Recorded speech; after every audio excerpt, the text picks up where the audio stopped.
गिरफ्तार नहीं किया गया है और इन्वेस्टिगेशन आगे क्यों नहीं बढ़ रही है?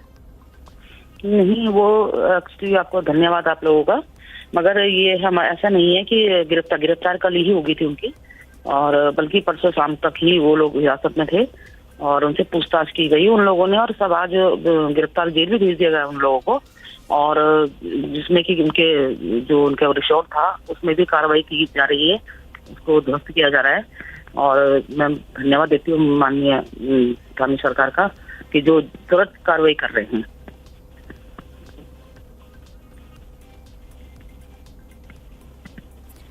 बिल्कुल, क्योंकि ये भी बताया जा रहा है कि जो फॉर्मर उत्तराखंड के मिनिस्टर है उनके बेटे को इसमें पूरा इम्प्लीकेट किया जा रहा है, और बताया जा रहा है कि सेक्सुअल एडवांसेस को रिजेक्ट करने की वजह से इस तरह की हत्या की गई है ये 19 साल के बच्चे की।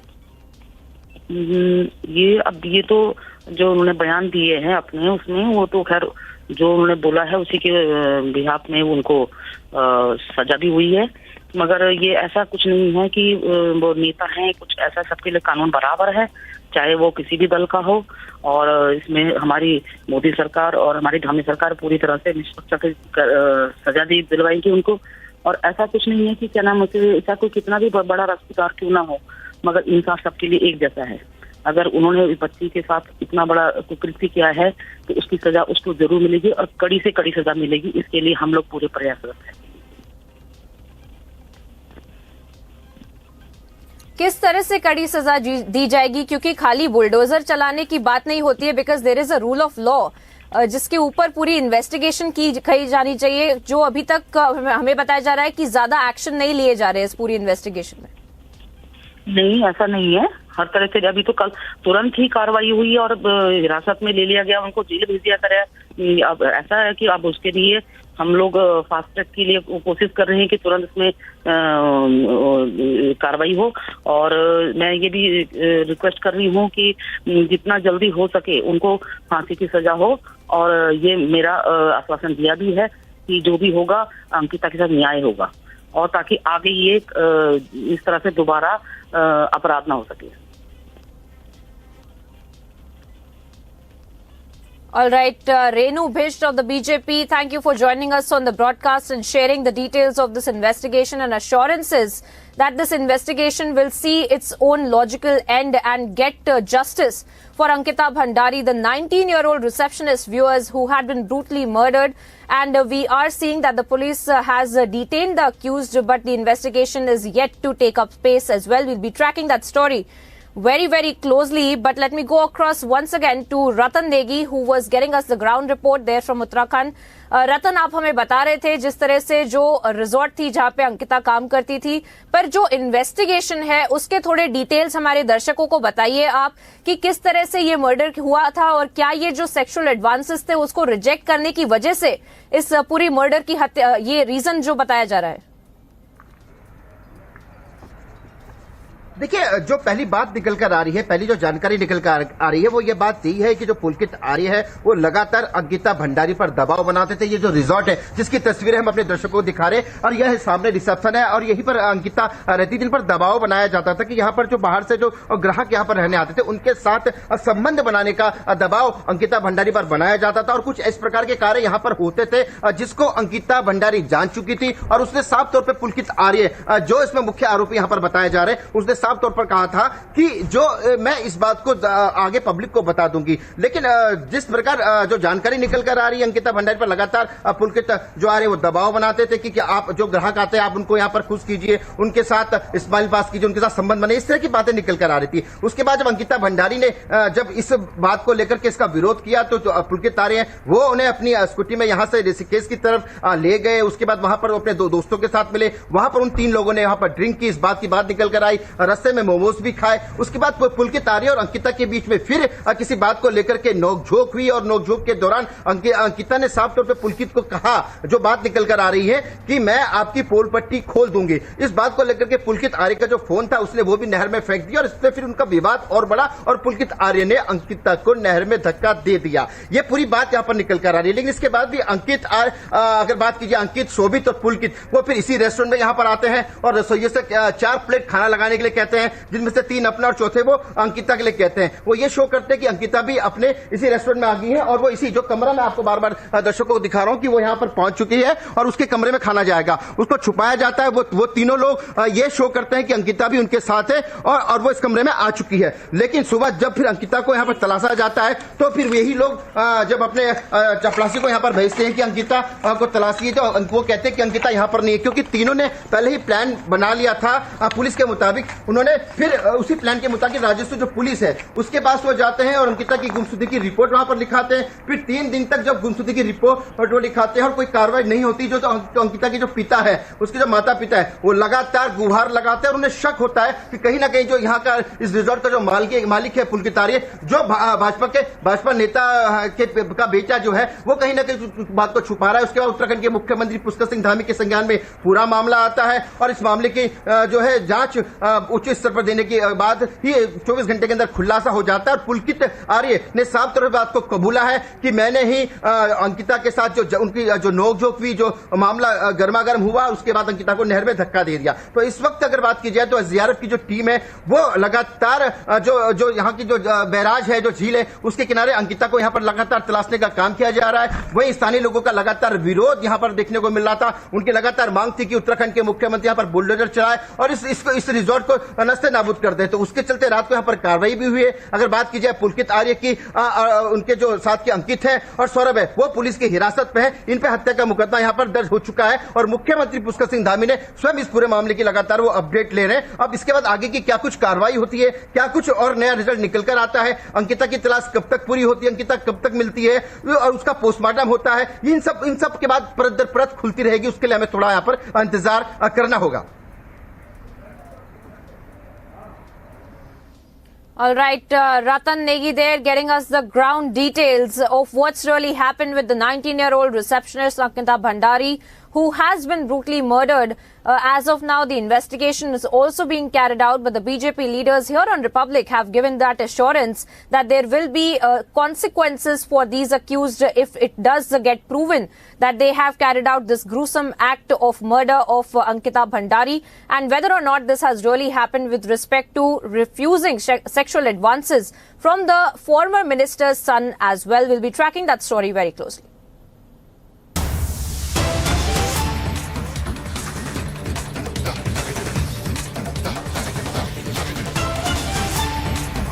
Cutting across now to some more breaking updates that we're picking up, viewers. After the Pakistan Prime Minister Shehbaz Sharif raked up the Kashmir issue at the United Nations General Assembly, the Indian envoy to the UN has responded to the Pakistani Prime Minister, and he has stated, and I quote, "It's regrettable that the Pakistan Prime Minister chose the platform of this assembly to make false accusations against India, and he's done so to obfuscate the misdeeds in his own country and justify the actions against India." Now, that is a massive statement coming to light from the Indian envoy to the UN, who has in fact responded to the Pakistan Prime Minister, who had raked up. Shehbaz Sharif had also raked up this issue of Kashmir at the United Nations General Assembly itself, to which the Indian envoy has responded and called the statements completely false and false accusations against India. He has stated and called out Shehbaz Sharif on the same.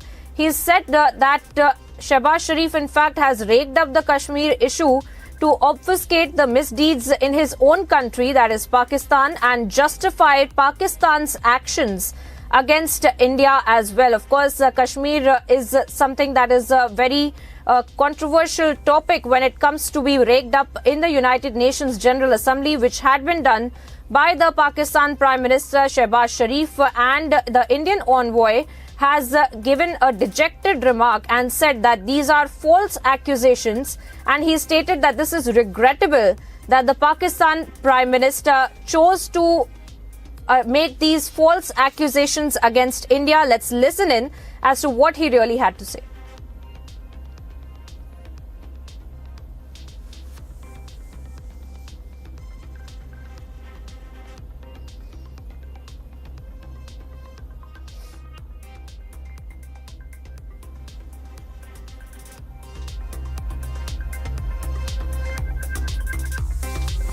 We look for peace with all our neighbors, including India. Sustainable peace and stability in South Asia, however, remains contingent upon a just and lasting solution of the Jammu and Kashmir dispute.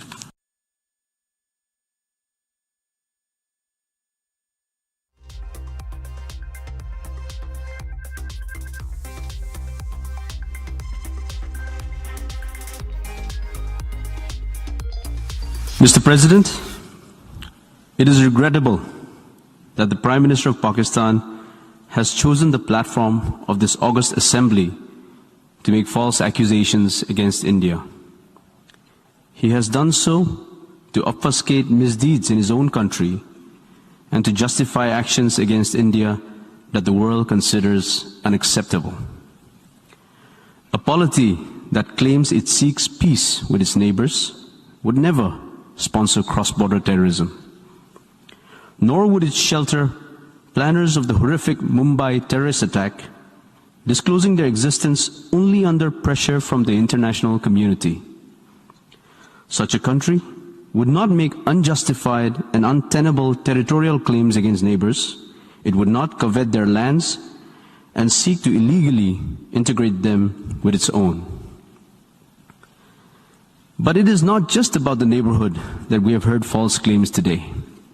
It is about human rights, about minority rights, and about basic decencies. When young women in the thousands from the minority community are abducted as an SOP, what can we conclude about the underlying mindset? Mr. President, the desire for peace, security, and progress in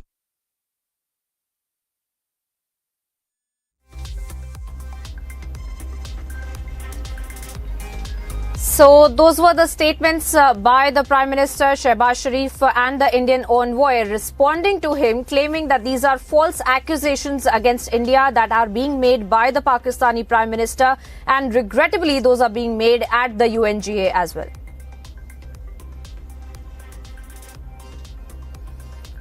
And shifting focus now, viewers, to the kind of xenophobic crimes against Indians that are coming to light in the Western world, specifically there in Canada. India has taken cognizance of these kind of hostile attacks as well. Let's take a look as to what's happening with that.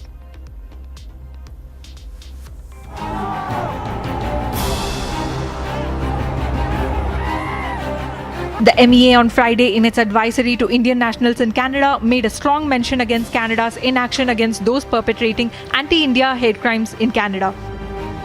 The advisory warned Indian nationals to exercise due caution and remain vigilant in the backdrop of sharp increase in hate crimes, sectarian violence and anti-India activities.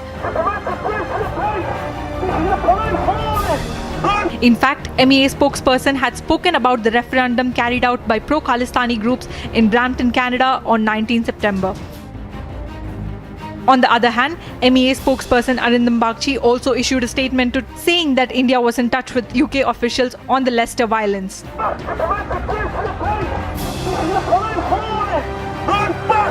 After India's strongly worded statement, UK Home Secretary took stock of the situation and issued a statement condemning the action.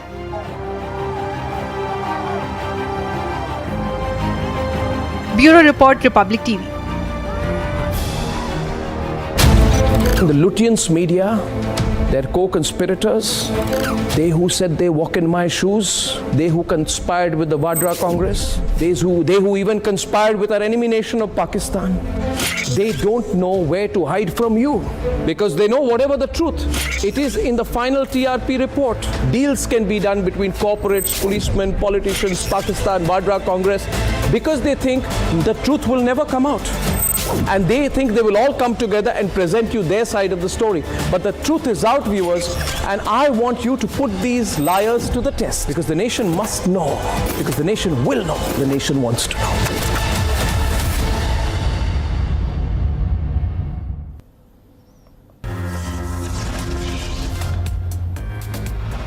Slipping into a very short break here on the Morning Express, viewers, but getting you details on the other side of how this violence, vandalism, sensational revelations by the NIA on the mega PFI warning. India says ban PFI now, getting you details on the other side.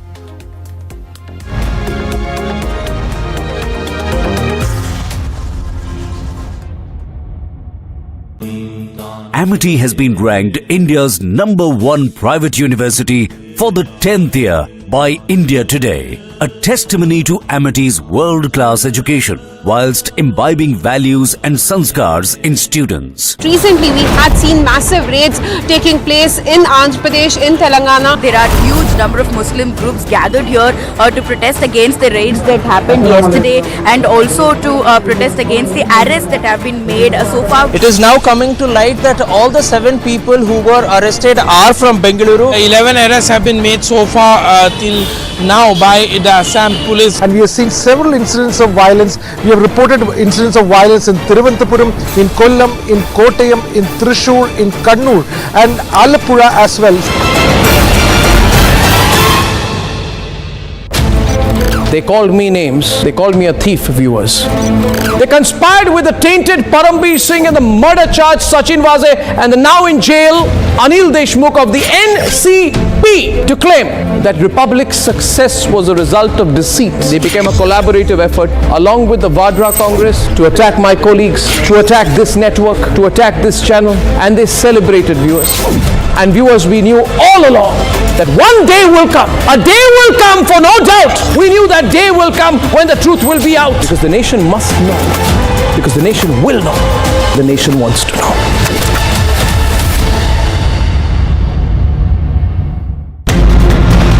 AIMIM office was vandalized last night in Thane.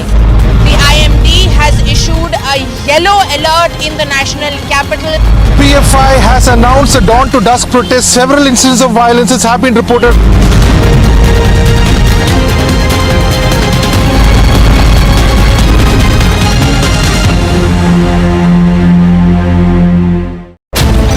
Oh, they celebrated so hard when 200 AK-47 wielding policemen led by Sachin Waze walked into my home and assaulted my family and assaulted me and took me with 20 vehicles in front and 20 behind in the presence of 500 armed policemen like a terrorist to jail. They said they were so happy that night when I was arrested, when the Vadra Congress publicly claimed on social media the responsibility for carrying out an acid attack on me. AIMIM office was vandalized last night in Thane. The IMD has issued a yellow alert in the national capital. PFI has announced a dawn to dusk protest. Several incidents of violence have been reported.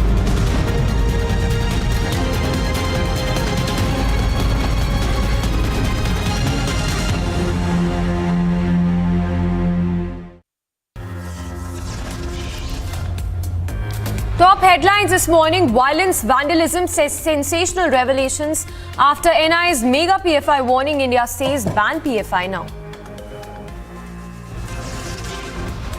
Clamour to ban PFI grows louder. Assam sounds concerns with the centre. Nationwide PFI offices raided as NI links PFI to Lashkar and Al-Qaeda. It's the biggest crackdown on the PFI. Missing 19-year-old Uttarakhand receptionist found dead who killed Ankita Bhandari. BJP leader's son arrested over murder charge. India demands justice for Ankita. Spate of Hindu attacks in UK. Country acts assures action to the Indian community.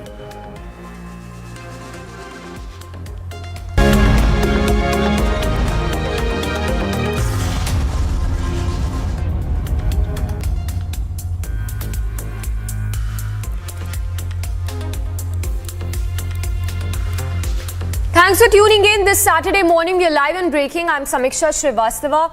Starting with a top story coming in from Uttarakhand, where the body of the deceased Ankita has been recovered in the Chila Canal in Uttarakhand. Latest update coming in, the accused having been arrested as well, who is said to be the son of a BJP leader. The visuals on your screens as well, the resort, in fact, the police in action there, the body of the deceased that was recovered from this river. And this, of course, after Ankita went missing, the 19-year-old receptionist who went missing from the resort for for the last 5 days. When the family learnt of this, they filed a missing person report for Ankita with the revenue police, but no action was taken till the time the arrest that has now been made in this case. So Ankita Bhandari's body that has been recovered from a canal.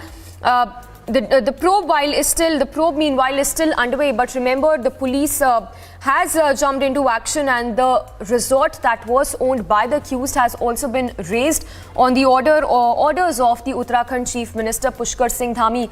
We'll go across to Ratan as well, who's reporting live from Rishikesh, from that particular resort as well that was raised by the officials late last night. But chorus only growing louder for justice for Ankita. Protesters demanding a punishment as harsh as capital punishment for the accused. Remember, a BJP Neta's son who's already been arrested in connection with this case. So what we're given to understand is that Ankita Bhandari was murdered for allegedly declining sexual advances.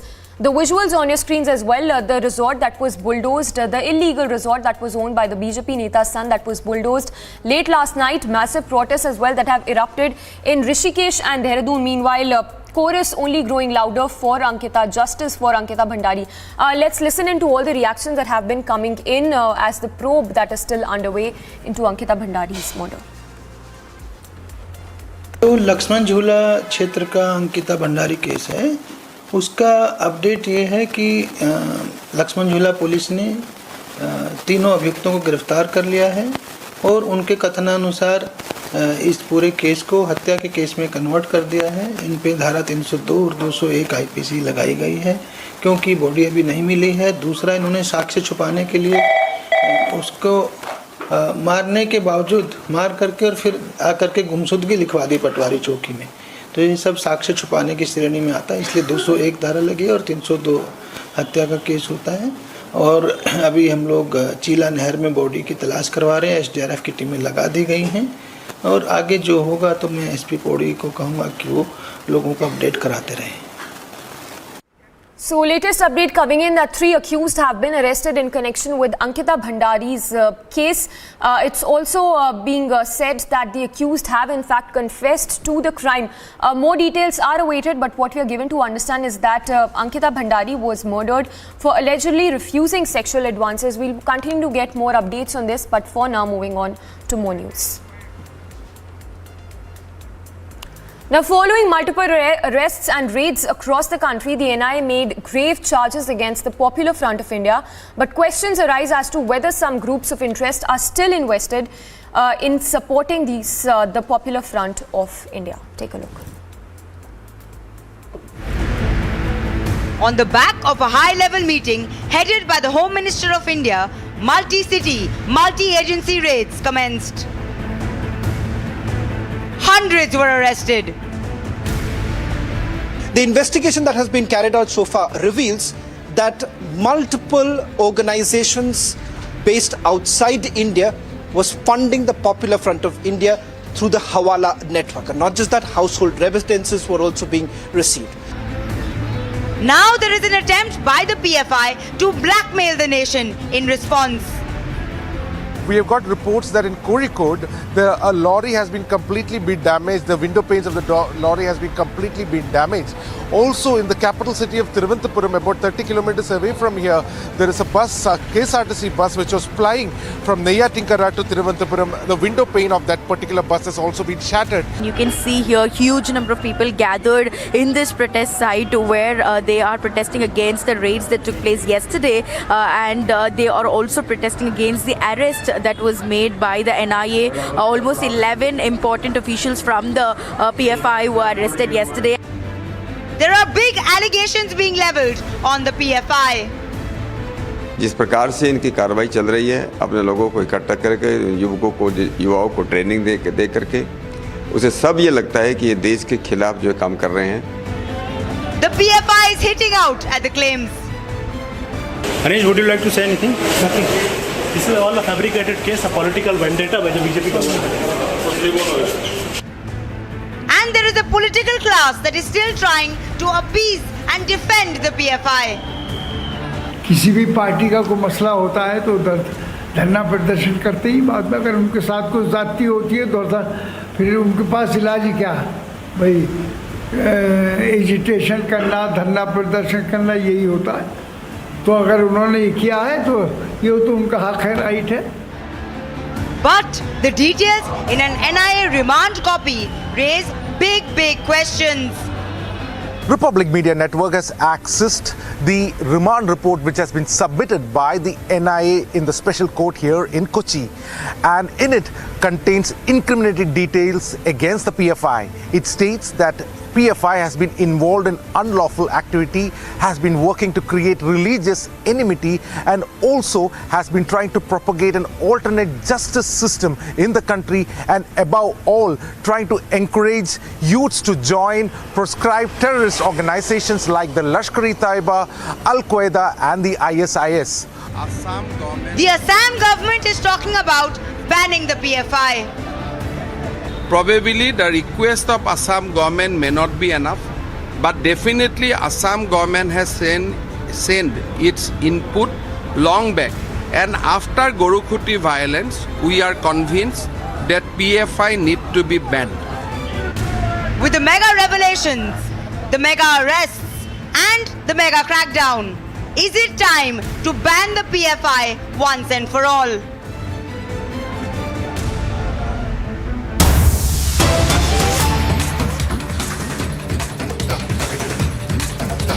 And on to more breaking news coming in. Bangladesh Prime Minister Sheikh Hasina has spoken on the Rohingya issue at the United Nations session, where she said, and I quote, "Prolonged presence of Rohingyas caused serious ramifications on economy, environment, security and socio-political stability. Uncertainty over repatriation led to frustration across border organized crimes as well."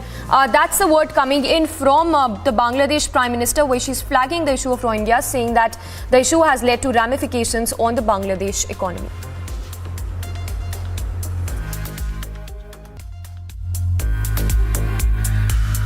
Prolonged presence of the Rohingyas in Bangladesh has caused serious ramifications on the economy, environment, security and socio-political stability in Bangladesh. Uncertainty over repatriation has led to widespread frustration. Cross-border organized crimes, including human and drug trafficking, are on the rise. This situation can even potentially fuel radicalization. If the problem persists further, it may affect the security and stability of the entire region and beyond. Now, with crimes against those of Indian origin along with anti-India activities are on the rise in Canada, India has called upon the country to act out against the hostile elements.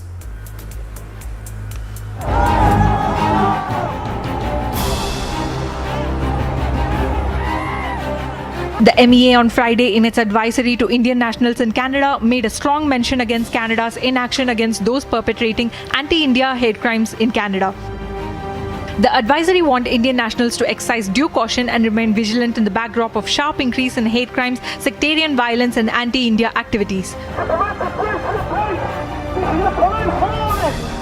In fact, MEA spokesperson had spoken about the referendum carried out by pro-Khalistani groups in Brampton, Canada on 19 September. On the other hand, MEA spokesperson Arindam Bagchi also issued a statement saying that India was in touch with UK officials on the Leicester violence.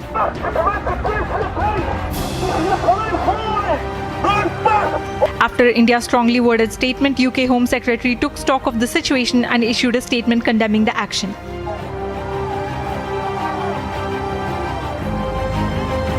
Bureau Report, Republic TV.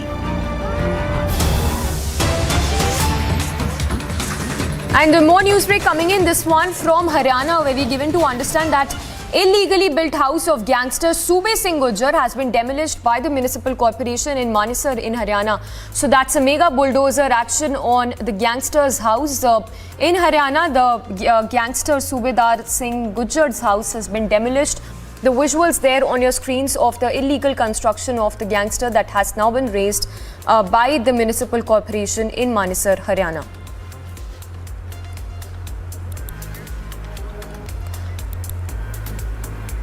So the visuals there on your screens of the illegal construction that belongs to gangster Sube Singh Gujjar that was demolished in Manesar, Haryana. Piyush joining us live. Piyush, if you could talk to us more about this bulldozer action and also more about this gangster whose house, of course, has been demolished. So let me just tell you about this gangster first. You know, his name is Sube Singh Gujjar, and there are over 40 cases that have been registered against him, not only in Haryana, but also in Delhi and Rajasthan. Currently, he is lodged in Bhandari jail in Gurugram. But this area, you know, this house which is being demolished, as per the Municipal Corporation of Gurugram, this action was taken because this house was built at an agricultural zone of the area and thereby it was illegal. So now the Gurugram police, you know, the Gurugram authorities have taken the similar action what you are seeing in states like Uttar Pradesh, Madhya Pradesh, where all these illegal properties that belong to gangsters, all these illegal properties that belong to criminals, which are taken over by usurping properties, are being demolished. So yes, this is a first in Haryana, but you can expect such kind of actions now to be carried on a large scale in several parts of the state. Back to the studio. Piyush, thank you for those details. So Piyush there getting us all those details on the gangster's house that was raised in Gurugram. Of course, and as Piyush was telling us, the gangster has over 40 cases registered against him and is currently lodged in the jail.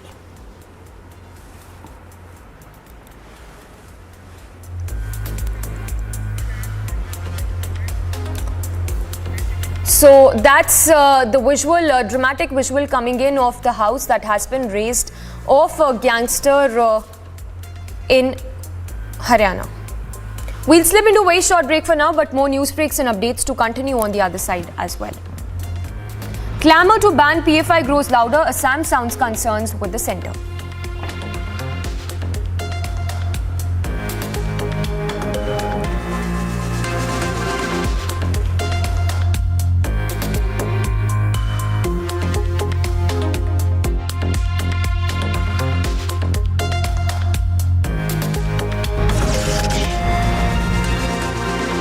And spate of Hindu hate attacks on a rise. UK acts assures action to the Indian community.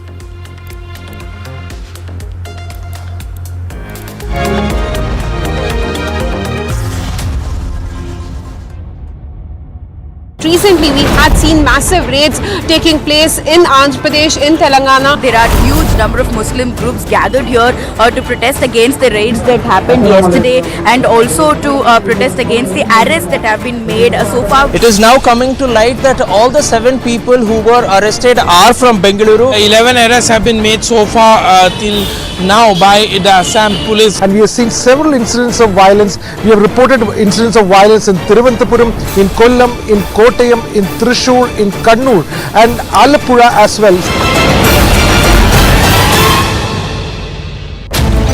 They called me names. They called me a thief, viewers.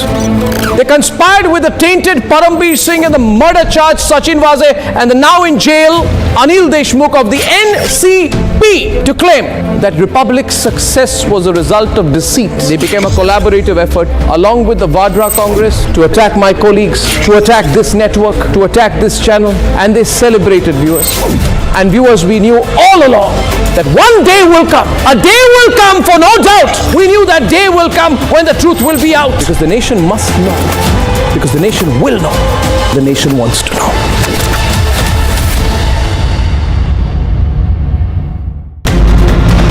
AIMIM office was vandalized last night in Thane. The IMD has issued a yellow alert in the national capital.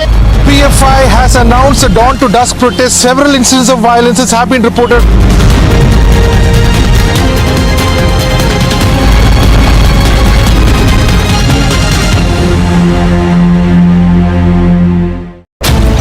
Oh, they celebrated so hard when 200 AK-47 wielding policemen led by Sachin Waze walked into my home and assaulted my family and assaulted me and took me with 20 vehicles in front and 20 behind in the presence of 500 armed policemen like a terrorist to jail.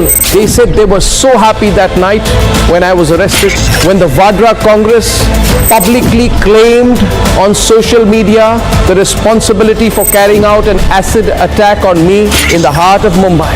And now that the truth is out, will they not put out the truth? Because the nation must know. Because the nation will know. The nation wants to know.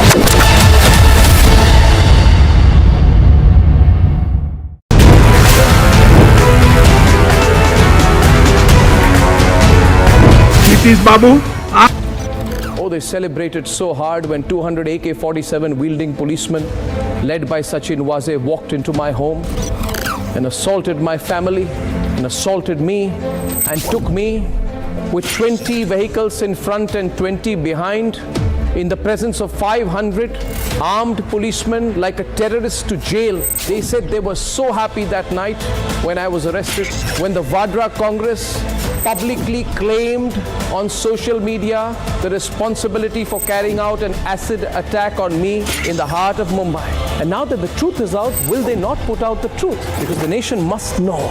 Because the nation will know. The nation wants to know.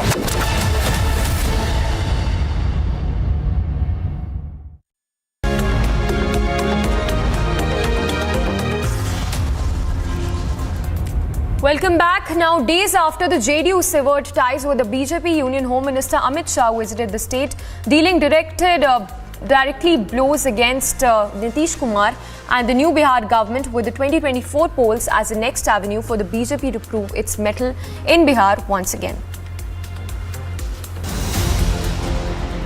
Home Minister Amit Shah is on a 2-day visit to Bihar. On day one, he held his first rally in the state since the fallout with Nitish Kumar. Modi ji ने एक बड़प्पन दिखाया था, हमसे आधी सीटें आई थी, आधी सीटें, फिर भी हमने बड़प्पन दिखाकर आपको मुख्यमंत्री बनाया था, क्योंकि मोदी जी ने वादा दिया था हम नीतीश बाबू के नेतृत्व में लड़ेंगे। मगर आप जैसे ही लोकसभा का चुनाव नजदीक आया, प्रधानमंत्री बनने के लिए कांग्रेस और लालू जी की गोदी में बैठ गए। He set the tone for 2024 as well as the next Bihar elections. Bihar की जनता ने आपको बेनिफिट ऑफ डाउट लिया है, अब जान गए हैं इस बार चुनाव में ना लालू की पार्टी आएगी ना आपकी पार्टी आएगी, बिहार में खिलेगा तो केवल मोदी जी का कमल खिलेगा, कमल। Now, Amit Shah has sent a clear message to the court of Nitish Kumar and Lalu Yadav. Shah alleged that Nitish Kumar is a habitual and political turncoat, and in order to become Prime Minister, he is sitting on the lap of the Congress party and the RJD. Nitish Kumar, in order to galvanize the opposition forces, had met several opposition leaders early this month in Delhi, and now he's all set to meet Congress President Sonia Gandhi and accompanied by Lalu Yadav. The Mahagathbandhan hit back on day one.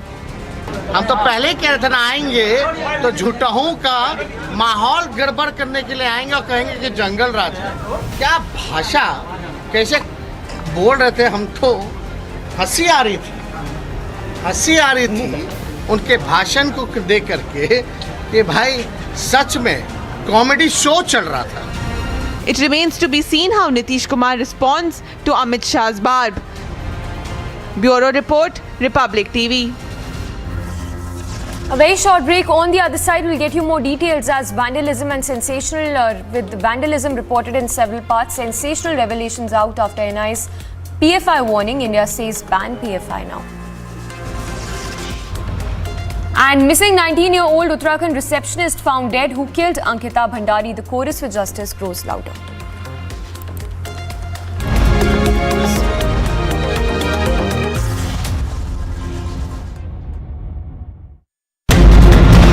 AIMIM office was vandalized last night in Thane. The IMD has issued a yellow alert in the national capital. PFI has announced a dawn to dusk protest. Several incidents of violence have been reported.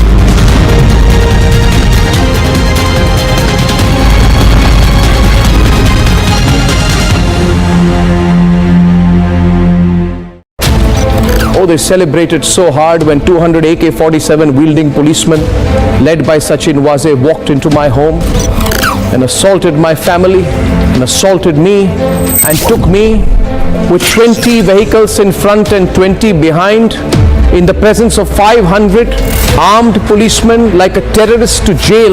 They said they were so happy that night when I was arrested, when the Vadra Congress publicly claimed on social media the responsibility for carrying out an acid attack on me in the heart of Mumbai. And now that the truth is out, will they not put out the truth? Because the nation must know. Because the nation will know. The nation wants to know.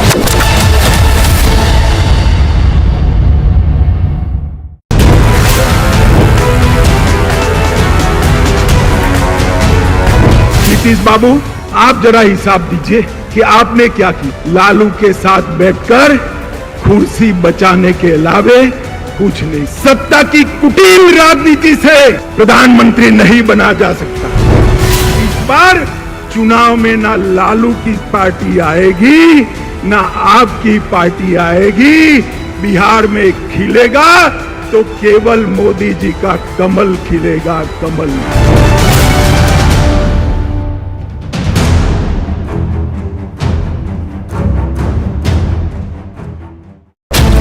The Lutyens media, their co-conspirators, they who said they walk in my shoes, they who conspired with the Vadra Congress, they who even conspired with our enemy nation of Pakistan, they don't know where to hide from you because they know whatever the truth, it is in the final TRP report. Deals can be done between corporates, policemen, politicians, Pakistan, Vadra Congress.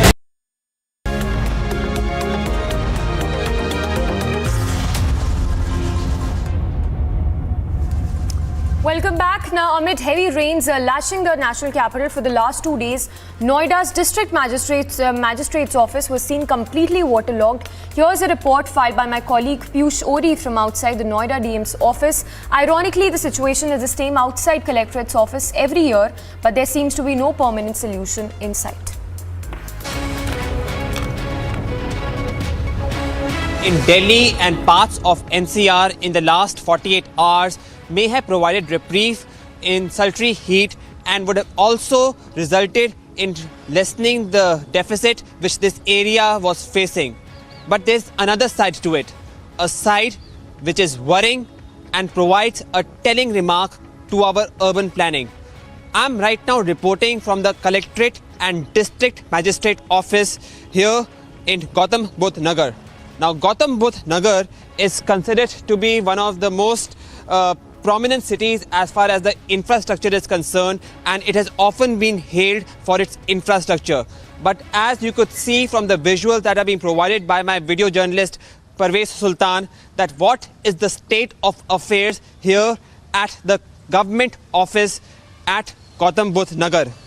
The road is completely filled with water and it is extremely difficult for people over here to commute and let alone walk.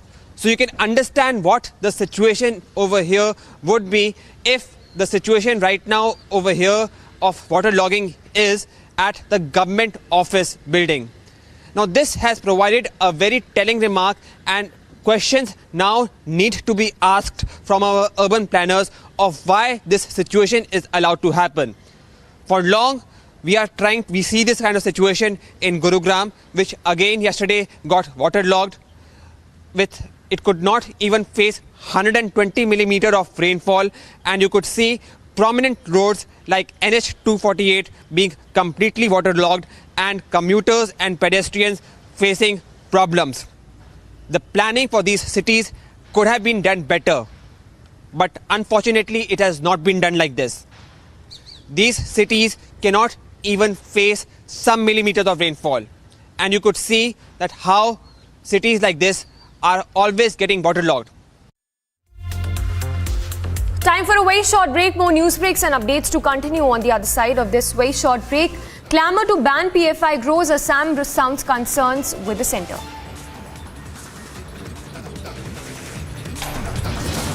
And missing 19-year-old Uttarakhand receptionist found dead who killed Ankita Bhandari.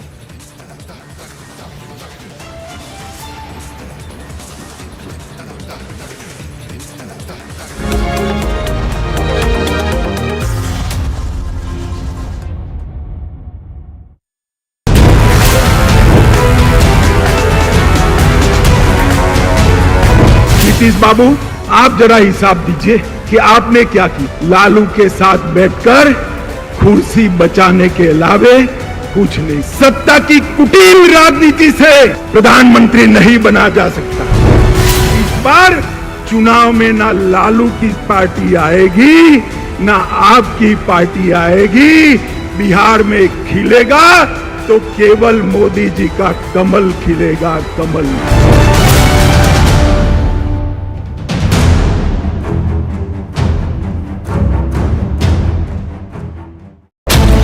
The Lutyens media, their co-conspirators, they who said they walk in my shoes, they who conspired with the Vadra Congress, they who even conspired with our enemy nation of Pakistan, they don't know where to hide from you because they know whatever the truth.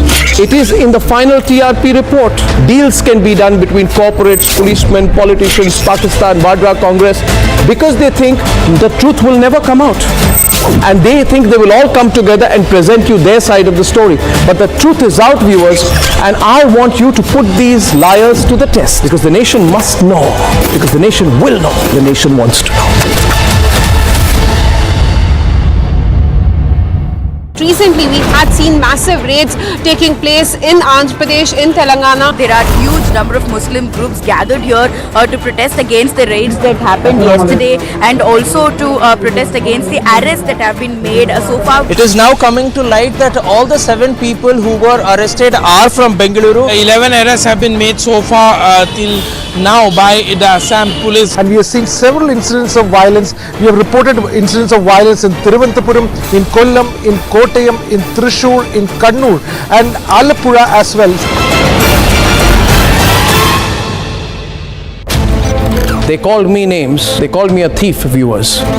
They conspired with the tainted Parambir Singh and the murder charge Sachin Waze and the now in jail Anil Deshmukh of the NCP to claim that Republic's success was a result of deceit. They became a collaborative effort along with the Vadra Congress to attack my colleagues, to attack this network, to attack this channel, and they celebrated, viewers.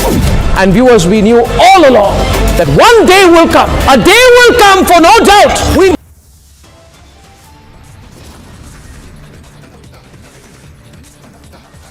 Top stories at 9 a.m. viewers. Violence, vandalism, sensational revelations. After NIA's mega PFI warning, India says ban PFI now.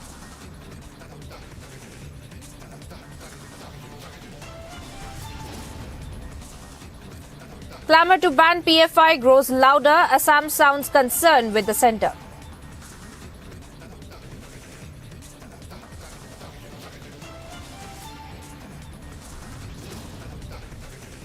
Nationwide PFI offices raided as NIA links PFI to Lashkar and Al-Qaeda. It's the biggest crackdown on PFI.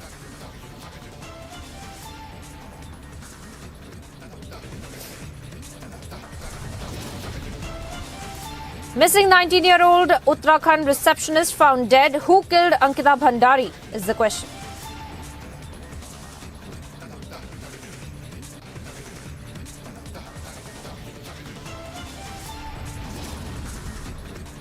BJP leader's son arrested over the murder charge. India demands justice for Ankita.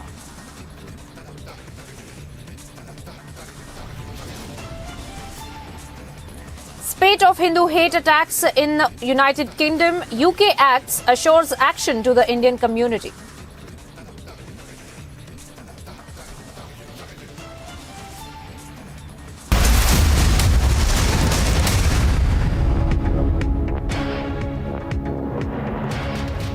Hello and welcome viewers. Thank you for tuning into Republic TV. I'm Priyanka Sharma. We are live in breaking and straight away getting you all the updates of the 19-year-old girl, Ankita Bhandari, who had been murdered, and we are now getting you the update of how her body in fact has been found in the Canal as well. We had been getting you update of how it was the BJP leader's son who had been found to be responsible for this kind of an attack on Ankita Bhandari and the murder of Ankita Bhandari as well. We had seen that the police officials had registered a missing complaint on the say-so of her parents as well. Her parents had suspected that she had been murdered earlier as well, and they had alerted the authorities. And we now see that the police had carried out the investigation, then taken the accused into their custody as well.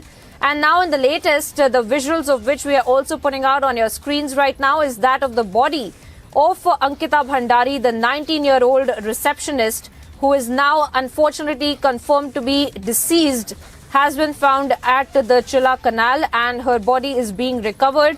And of course, as per the procedure, there will be a post-mortem to determine what exactly had happened to Ankita Bhandari.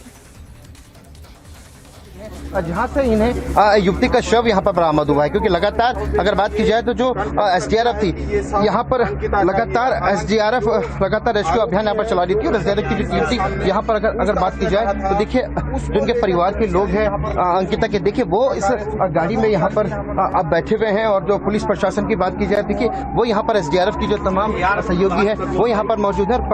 ऐसा अभी तक बताया जा रहा है कि परिवार ने पुष्टि करती है कि जो शव है ये अंकिता का ही है।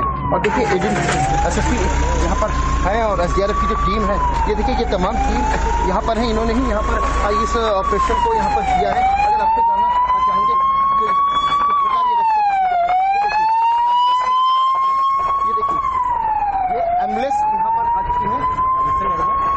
ये देखिए तमाम तस्वीरें यहाँ पर है। पुलिस प्रशासन का जमावड़ा यहाँ पर लग रहा है। पुलिस अधिकारी यहाँ पर मौके पर आ रहे हैं और एसडीआरएफ की टीम देखिए ये सामने यहाँ पर अगर बात की जाए तो यहाँ पर पहाड़ की बेटी का शव यहाँ पर रखा गया है। सर क्या कुछ जानकारी आपके पास क्या? देखिए एसडीआरएफ के जो लोग हैं वो अभी कुछ भी कहने से यहाँ पर इनकार कर रहे हैं। पहाड़ की बेटी अंकिता के परिजनों ने यहाँ पर अगर इस बात को यहाँ पर पुष्टि उन्होंने की है कि हाँ ये उनके ही घर की लाडली है। और ये तमाम तस्वीरें पुलिस है वो तलाश कर रही थी लगातार। हम कोशिश करते हैं कि जो चीला अधिकारी है नहर के पास से देखिए अंकिता का ये इम्पोर्टेंट सब यहाँ पर बरामद हुआ है। इधर से ले आओ। हाँ बोलिए। हाँ ये हो जाओ। हाँ आ रही है। ये देखिए तमाम तस्वीरें देखिए। थोड़ा सा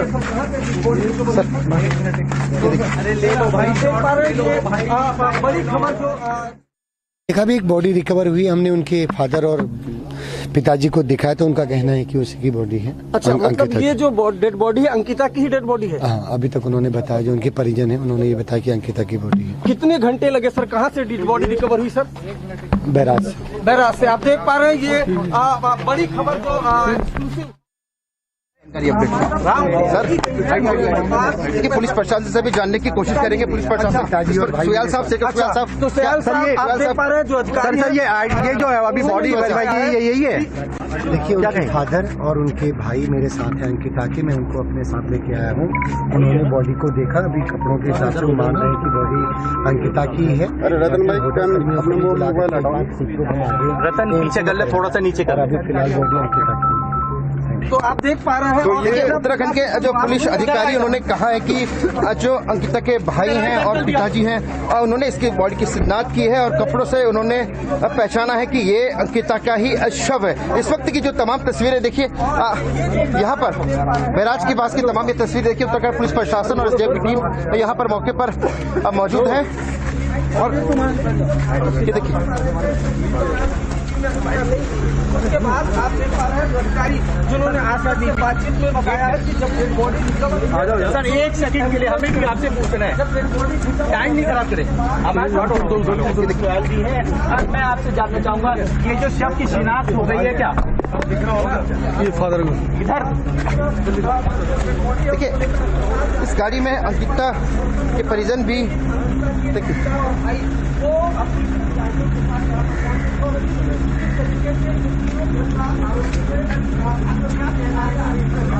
सर शीशा उतारना, मत शीशा उतारना, एक शीशा उतार दो।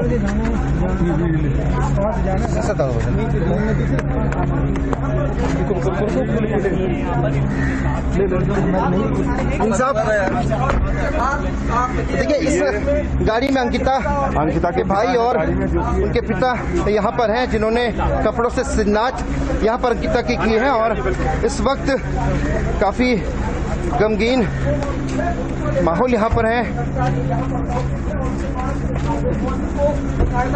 यहाँ पर गोताखोरों की मदद से तलाशा गया और आखिरकार कड़ी मशक्कत के बाद जो डेड बॉडी है अंकिता की वो रिकवर कर दी गई है। और बकायदा जो परिवार के खिलाफ भी सभी पुलिस अधिकारी फिलहाल अंकिता के पिता और भाई को लेकर यहाँ पर जा रहे हैं, लेकिन ये जाहिर तौर पर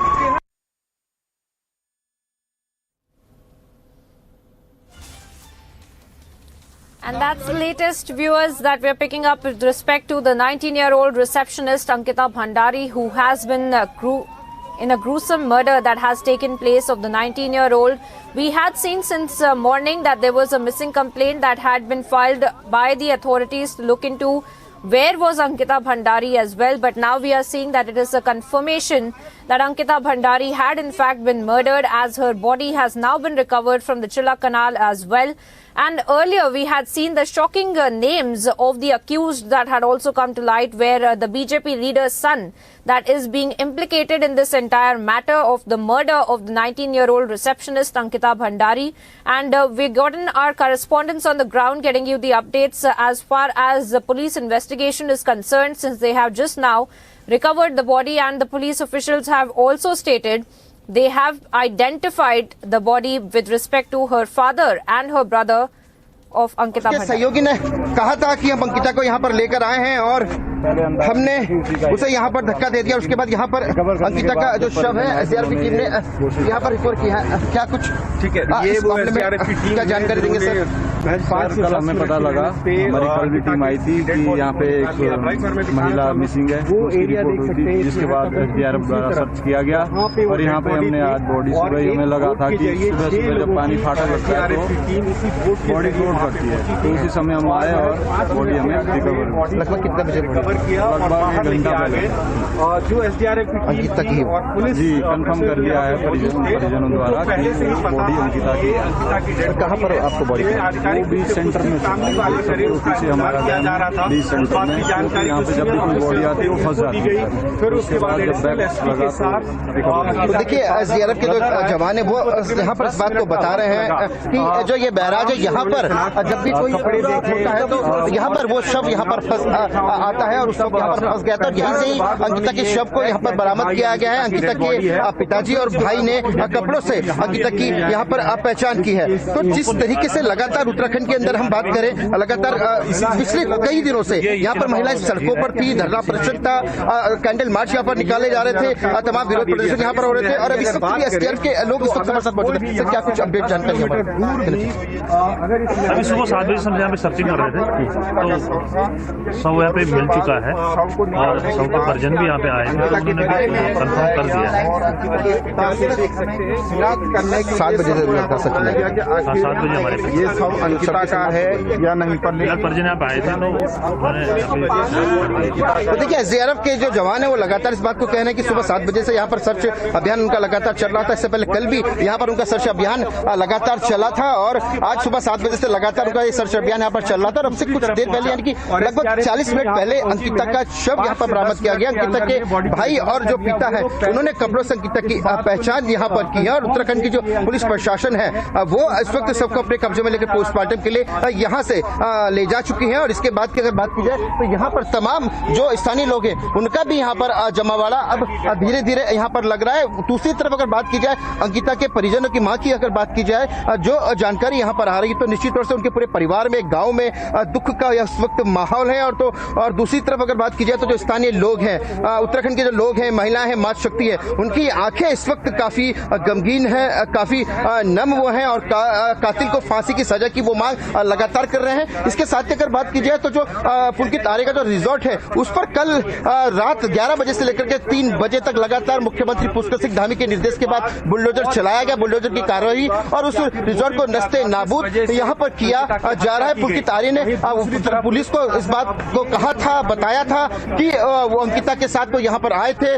उन 3 दोस्तों ने ड्रिंक करी थी, मोमोज खाए थे, उसके बाद अंकिता से विवाद हुआ था और अंकिता को यहाँ यानी कि देखिए पूरी लंबी नहर है, यहाँ पर उसको धक्का दे दिया था। और आज यहाँ पर अंकिता का शव एसडीआरएफ की टीम लगातार जो कल से तलाश रही थी, आज यहाँ पर अंकिता का शव यहाँ पर बरामद हुआ है। उनके जो परिजन है उन्होंने इस बात की यहाँ पर इसकी पुष्टि की। आप लोगों का ना उत्तराखंड में ये तमाम देखिए स्थानीय लोग क्या जोगिंदर सिंह जी क्या कुछ यहाँ पर आप देख रहे हो क्या? मैं तो अभी आया हूँ। अच्छा, तो देखिए स्थानीय जो लोग हैं वो यहाँ पर आ रहे हैं और तमाम देखिए ये वो तमाम देखिए ये वो शक्ति नहर चीला है जहाँ से एसडीआरएफ की टीम ने रेस्क्यू कर अंकिता के शव को बरामद किया। और देखिए तमाम यहाँ पर जो लोग हैं वो यहाँ पर लगातार जुट रहे हैं। इस वक्त अगर बात की जाए तो अंकिता के शव का पोस्टमार्टम होगा, उसके बाद आगे की जो कार्रवाई है वो यहाँ पर क्या कुछ हुआ था होती हुई उत्तराखंड की उसके साथ हरकतें करता था। उसके बाद फिर पुलिस को शिकायत की गई है और उसके बाद एफआईआर दर्ज की गई है। और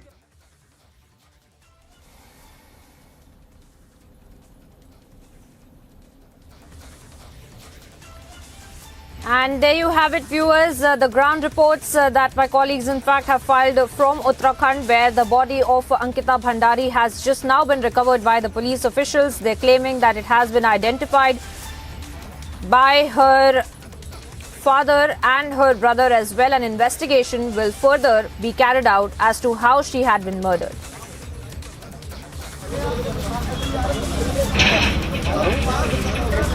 कितने घंटे पहले गई तो महत्वपूर्ण कड़ी पोस्टमार्टम यहाँ पर महत्वपूर्ण रहने वाला है। उसके आधार पर ही जो हत्या के जो मुकदमा दर्ज है पुलकित और उसके सौरभ और उसके साथी पर, उसके बाद उसकी धाराएं यहाँ पर और अधिक बढ़नी तय है। लेकिन जो पूरी बात यहाँ पर निकल कर आ रही है, जो पुलकित जो मास्टर माइंड है, हत्या आरोपी, मुख्य हत्या आरोपी है, उसने इस बात को स्वीकार किया था कि वो अपने मित्रों के साथ अंकिता को ऋषिकेश घुमाने स्कूटी पर ले गया था। उनके बाद उन 3 दोस्तों ने शराब का सेवन किया, रास्ते में मोमोज खाए। उसके बाद अंकिता का और पुलकित का विवाद हो गया। जो पुलकित है वो लगातार अंकिता से लगातार जो उनके रेस्टोरेंट में रिजॉर्ट पे जो लोग आते थे उनके साथ संबंध बनाने के लिए दबाव डालता था, जो अंकिता को मंजूर नहीं था। और इस बात को लेकर अंकिता लगातार उससे नाराज थी, उससे झगड़ा करती थी कि नहीं मैं ये काम नहीं करूंगी। और जो रिजॉर्ट में जो अलग जो भी तमाम जो अनैतिक कार्य होते थे उसने यह कहा था कि मैं इन सब कार्यों की पोल खोल दूंगी। इसके बाद पुलकित और अंकिता के बीच फिर ऐसी नहर से थोड़ा आ गया कि यहाँ पर उनके बीच में झगड़ा हुआ और झगड़े के बाद जो पुलकित का मोबाइल है वो अंकिता ने नहर में फेंक दिया। उसके बाद फिर दोनों में हाथापाई हुई और उसके बाद पुलकित ने अंकिता को नहर में धक्का दे दिया, ऐसा पुलकित का कहना है उत्तराखंड की पुलिस को। अब इसके बाद और क्या कुछ जांच होगी क्योंकि अब शव बरामद हो चुका है, क्या कुछ पुलिस प्रशासन को और बयान देगा, क्या कुछ बात और निकल कर यहाँ पर सामने आएगी ये देखना होगा। क्योंकि जो पुलिस है वो अब शव मिलने के बाद इस पोस्टमार्टम की कार्रवाई आरंभ होगी और उसके बाद क्या कुछ यहाँ पर पुलकित या उसके साथी अंकित या उसके साथी और सौरभ की बात की जाए वो क्या कुछ और बड़ा बयान यहाँ पर उत्तराखंड की पुलिस को देते, क्या कुछ और निकल कर आता है ये देखना दिलचस्प होगा। जी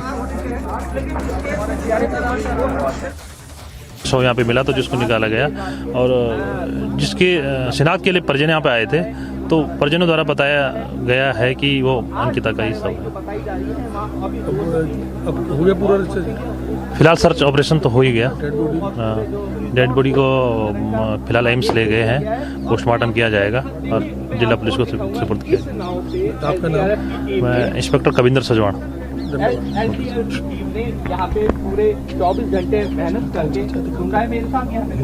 पहाड़ की बेटी अंकिता का शव यहाँ पर बरामद हुआ है और यहाँ पर अब बैराज के पास तमाम जो यहाँ के लोग हैं वो यहाँ पर अब धीरे जुटने लगे हैं। मीडिया का जमावड़ा भी यहाँ पर अब लगने लग गया है।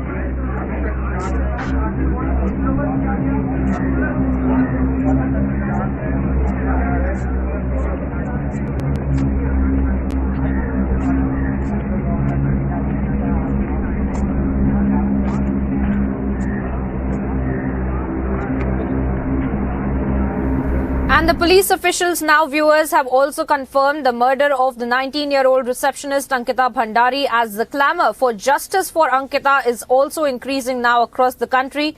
And we are now seeing that the police has confirmed that this was in fact the body of Ankita Bhandari that had been dumped in the canal, from where it has now been recovered. And they have said that the family members, specifically the father and the brother of Ankita Bhandari, have come out and identified the body of Ankita Bhandari as well. And of course, the investigation has been going on into the BJP leader's son, who has been taken into custody and is being implicated in this entire matter for carrying out the gruesome murder of Ankita Bhandari.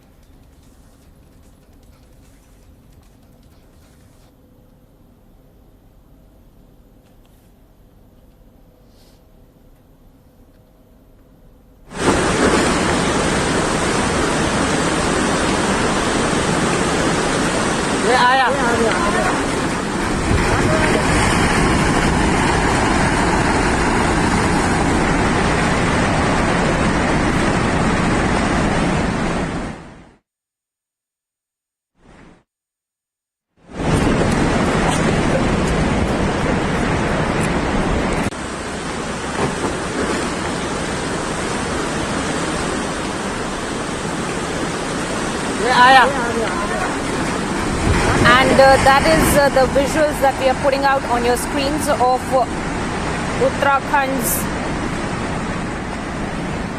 national highway, which in fact had been closed after a large part of the hill that has fallen near the Tamba village late last night. Those are the visuals from late last night that we are putting out on your screens right now.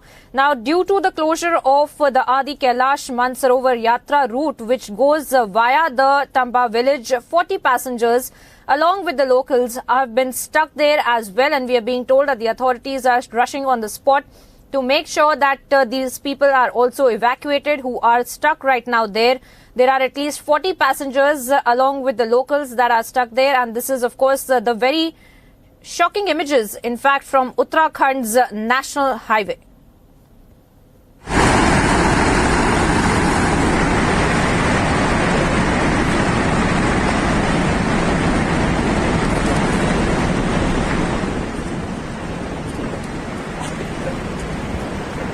Now, viewers, as far as the Quad meet is concerned, the Quad, of course, in New York this year, the Quad 2023 will be held in New Delhi earlier next year, is what we're being told. The Prime Minister Narendra Modi's foreign policy, in fact, has made global headlines, and most recently the United Nations General Assembly in New York as well. Let's take a look as to what's happening with the Quad meeting that is all set to take place in New Delhi in 2023. After New York this year, the next Quad will be in India. During the ongoing diplomatic powwow in New York on the sidelines of the United Nations General Assembly, Quad foreign ministers met second time this year.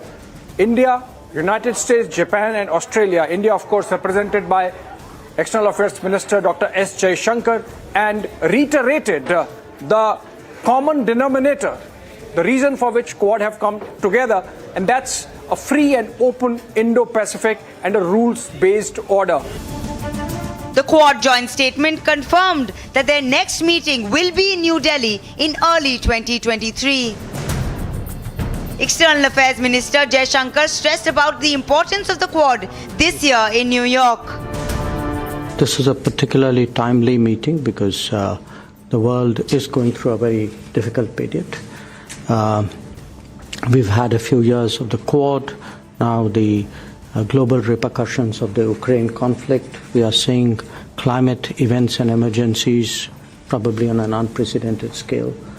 So given the turbulent times, I think it's particularly important that we, the Quad, go further in the constructive agenda that we have set for ourselves.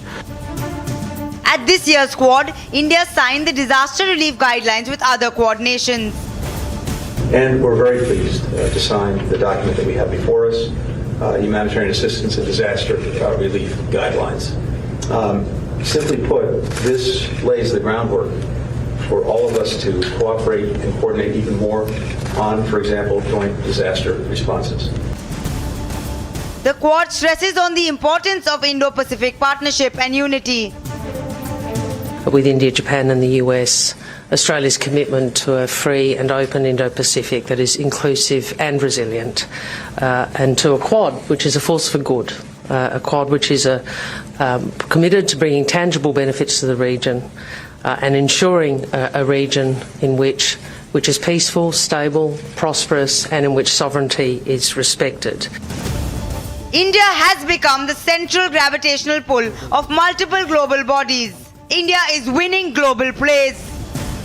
To cope with these challenges, Narendra Modi, the Prime Minister of India, was right when he said, the time is not for war. It is not for revenge against the West or for opposing the West against the East. It is the time for a collective time for our sovereign equal states to cope together with challenges we face. This is why there's an urgent need to develop a new contract between the North and the South. The Quad in New Delhi next year holds extreme significance. The next Quad Foreign Ministers Summit is all slated to take place in India. The last one this year itself was in Australia. Having said that, what is happening at the United Nations is a big rollout of the kind of respect that Narendra Modi's foreign policy sees, helmed, of course, by External Affairs Minister Dr. S. Jaishankar, with him having participated in almost a dozen events already on the sidelines of the United Nations General Assembly, which happens annually in the city of New York in the United States. Gone are the days of India being and also on the table. The Modi foreign policy is setting global agenda. Bureau Report, Republic TV.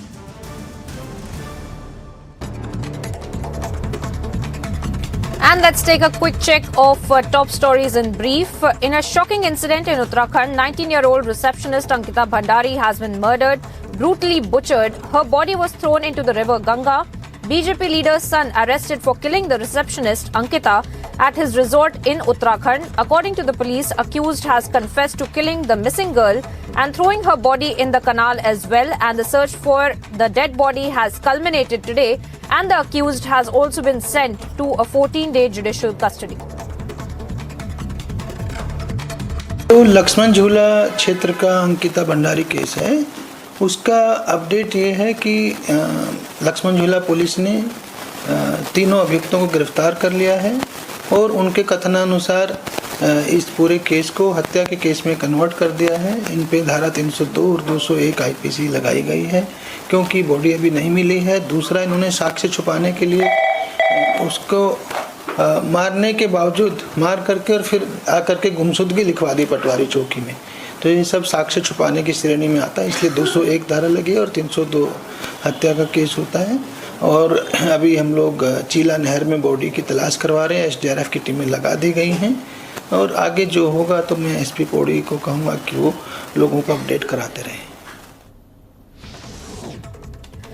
Security agencies and police arrested Ahmed Beg from Pakkaganj in Lucknow. He is closely associated with the PFI. Suspicious documents and laptops have been recovered. The UP investigating authorities, in fact, have found objectionable videos from Ahmed Beg's Nadvi's mobile and laptop.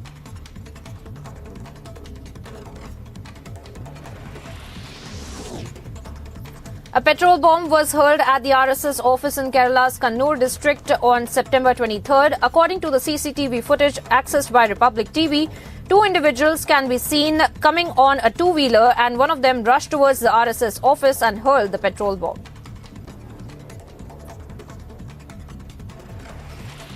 Rajasthan Chief Minister Ashok Gehlot confirmed his candidature for the upcoming Congress presidential elections and that Rahul Gandhi has made it clear that no member of the Gandhi family would become the next party chief. देखिए, मैंने पहले भी कहा आपको कि एक बार मुझे request करनी थी उनको, जब सब प्रदेश कांग्रेस कमेटी ये प्रस्ताव पास कर रही है कि आपको अध्यक्ष बनना चाहिए, तो फिर आप उसी रूप में आप स्वीकार कीजिए। तो मैंने भी काफ़ी बातचीत करने की कोशिश करी, पर वो इस बात के लिए वो कह रहे हैं हमने एक बार फैसला कर लिया कि एक बार कोई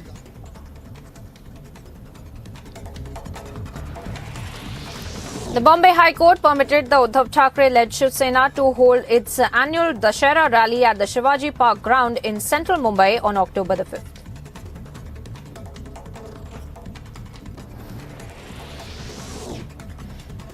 India advised its nationals in Canada and those travelling to that country to exercise due caution and remain vigilant in view of the sharp increase in incidents of hate crimes and anti-India activities in the country. In an advisory, the Ministry of the External Affairs also said that the High Commission and the Consulate General in Canada have taken up these incidents with the Canadian authorities and requested them to investigate these crimes and take appropriate action.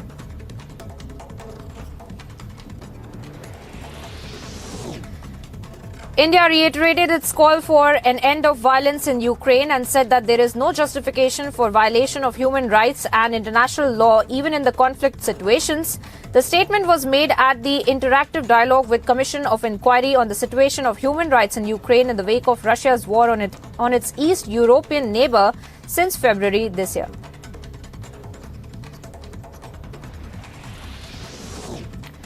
Aurangabad regional commander of CPI Maoist Vinay Yadav alias Kamal, who became the head of Bihar and Jharkhand police due to about 4 dozen destructive Maoist incidents, was arrested by the joint operation Aurangabad and Palamu police as well as the CRPF and Cobra. And the arrest of the Maoist regional commander Murad is a big success for Bihar and Jharkhand police.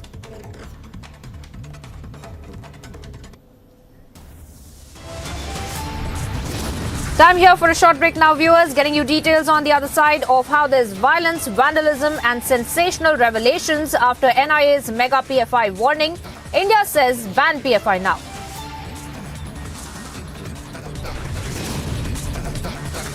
And the missing 19-year-old Uttarakhand receptionist found dead. Who killed Ankita Bhandari is the question. We'll be getting you updates on all this and much more after a very short break.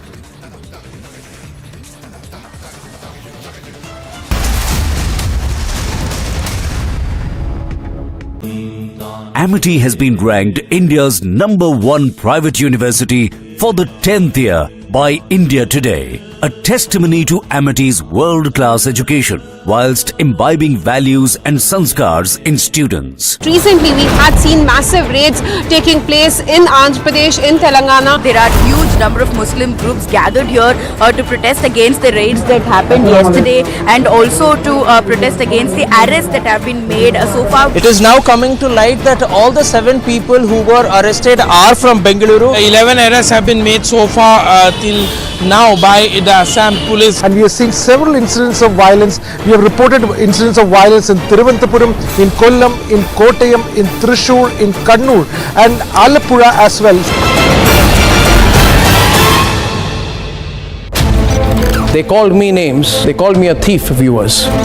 They conspired with the tainted Parambir Singh and the murder charge Sachin Waze and the now in jail Anil Deshmukh of the NCP to claim that Republic's success was a result of deceit. They became a collaborative effort along with the Vadra Congress to attack my colleagues, to attack this network, to attack this channel, and they celebrated, viewers.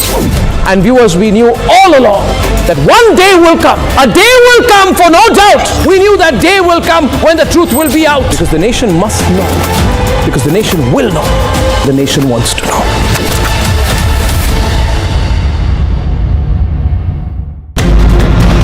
AIMIM office was vandalized last night in Thane. The IMD has issued a yellow alert in the national capital. PFI has announced a dawn to dusk protest. Several incidents of violence have been reported.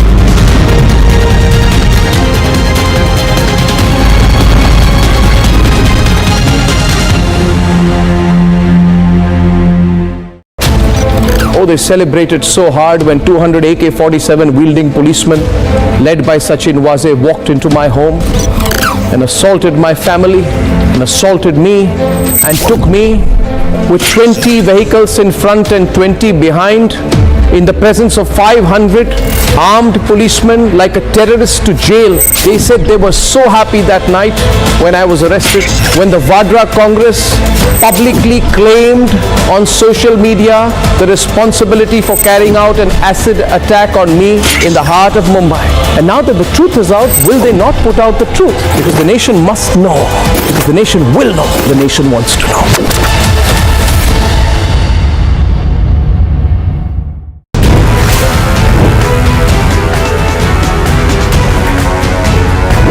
Satish बाबू, आप जरा हिसाब दीजिए कि आपने क्या की। लालू के साथ बैठकर कुर्सी बचाने के अलावे कुछ नहीं। सत्ता की कुटिल राजनीति से प्रधानमंत्री नहीं बना जा सकता। इस बार चुनाव में ना लालू की पार्टी आएगी, ना आपकी पार्टी आएगी। बिहार में खिलेगा तो केवल मोदी जी का कमल खिलेगा, कमल।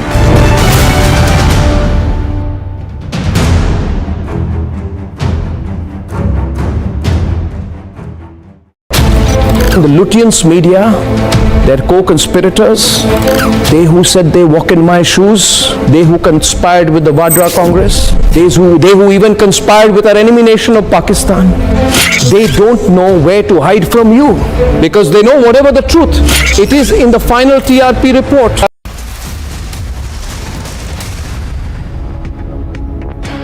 Welcome back, viewers. Thank you for staying with Republic TV. We are getting you live-to-live breaking updates with respect to Ankita Bhandari and the 19-year-old receptionist who had been murdered very brutally. And now we see that the Chief Minister, Pushkar Singh Dhami, in fact, has also responded to this kind of an incident. In fact, he's tweeted out, and I quote from his tweet, where he's saying that the body of the daughter Ankita was recovered this morning, and my heart is deeply pained by this incident that has taken place.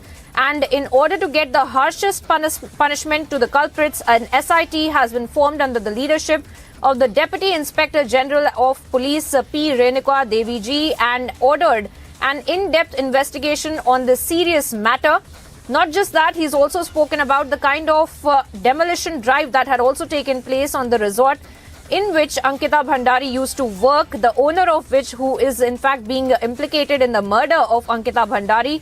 He stated to that incident, talking about it in his tweet, and I quote once again, a bulldozer has been also done late last night on the illegally built resort of the accused, and that it is our resolve that the culprits of this heinous crime will not be spared at all.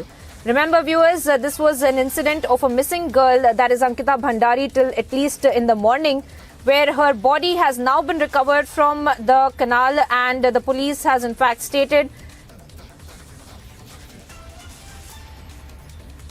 And we are getting you the latest as far as the investigation is also concerned.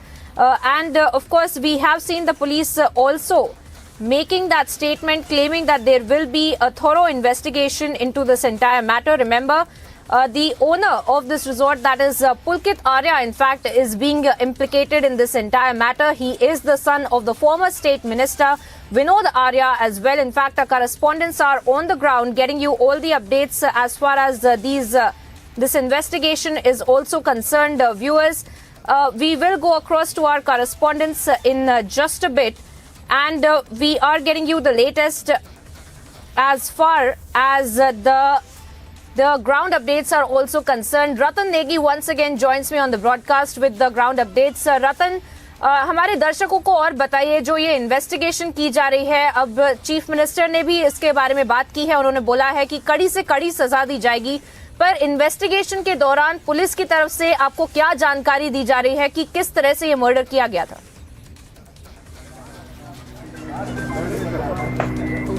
देखिए, सबसे पहले ज़रूरी था उत्तराखंड की police को कि अंकिता की तलाश की जाए, और वो तलाश आज पूरी हुई. अंकिता का शव यहाँ पर बरामद हो चुका है. सीआरपीएफ की टीम ने इस शव को जिला बैराज से यहाँ पर प्राप्त किया है. क्या कुछ पूरी जानकारी आपके पास? सर, ये हम सुबह 6 बजे हम यहाँ पहुँच चुके थे, लेकिन जो ये डैम है इसमें पानी तेज चल रहा है. प्रशासन ने आज सुबह ही 6:30 बजे डैम का पानी रोक दिया गया. उसके बाद हमारी सर्चिंग चली. तकरीबन आधे घंटे बाद हमें एक महिला का शव दिखाई दिया, तो महिला के शव को हमने डैम से बरामद करके बाहर लाया है, और फिर उनके भाई द्वारा शिनाख्त हो गई थी कि ये अंकिता की डेड बॉडी. कितना कब से सर्चिंग ऑपरेशन चल रहा था? हम सर सुबह 6 बजे तकरीबन पहुंच गए थे. सुबह 6 बजे से सर्चिंग चल रही थी, लेकिन जो हमें खबर दी वो कल भी हमारी टीम यहाँ पे लगी हुई थी. सर देखिए, सबसे पहले अपने दर्शकों को बताना चाहेंगे, ये जगह है जहाँ पर अंकिता का शव यहाँ पर बरामद हुआ है, और ये तमाम ये बैराज देखिए, ये शक्ति नहर चिलक का है.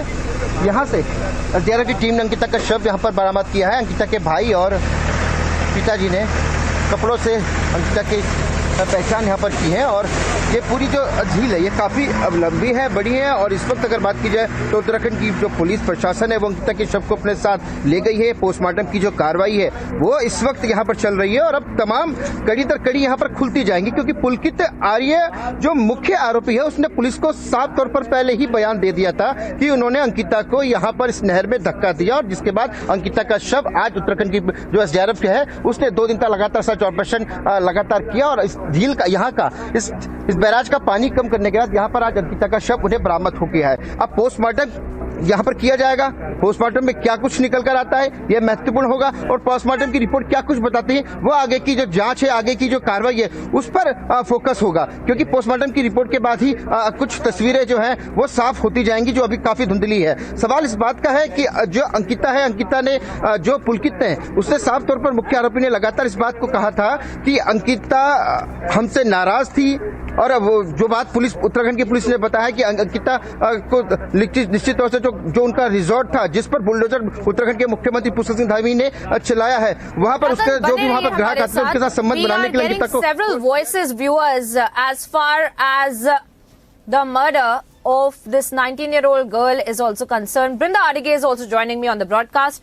Brinda, what do you make of this kind of gruesome incident that has come out where the BJP leader's son is in fact been implicated in this murder of this 19-year-old girl that has come out?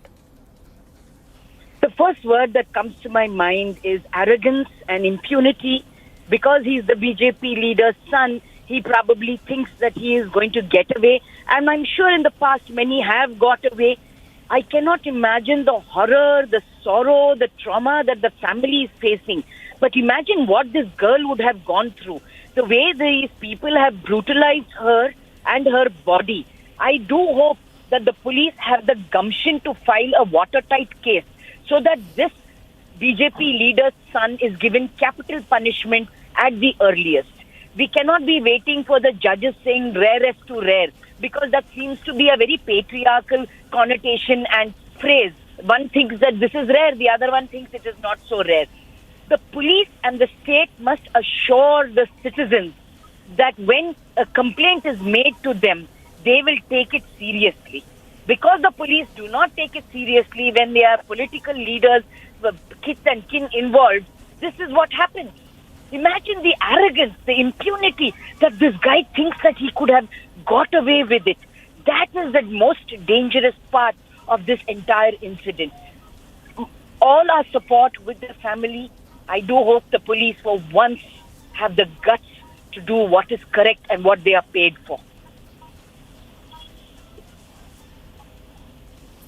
Brinda, as a women's rights activist as well, I want to ask you this here because there are, our sources confirming that this girl in fact had been murdered because sexual advances were also being refused by her. The overall misogyny of this case has also come out, and this is not the first time that such an incident is taking place in our country. What can really be done to address this issue as well as far as women's rights are also concerned? Laws are not enough. We know that misogyny, sexism exists. And so often we have heard leaders of political parties making the various kinds of statements and they have got away with it. Like they have not been penalized for any reason. Education, of course, is very important. But what is more important is for the justice system to take stringent and swift action. What we have seen in almost all cases is they disbelieve the woman. Or they think that this is trivial and frivolous and not take serious action. Even though we may have laws to protect women and laws for women to come forward and make these complaints. As a human rights activist, I would want that the justice system take cognizance of all this and police reforms must happen because the police seem to be still very colonized in their minds and in their functioning. The justice system cannot put off these cases. When we have laws to say fast-track courts, it means fast-track, not 6-7 years of court cases. Fast-track is nothing more than 9 to 12 months. Only then will there be a fear that certain punishment will be meted out to them. And education in all our schools and colleges is also important. Well, that's definitely the hope, Brinda. Thank you for joining us on the broadcast with that perspective and your information about this entire case that has also come to light. Thank you, Ratan Negi, as well, for getting us the ground updates. And we will be tracking this story very, very closely, viewers. This is a very important developing story from Uttarakhand.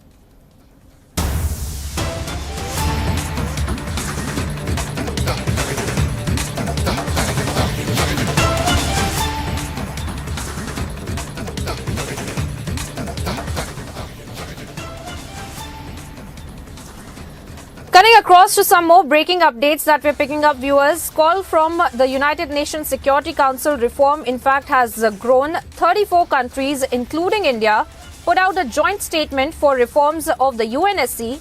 The joint statement says that it requires, and I quote, urgent and comprehensive reform. Emphasis on the council must be reflective of aspirations and perspectives of developing world, forming majority of the UN Charter. Now, this is a very important statement that really has come to light with respect to the United Nations Security Council, the reform for which has grown, and we are seeing that 34 countries, in fact, including India, who have put out a joint statement for reforms of the UNSC and claiming that the council must be reflective of the aspirations and perspectives of the developing world that form majority of the UN Charter. Abhishek Kapoor, our senior executive editor, is also joining me on the broadcast with more details on this. Abhishek, what do you make of this joint statement that has been sent out? India, of course, a part of it, claiming that the UNSC should take cognizance of the perspectives of the countries of the developing world as well that form the majority of the UN Charter, Abhishek. Well, as External Affairs Minister mentioned, the patience of the rest of the world against P5 on stalling the UNSC reforms is really coming to its end. We have seen that despite all the dialogue that has happened on reforming the United Nations Security Council, which has two components, the permanent 5 members and then 15 non-permanent members by rotation, it does not reflect the changed global realities post the end of Cold War and increasingly in the globalized, digitized world that we live in post-COVID. Be it the G4, which is an informal grouping of claimants to permanent membership of the UNSC, including India, Germany, Japan, and Brazil, or the L69, which is a larger group which wants representation in the United Nations Security Council on a permanent basis from LATAM, that is Latin America, then Africa, then Southeast Asia, and of course South Asia. So I think. As External Affairs Minister put, and I believe indicating towards China, that while you continue to talk about UNSC reform on one pretext or the other, you are stalling the process by which that could happen. And that's why, for example, the G4 resolution this time has spoken about moving to text-based consultations. There has been an intergovernmental negotiation going on, but effectively for almost 2 decades, it has not gone anywhere. So the patience insofar as rest of the world for UNSC reform is wearing thin, and Minister's statement, Dr. S. Jaishankar's statement, and of course the joint communiques that have come in between these groups of nations from G4 to L69, it just underscores the imperatives of UNSC reform at the earliest to reflect the changed global realities, including in the permanent membership. Remember, India, as we speak, India is just sort of completing its 2 years as a non-permanent member. We have been member of UNSC in 2021, 2022. We are ending our term in December. And the kind of understanding India has obtained over the last year and a half and more of while being a member of the UNSC, it is that China, it seems, is not interested in the reform because it sees itself as the next superpower and would want to order or fashion the world to its own whims and fancies. And more nations becoming permanent members of the UNSC with veto might hamper that objective. And so there is a clear obstacle in the form of China in the UNSC reforms, and of course not mentioning, but India's statement and in fact the position taken by other nations clearly suggesting that those obstacles need to be removed. And so far as negotiations for UNSC reforms go, we have to move towards more concrete steps. And one step in that direction would be text-based negotiations instead of just this informal dialogue that has been happening for almost a couple of decades. Right. All right. Abhishek Kapoor there getting us the details of this very important news break, viewers, that we're tracking for you, where in the call from the UNSC for reform, in fact, has grown, where 34 countries, including India, have put out a joint statement for reforms of the UNSC.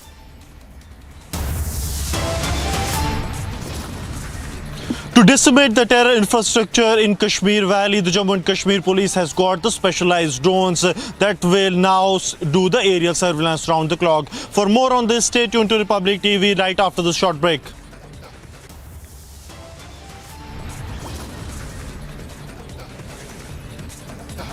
Violence, vandalism, sensational revelations. After NIA's mega PFI warning, India says ban PFI now.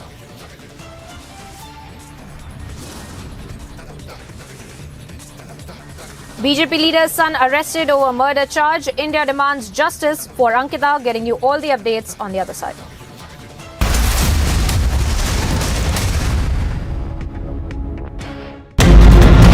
AIMIM office was vandalized last night in Thane.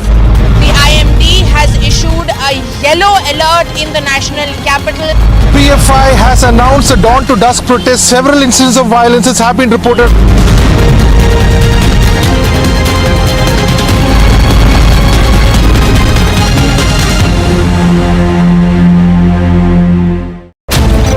Oh, they celebrated so hard when 200 AK-47 wielding policemen led by Sachin Waze walked into my home and assaulted my family and assaulted me and took me with 20 vehicles in front and 20 behind in the presence of 500 armed policemen like a terrorist to jail. They said they were so happy that night when I was arrested, when the Vadra Congress publicly claimed on social media the responsibility for carrying out an acid attack on me in the heart of Mumbai.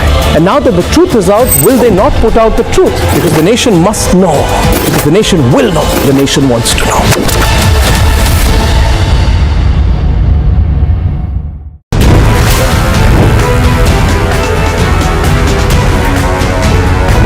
Nitish बाबू, आप जरा हिसाब दीजिए कि आपने क्या किया। लालू के साथ बैठकर कुर्सी बचाने के अलावे कुछ नहीं। सत्ता की कुटिल राजनीति से प्रधानमंत्री नहीं बना जा सकता।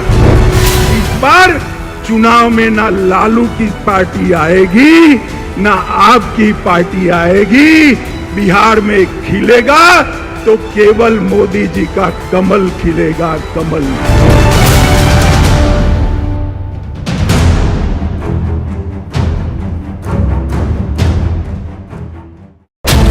The Lutyens media, their co-conspirators, they who said they walk in my shoes, they who conspired with the Vadra Congress, they who even conspired with our enemy nation of Pakistan, they don't know where to hide from you because they know whatever the truth.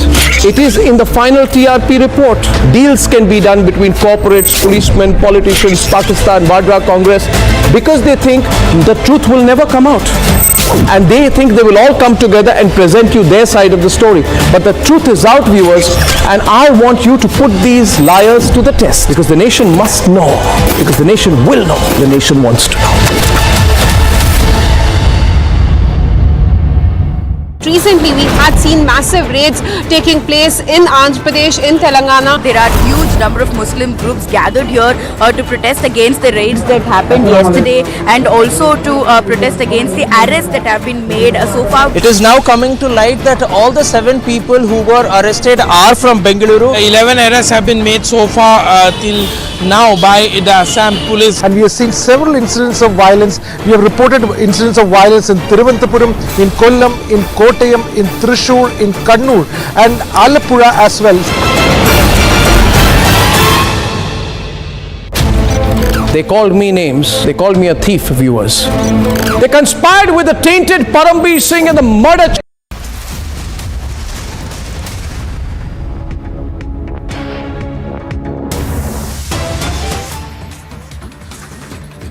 Okay. Jammu and Kashmir police has got the specialized drones that will do the aerial surveillance of the areas that are prone to the terror acts, and they have been deployed now in Srinagar, in the Sora and the Dargah locality, where they are keeping round the clock vigil on the developments that are taking place in the areas where the forces cannot man. And now the real-time monitoring is being done from the control room in the Srinagar. This is a big boost, as this will help the police to keep an eye on the anti-terror activities. Important to mention that there have been several such incidents that have been thwarted already. This is a big boost to the Jammu and Kashmir police, and for more, stay tuned to Republic TV.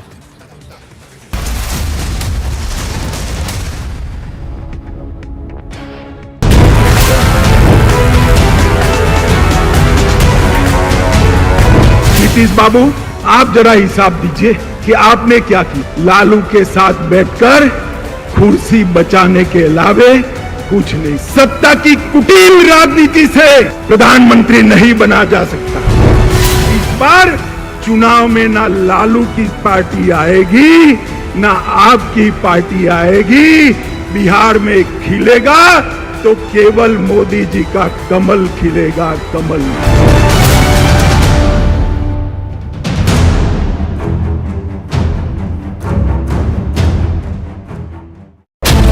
The Lutyens media, their co-conspirators, they who said they walk in my shoes, they who conspired with the Vadra Congress, they who even conspired with our enemy nation of Pakistan, they don't know where to hide from you, because they know whatever the truth, it is in the final TRP report.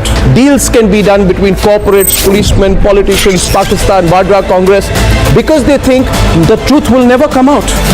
And they think they will all come together and present you their side of the story. But the truth is out, viewers, and I want you to put these liars to the test, because the nation must know, because the nation will know, the nation wants to know. Recently, we had seen massive raids taking place in Andhra Pradesh, in Telangana. There are huge number of Muslim groups gathered here to protest against the raids that happened yesterday, and also to protest against the arrests that have been made so far. It is now coming to light that all the 7 people who were arrested are from Bengaluru. 11 arrests have been made so far till now by the Assam police. And we have seen several incidents of violence. We have reported incidents of violence in Thiruvananthapuram, in Kollam, in Kottayam, in Thrissur, in Kannur and Alappuzha as well. They called me names. They called me a thief, viewers. They conspired with the tainted Parambir Singh and the murder charge Sachin Waze and the now in jail Anil Deshmukh of the NCP to claim that Republic's success was a result of deceit. They became a collaborative effort along with the Vadra Congress to attack my colleagues, to attack this network, to attack this channel, and they celebrated, viewers. And viewers, we knew all along that one day will come. A day will come, for no doubt. We knew that day will come when the truth will be out. Because the nation must know. Because the nation will know. The nation wants to know.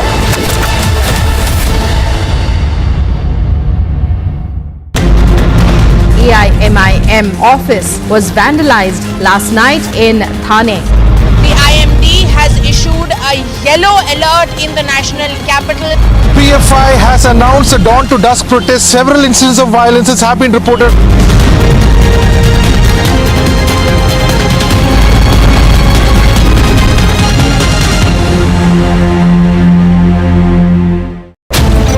Oh, they celebrated so hard when 200 AK-47 wielding policemen led by Sachin Waze walked into my home and assaulted my family and assaulted me and took me with 20 vehicles in front and 20 behind.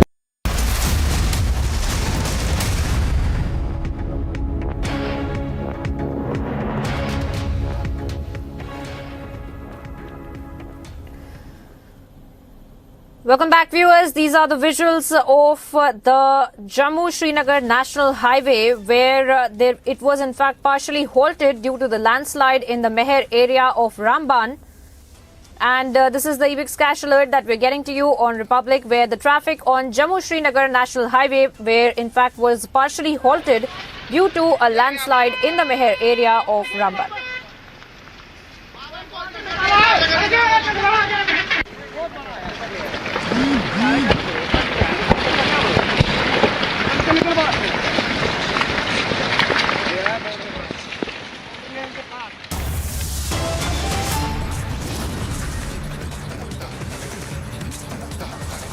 The State Investigation Agency is carrying out raids at multiple locations in Central and North Kashmir. The raids are in connection with the terror-linked case that was registered by agency, and now the raids are on at multiple locations in Central as well as in the North Kashmir. For more, stay tuned to Republic TV right after this short break.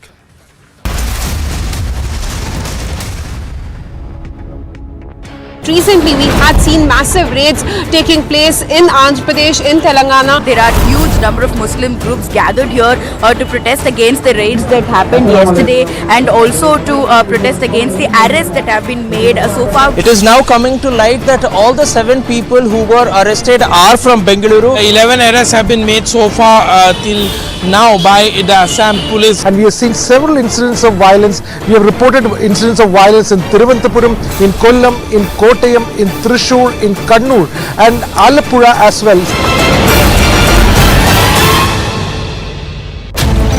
They called me names. They called me a thief, viewers.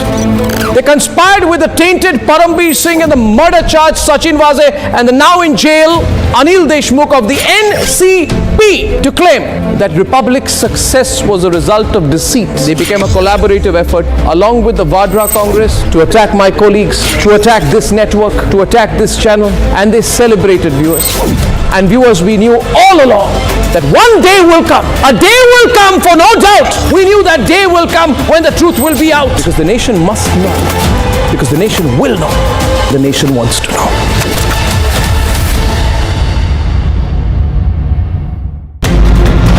AIMIM office was vandalized last night in Thane. The IMD has issued a yellow alert in the national capital. PFI has announced a dawn to dusk protest. Several incidents of violence have been reported.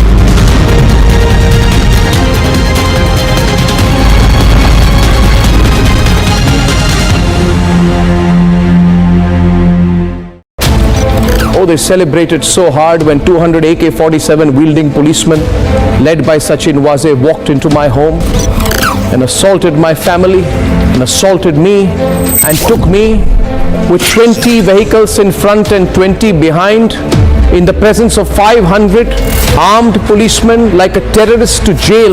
They said they were so happy that night when I was arrested, when the Vadra Congress publicly claimed on social media the responsibility for carrying out an acid attack on me in the heart of Mumbai. And now that the truth is out, will they not put out the truth? Because the nation must know. Because the nation will know. The nation wants to know.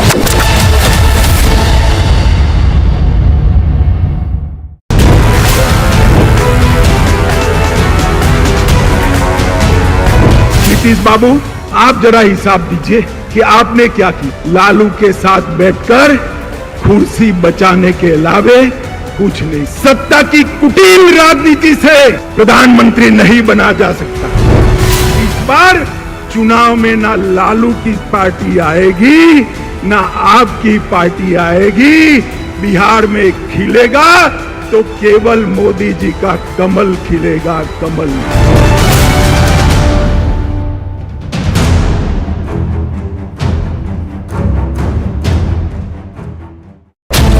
The Lutyens media, their co-conspirators, they who said they walk in my shoes, they who conspired with the Vadra Congress, they who even conspired with our enemy nation of Pakistan, they don't know where to hide from you because they know whatever the truth, it is in the final TRP report. Deals can be done between corporates, policemen, politicians, Pakistan, Vadra Congress, because they think the truth will never come out. And they think they will all come together and present you their side of the story. But the truth is out. out, viewers, and I want you to put these liars to the test, because the nation must know, because the nation will know, the nation wants to know.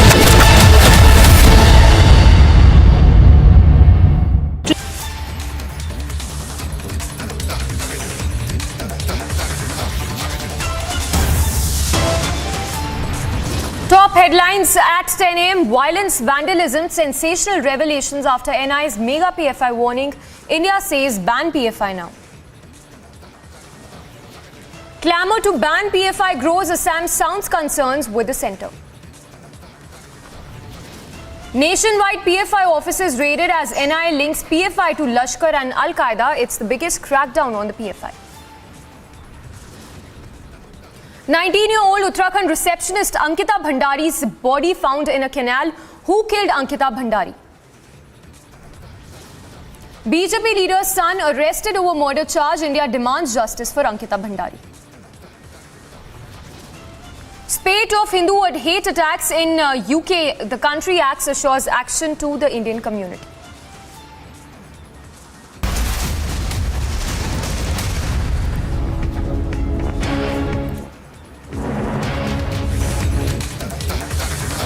Thanks for tuning in this Saturday morning. We are live and breaking. I'm Samiksha Srivastava. Lots lined up for you in this edition. First up, starting with breaking news coming in from J&K.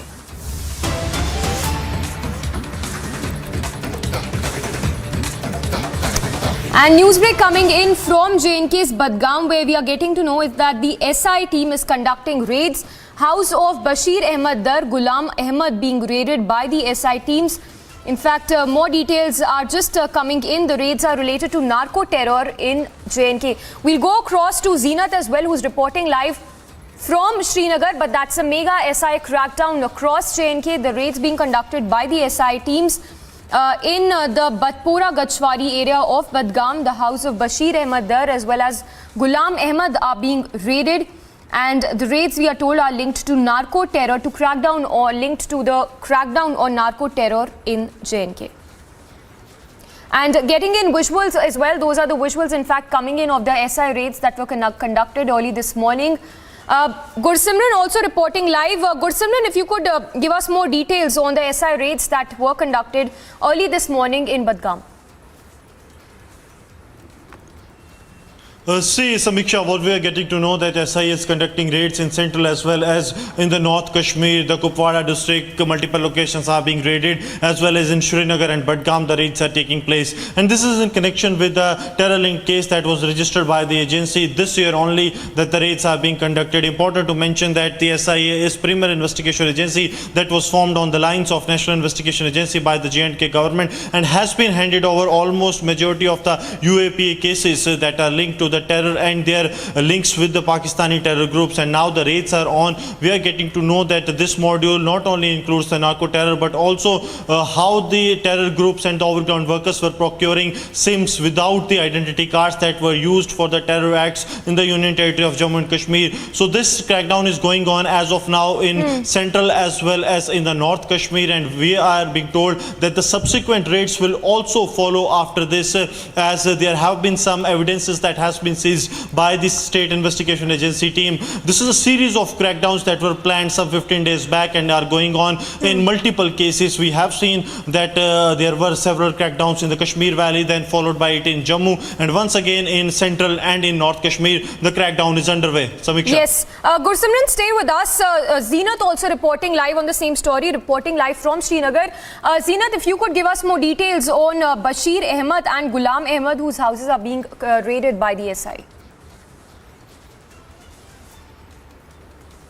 As the raids in the Kashmir Valley are concerned, no doubt it is related to the narco-terrorism that the SI is investigating for some time in the Kashmir Valley. And the raids were also being done in past by the investigating agency in Jammu. Talking about the raids that are being done today by the SIA, when we talk about the Lal Mandi raid, Lal Mandi is just in the Srinagar street, is the heart of the street where one of the hotel is being raided, and the resident who is staying in that hotel on a rent is from the Kishtwar district. district, and he's an employee of an agriculture department, soil testing engineer. Similarly, we are seeing the SIM vendors, those who sell these SIM cards, the mobile SIM cards to the people. They are being investigated, because as far as the investigating agency officials say that this has been a bigger nexus, because the people have been using the SIM cards to speak to people across, and how the drug deal was exchanged between them, how they used to sell, they send drugs. All kind of information would be shared through those SIM cards, through those numbers that reached it, and then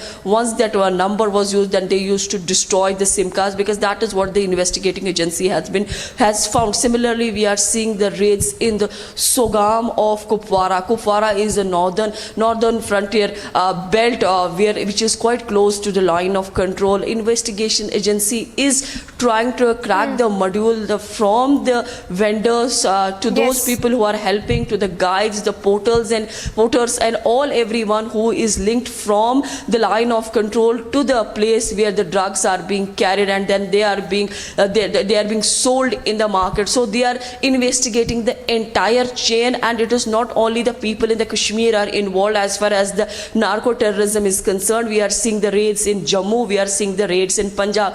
Recently, DGP J&K Police Dilbagh Singh has also said that despite sending the men and machinery, now Pakistan is focusing more on the narco terrorism to fund terrorism in the Kashmir Valley. But similarly, when we talk about the people who used to carry this trade in the Kashmir Valley, many of them are still behind the bars. Yes. Well, Zeenat and Gursimran, thank you so much. For the moment, we'll leave it at that. We'll keep coming back to you for more updates. For now, moving on to more breaking news coming in. And newsbreak coming in relation to the crackdown on the PFI. We are getting to know that the overall the NSA as well as the Home Minister are overseeing all the crackdown which is taking place. Exclusive details which have been accessed on Operation Octopus, which involved months of planning. So a big crackdown there on the PFI. Remember, the NI has also been conducting raids in several states, which has also led to protests by several PFI workers across the country. Exclusive details are just coming in of Operation Lotus. We are told that the NIA, ED, IB, CRPF as well as 15 state agencies are involved in this crackdown on the PFI involving terror funding as well as the radicalization. We'll go across to our senior executive editor Abhishek as well for more details. But that is the latest coming in this hour on the Operation Octopus. Well, I'm told we have our senior executive editor Abhishek joining us. Abhishek, if you could give us more details that we've just accessed. Well, Samiksha, so we saw how that major swoop down happened on PFI and affiliated organizations like the SDPI, leading to the arrest of 106, and the legal process is on. The remands being taken, judicial custody starting, in some cases interrogations already on. But what is important to understand is that this was an operation which went on for months in terms of preparation and planning. Remember, 300 sleuths of the NIA alone were involved, another 100 plus from the Enforcement Directorate, hundreds from the para forces to provide security cover, and of course the state police forces, taking total to over 1,000 and more. And the precision with which this was done. Remember, PFI is a big organization now, spread across the country, with of course its center of activity being Kerala. So from lakhs of activists, thousands of office bearers, only 106 zeroed down and cherry-picked based on their role, their involvement, their activities. They were, sort of kept under the radar for months by our intelligence agency, and a dossier, individual dossiers created and man-to-man marking to make sure that there is no untoward incident. Plan B put in place, and at the crack of dawn at around 4 a.m., we saw how on Thursday all these raids went across the country, and these individuals were picked up without any, adverse fallout in terms of violence or anything. So that really showed the kind of involvement that was there. Agency heads of IB, ED, NIA, for example, they were up all night. In fact, there was a multi-agency center put in place in Delhi and all these top officers from these agencies were closely monitoring the build-up to Operation Octopus and the subsequent execution. Of course, the overall political guidance of the Home Minister and the supervision of National Security Advisor were there, and these agencies carrying this out. Remember, it was in 2018 that the NIA had come out with a dossier on PFI suggesting that there was enough material to go ahead and put a ban because of the radicalization and the anti-national activities that were being carried out under the banner. And subsequent to which all these developments have happened. But these details about Operation Octopus, which panned out leading to Thursday crackdown. Yes. Abhishek, stay with us. Talking about this Operation Octopus, if you could talk to us more, about the incidents that have really happened in the last few months that have probably led to the agencies cracking down on the PFI, because there have been incidents where there is enough evidence to support the alleged involvement of the PFI and the groups. Well, yes, Samiksha, important that you ask. So there are 19 cases which the NIA alone is investigating against the PFI. These arrests that have happened on Thursday, 106 of PFI activists arrested. Of this, 45 are arrested by NIA in 5 cases that they are investigating, including one which was originally registered by Telangana police and which is registered in Hyderabad and subsequently was transferred to the NIA. Apart from that, ED, of course, needs many of them in connection with terror funding charges. There is a money trail that connects these individuals to some shell organizations or companies in the Middle East through which the funding for activities of PFI were being channelized, among other things. PFI, of course, debunks those charges and maybe they would fight legally. But what is important is that, as I said, meticulous planning went into it. So when the ED gets into the picture, they didn't do it without a preliminary investigation and inquiry. And of course, apart from that, even state police organizations having some cases, including in Kerala and Karnataka. So all those cases taken together leading to these 106 arrests. So these are specific individuals with specific charges and not random arrests that have taken place. And that's why sources tell us that they have a strong case against all these individuals whenever these investigations are put to scrutiny in courts of law. Yes. And Abhishek, if you could talk to us more on the about the charges for which the PFI workers will be probed, because, of course, we have the money laundering charges other than the terror funding, of course, and the radicalization, not to forget, which allegedly has been happening all these years and months. Well, important that you ask, Samiksha. So, let's understand the facade. The facade was democracy, political activism, and then it would go to taking care of minority rights and Dalit rights, and then it would morph to taking care of specific minority rights. Then, they would indulge in charity, and they would take care of legal expenses of those minority members accused of various crimes. And then it would, end up picking up these people after taking care of the legal expenses. Then it would go to training camps, radicalization camps. Remember the 2016 Kerala Islamic State recruitment case in which 18 of young men and even women had traveled to Afghanistan and onwards to participate in Islamic State activities. Many of them were found to be having PFI links or PFI role in radicalizing them to a level where they decided to join the ranks of Islamic State. There are fresh cases which show that PFI radicalization has played a role in young Muslim boys and girls, particularly boys, motivated enough to think in terms of joining the Lashkar-e-Taiba and other proscribed terror organizations based out of Pakistan as well. So I think there are serious charges, there are serious leads, and the agencies have worked on them for months before zeroing down on these individuals, and it is hoped that when the interrogation happens and those interrogation reports come out, we would have a damning case against the activities of the organization, which was formed in 2006 and since then has grown to about 22 states across the country. Well, absolutely, Abhishek. And if we particularly talk about Kerala, let's not forget that particular incident in which the PFI workers also used children to take part in this particular rally, and several slogans, anti-India remarks and slogans that were raised in a rally such as this.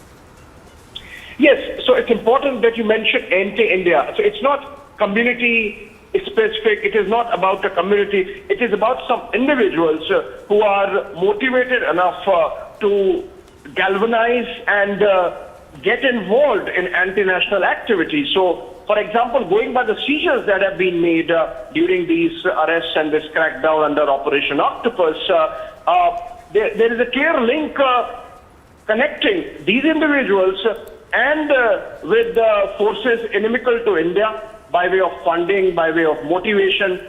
We saw how a training camp was going on in Fulbari Sharif in Bihar, just ahead of Prime Minister's visit, clearly aimed at disruption through intimidation. So it's not just about Kerala, of course.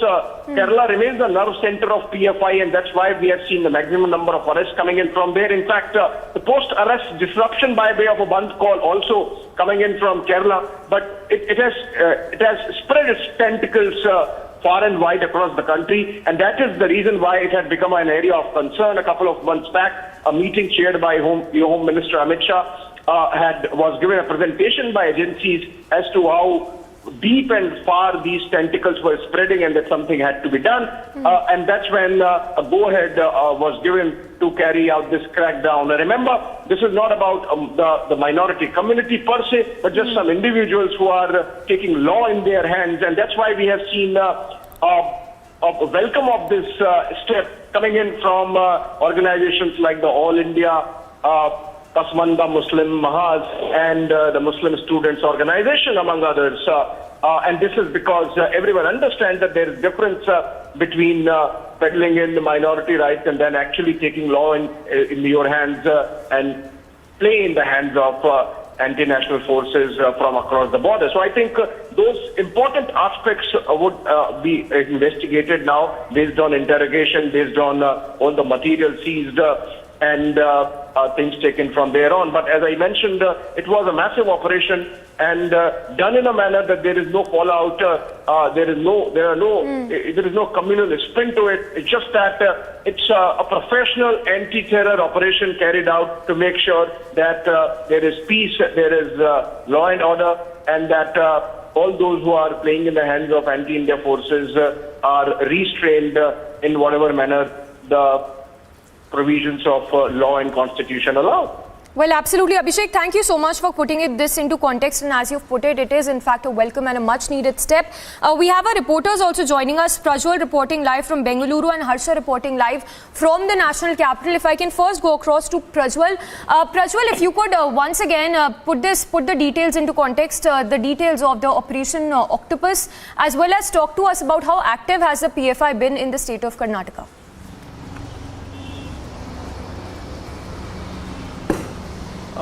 This is definitely a massive swoop down on the PFI by the central agencies, because we are not speaking about one or two central agencies. We are speaking about 5 of them: the NIA, ED, IB, CRPF, and the 15 state agencies who were involved in this combined effort, which was supervised by the NSA himself and also which was overseen by the Home Ministry too. So this is definitely something which was massive, and it has taken months of planning over here, because looking at how the plans have gone out, this is simultaneous raids across all the 15 states in the entire country, which involved thousands of personnel of the NIA and the ED coming together. So 2 agencies are conducting a coordinated search, coordinated search operation, seizures, and much more going on. And zeroing in on to Karnataka, we have seen that the NIA had raided over 25 locations now, and 7 people had been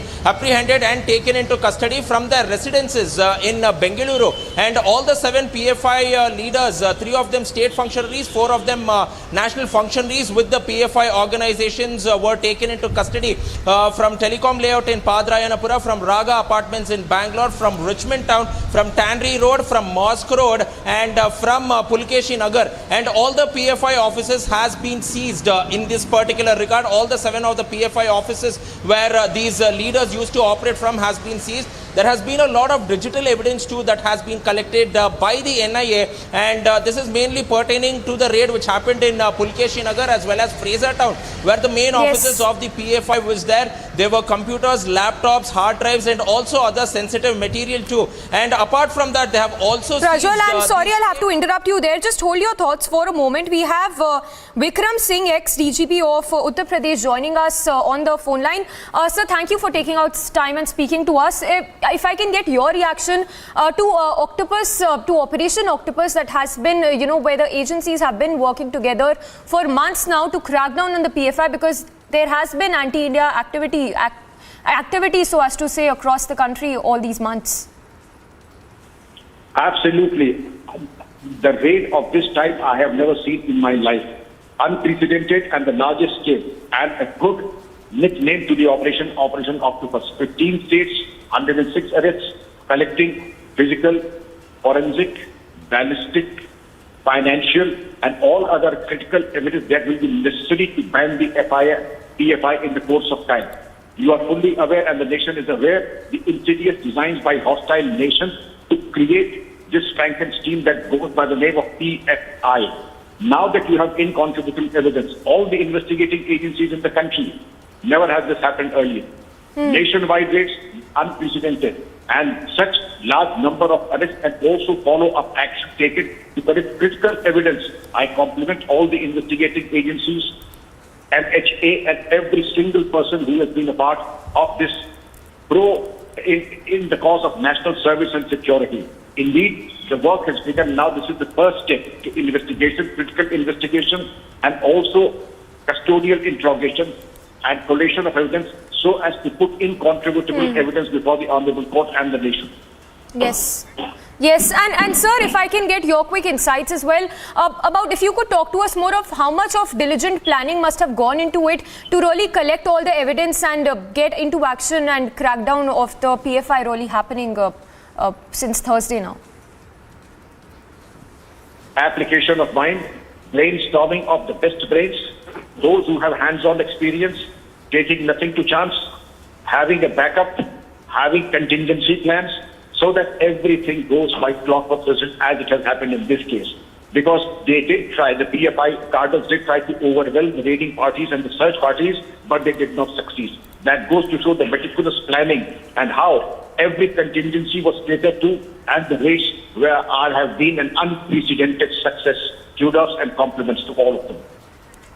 Yes. Well, thank you for speaking to us. So that was former UP DGP Vikram Singh talking to us about the kind of meticulous planning that really got into Operation Octopus, in which involved the NI, ED, IB, CRPF, as well as 15 state agencies to carry out that crackdown.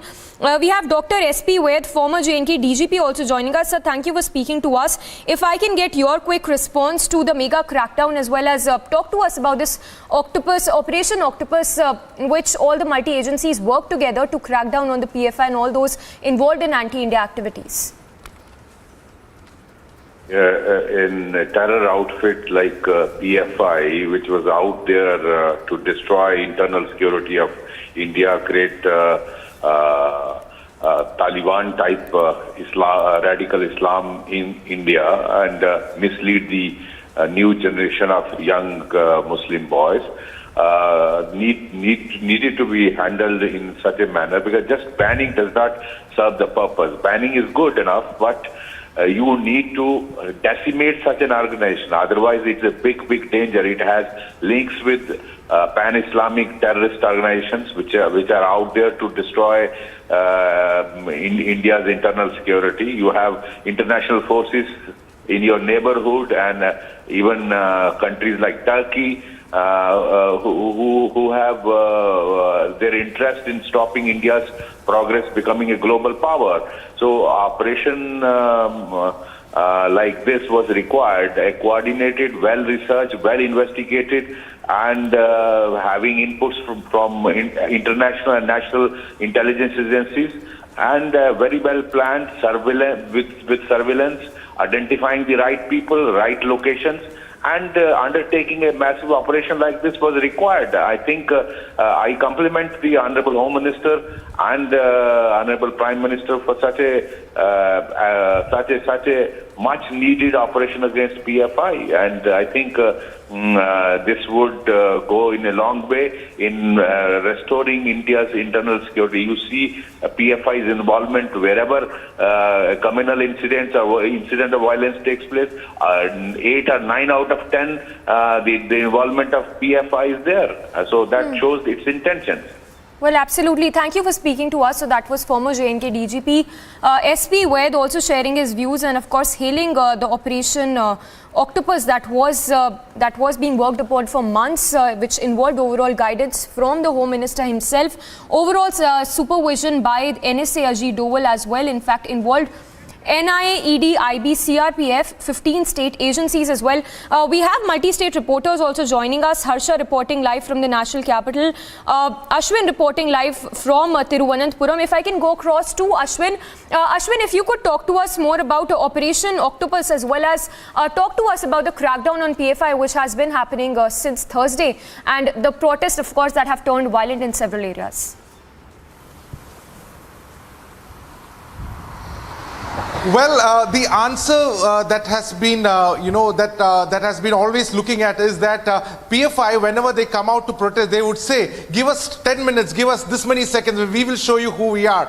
But here, today, on Thursday night, NIA has given a clear answer. In a matter of hours, 39 locations in Kerala was swooped down when not even a fly couldn't understand what was happening in the state of Kerala, dead in the night. Right from Thiruvananthapuram all the way to Kasaragod, there has been a multi-pronged operation, all simultaneously happening, coordinated to the precision that even German technology would be kept aside. That was the kind of precision, the kind of information was not even leaked to any people. Not even the top journalist in Kerala was even aware. There was no kind of information leak of whatsoever of this operation. That is the precision that has happened. I just want to take our viewers across to the number of people who were swooped down in the dead of the night by the NIA. It includes Karamanam Ashraf Maulvi. Where is he located? In Thiruvananthapuram. He was picked up from Thiruvananthapuram at dead in the night. Now all the way, that is in the south of Kerala. Now if you look, who's Karamanam, this particular person? He is the national in charge for education wing in PFI. He was picked up at the same time when Muhammad Ali, who also picked up, K. Muhammad Ali, who is the national in charge for expansion wing in PFI. Where was he picked up from? Malappuram. All this happened in the matter of hours. If this was not a well-coordinated, well-planned activity, this wouldn't have happened. This would have been, this kind of precision would not have taken place. You look at the kind of 10 people who have been marked, arrested in the remand report, you will be astounded to see that this operation has taken place simultaneously across Kerala. 39 places raid took place. Many people were taken into detention, and finally when the arrests were made, the NIA was able to not only access crucial incriminating documents which suggested that the top leaders of a particular community would be attacked, they also accessed the hit list. All this has happened only due to certainly due to a minute-to-minute planning that has been done. So Operation Octopus is certainly been a success because one, information never leaked. Right from the northern tip of Kerala in Kasaragod to the southern tip of Kerala in Thiruvananthapuram, people were taken, the key operatives have been picked up and then flown in to Delhi. All this has happened. It is unprecedented. It is something that would be recorded in the history of investigation in India. Yes. Ashwin, stay with us. Harsha also there reporting live from the national capital. Harsha, talk to us about this Operation Octopus. How many months did really go into this, and the very fact that all of it happened when the PFI, of course, was taken completely off guard when we talk about those raids late last Thursday night.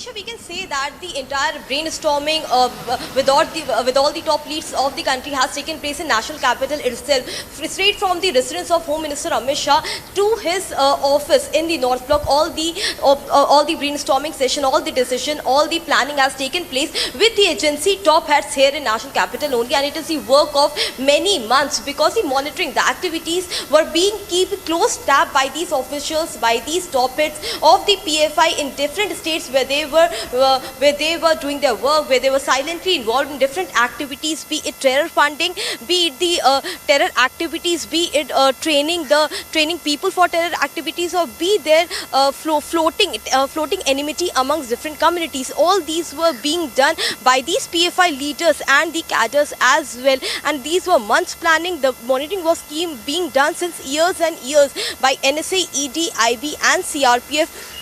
These all agencies were involved, because we have seen on Thursday when the raids were carried out from night till the morning at more than 80 and 100 locations. The meeting was going on here in national capital at the residence of Home Minister Amit Shah, where NSA Ajit Doval was present, NIA top officials were present, senior officials were also there, and this meeting and all the update regarding the PFI crackdown was being told to the HM himself. So we can say that this is not a day work, this is not a month's work, this is very long work which is being done after keeping tab on the leaders and cadres of PFI, because from UP, from Kerala, from Tamil Nadu, Telangana, Chennai, Karnataka, everywhere these PFI leaders were involved in so many activities at the time of CA and NRC. Also we have seen in Delhi, NCR, in UP, in the clashes which happened in Saharanpur, Muzaffarnagar, Deoband and the Kairana districts of UP. In that place also we have seen how the involvement of PFI was seen, and UP government has long been saying that PFI has now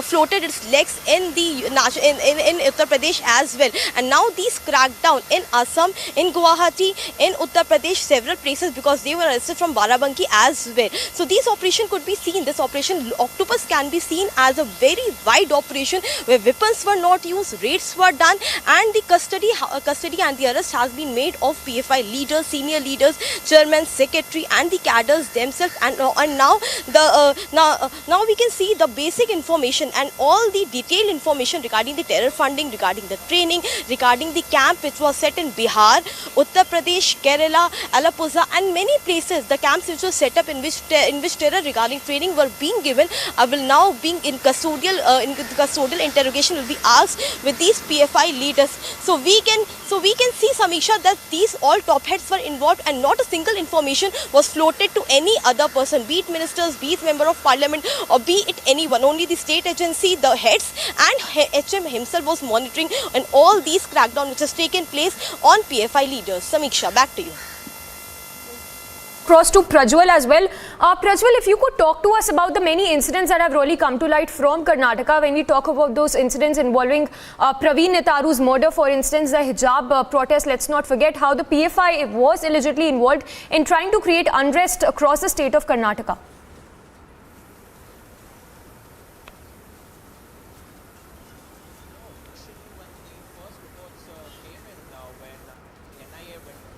PFI leaders as well as the members, and also of the PFI leaders as well as the members and also the officers in Mangaluru on Nellikai Road. It was initially stated that this was a link to the Praveen Netaru's murder case, because his murder case was handed over to the NIA2 and the NIA had taken over. So therefore, looking at it, initially it was stated that it was only Praveen Netaru's murder case which was there, but later this was definitely a well-coordinated, raid by the central agencies too. And later, even if we are looking at hijab, the role of the PFI and the SDPI has come out, where they started running online campaigns with the support of even the Campus Front of India too, and they try to create unrest among the people of two religions or two communities per se. And we have always seen that the coastal belt of Karnataka is always a very communally sensitive area.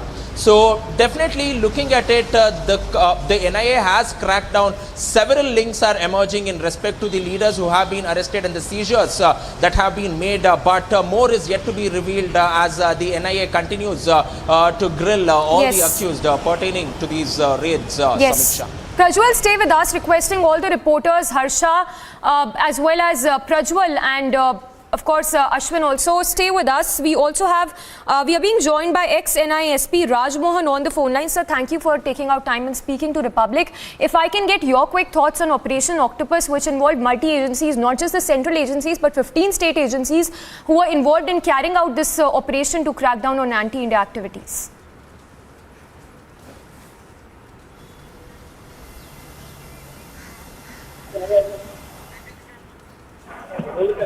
Yes, sir, if you are still with us, ex-NISP Raj Mohan joining us on the phone line. Sir, your thoughts on Operation Octopus that involved the central as well as the 15 state agencies to crack down on those involved in anti-India activities?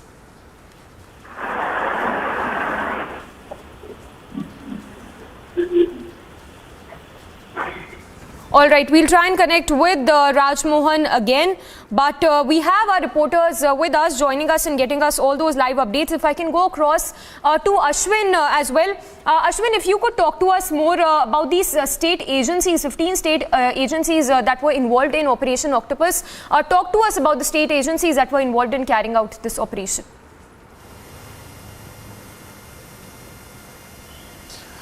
Well, for undergoing such a laborious task, first of all, because some of the locations where the raids took place, for instance, in Manjeri, it's a very small town in Malappuram. Now, the ex-president of PFI, Mr. Abu Bakr, his home was raided. Now, he's not marked arrested. Just hold your thoughts for a moment, Ashwin. I'm sorry, I'll have to interrupt you. Raj Mohan, ex-NISP, is back with us. Sir, your thoughts on the Operation Octopus that was carried out that involved the central and the state agencies?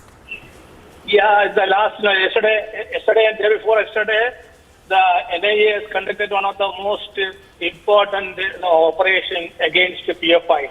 They conducted raids, in some 15 states and especially in Kerala.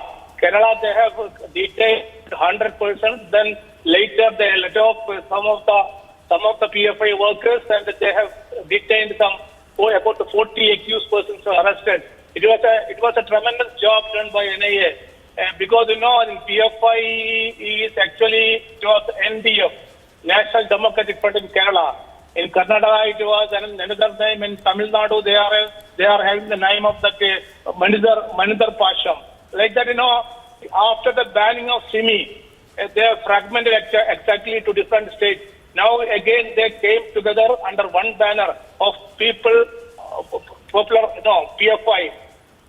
So then what happened, they have got enough support from Bahar se bhi. They are getting a lot of finance, and they are conducting classes, and they are even targeting important personalities of the country. They want to propagate ISIS, ideology, and they want to provide a Hindu and anti-Hindu Muslim country, as they are totally supporting ISIS and Al-Qaeda movement. So actually, it is time to ban that organization. It was worth such a raid will be giving more evidence for the agency to work against the PFI fellows, and they let them. The coming days, more evidence will be coming across after questioning these accused persons who are now in custody. So basically, what the NIA is doing, first time they have conducted such a vast raid throughout India. So probably it will be getting a lot of evidences against PFI fellows, so that they can charge sheet them under EAPA and such other offences. Basically, they are working against the country. They want to create a ISISI like output here. But what is actually in Kerala, the majority of the people are against it. Even the majority Muslims of Kerala are against it. But ultimately, they are propagating their ideas, and they are accumulating a lot of Muslim youngsters by giving them false promises, spending a lot of money, and other Quran activities and other Muslim activities, and they want to spread their ideology among Muslims youngsters. So that has to be curtailed by the NIA operation. Yes. And sir, you have been a part yourself of the NIA. If you could talk to us more about the kind of meticulous planning must have gone into it to carry out this planned operation, 106 arrests, 15 states, and of course incriminating documents as well that were seized in these mega raids that were carried out. Yes. Actually, this is first time they have done such a wonderful work. Such a coordinated work is definitely give enough evidence for NIA to further move their probe ahead. Yes. Well, thank you so much. So that was Rajmohan, former NISP, speaking to Republic, talking to us about the kind of planning that must have gone into it, that the Operation Octopus that was carried out with the overall guidance from the Home Minister, supervision by the NSA, Ajit Doval, as well as agencies involving the NI, ED, IB, CRPF, as well as state agencies. And Sandeep, Prajwal, Ashwin, as well as Harsha reporting live, getting us all those updates. We'll slip into a very short break, but more on the other side, and we'll continue with the live coverage to get more exclusive details of Operation Octopus that was carried out pan-India, those raids that were conducted by multi-agencies under the overall guidance of Home Minister Amit Shah.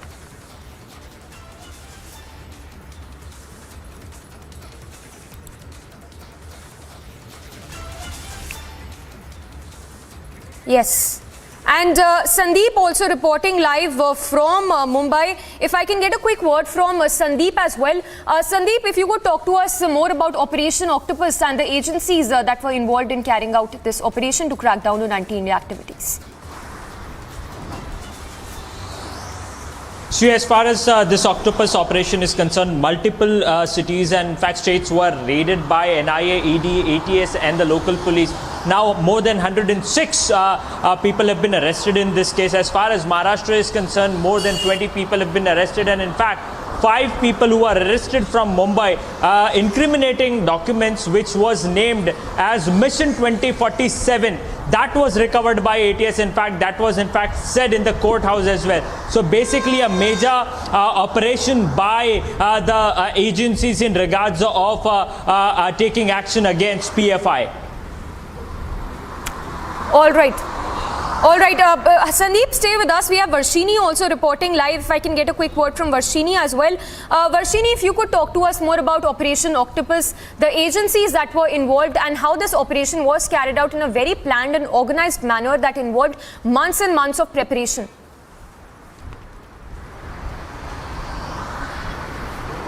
The planning was on point because in different parts of the state, not just Chennai, but also almost 10 districts, including Ramanathapuram, Theni, Dindukal, and Karaikal, Puducherry, and Kadalur, and Salem, and Madurai, and so many districts at the same time at 3 a.m. in the morning. The NIA, along with the ED, had launched the raids. They've begun at the same time, and it was a raid that was properly carried out in every place because we hear from sources that tell us that so many documents and so many paper trails regarding the fundings that were that was passed through these PFI was obtained during this raids that took place day before yesterday, is what we are learning from these raids. And we also know that 11 people have been arrested from PFI in Tamil Nadu, and currently the investigation is also underway, and we will be getting more details on this as well.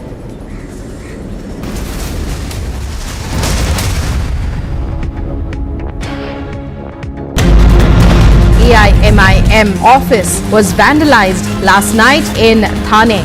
The IMD has issued a yellow alert in the national capital. PFI has announced a dawn to dusk protest. Several incidents of violence have been reported.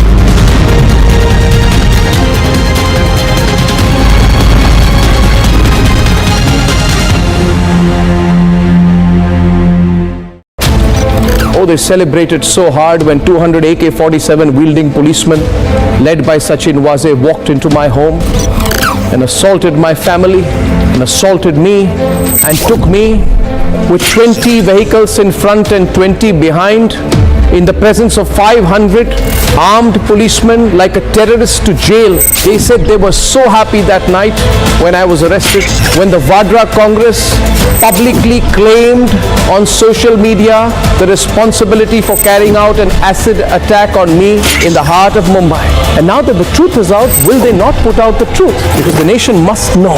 Because the nation will know. The nation wants to know.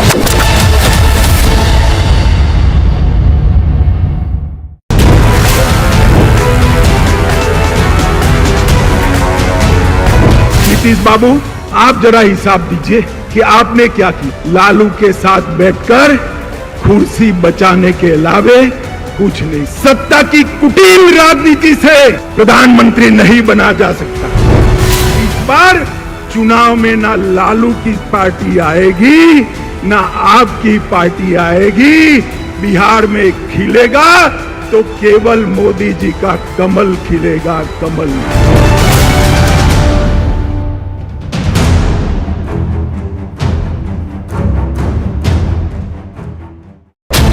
The Lutyens media, their co-conspirators, they who said they walk in my shoes, they who conspired with the Vadra Congress, they who even conspired with our enemy nation of Pakistan, they don't know where to hide from you because they know whatever the truth. It is in the final TRP report. Deals can be done between corporates, policemen, politicians, Pakistan, Vadra Congress, because they think the truth will never come out. And they think they will all come together and present you their side of the story. But the truth is out, viewers, and I want you to put these liars to the test because the nation must know, because the nation will know, the nation wants to know. Recently, we had seen massive raids taking place in Andhra Pradesh, in Telangana.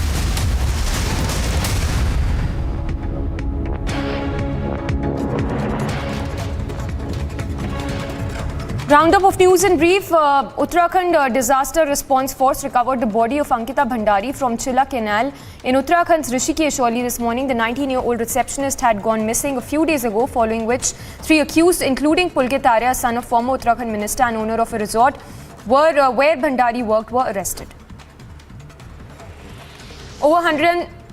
Over 100 PFI workers were arrested in multiple raids that were carried out by a joint team of the NI, ED and state police across 11 states. On 22nd of September, massive swoop down on PFI and affiliates was code-named Operation Octopus. Over 15 agencies were involved in the operation that was supervised by NSA Dowell under the guidance of Home Minister Amit Shah.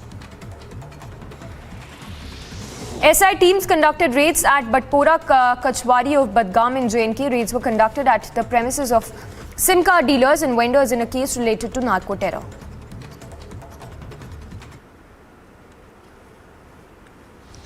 "15 states, 93 locations and over 100 arrests. The joint operation by NIA, ED and several state police investigative agencies has now shown the importance and significance of Operation Octopus to rein in the PFI groups and its associate groups. Republic Media Network is going to bring you all the latest headlines on Operation Octopus. Stay tuned to Republic Media Network.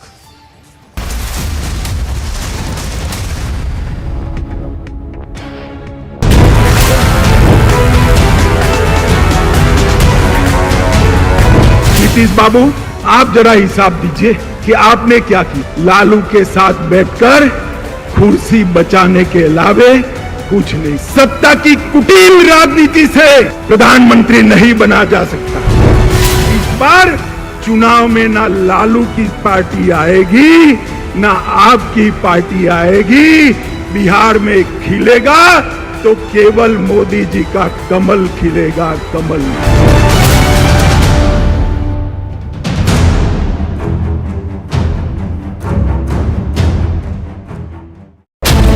The Lutyens media, their co-conspirators, they who said they walk in my shoes, they who conspired with the Vadra Congress, they who even conspired with our enemy nation of Pakistan, they don't know where to hide from you because they know whatever the truth, it is in the final TRP report.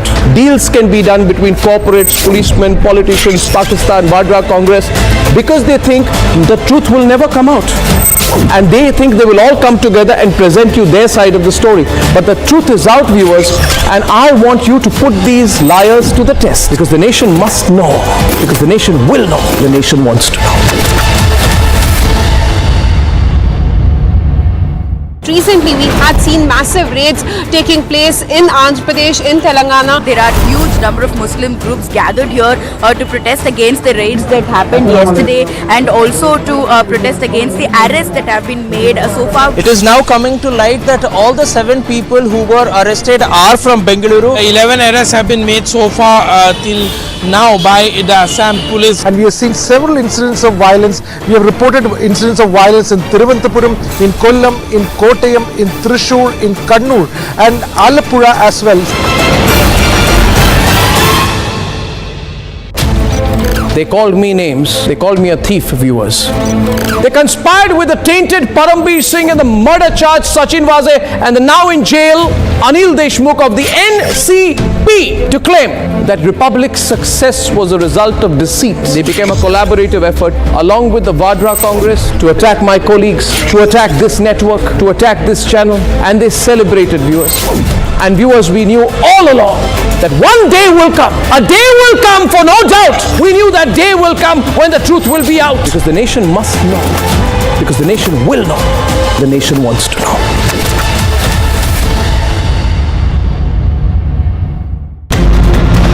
AIMIM office was vandalized last night in Thane. The IMD has issued a yellow alert in the national capital. PFI has announced a dawn to dusk protest. Several incidents of violence have been reported.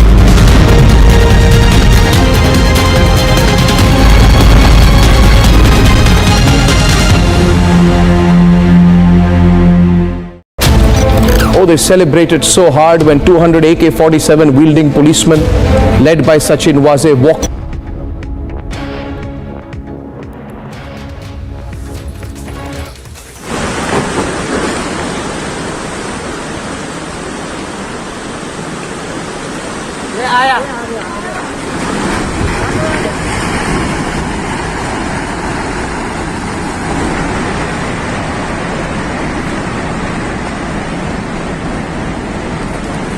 Well, the visuals there on your screens from Uttarakhand's Tawaghat Lipu Lake National Highway that's now shut after a large part of hill that fell near the Najang Tamba village late last evening. Now, due to the closure of the Adi Kailash Mansarovar Yatra route, which goes by Najang Tamba village, 40 passengers are still said to be stuck in this area.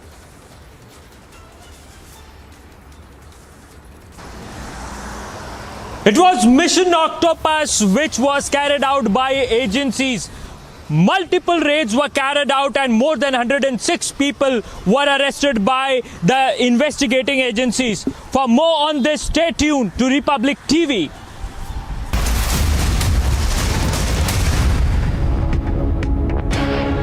Recently, we had seen massive raids taking place in Andhra Pradesh, in Telangana. There are huge number of Muslim groups gathered here to protest against the raids that happened yesterday, and also to protest against the arrests that have been made so far. It is now coming to light that all the 7 people who were arrested are from Bengaluru. 11 arrests have been made so far till now by the Assam police. And we have seen several incidents of violence. We have reported incidents of violence in Thiruvananthapuram, in Kollam, in Kottayam, in Thrissur, in Kannur and Alappuzha as well. They called me names. They called me a thief, viewers.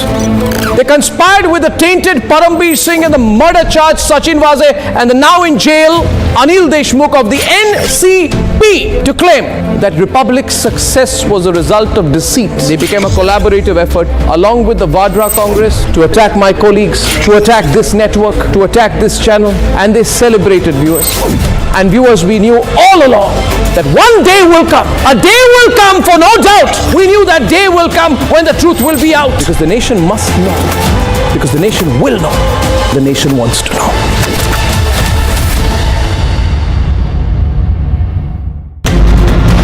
AIMIM office was vandalized last night in Thane. The IMD has issued a yellow alert in the national capital. PFI has announced a dawn to dusk protest. Several incidents of violence have been reported.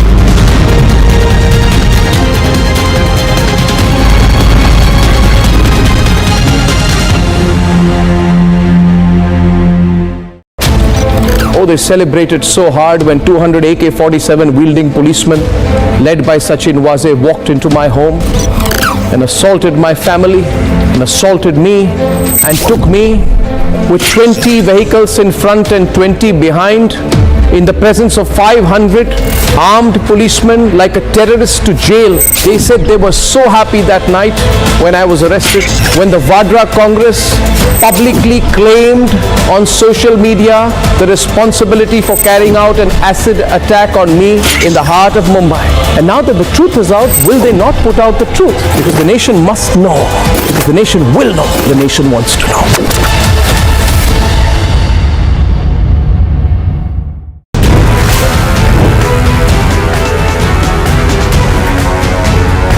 Nitish बाबू, आप जरा हिसाब दीजिए कि आपने क्या किया। लालू के साथ बैठकर कुर्सी बचाने के अलावे कुछ नहीं। सत्ता की कुटिल राजनीति से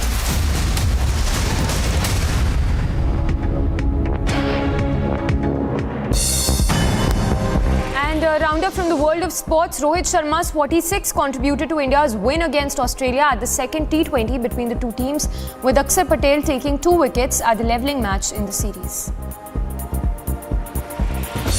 Roger Federer's final professional contest along old rival Rafael Nadal ended in defeat in the men's doubles match for Team Europe against Team World's pair of Jack Sock and Francis Tiafoe in the 2022 Lever Cup held at the O2 Arena in London. Portugal trained ahead of their upcoming League A Nations League Group 2 match against Czech Republic. Fernando Santos' team sit in second place in the standings with 7 points after 2 wins, 1 draw and 1 defeat.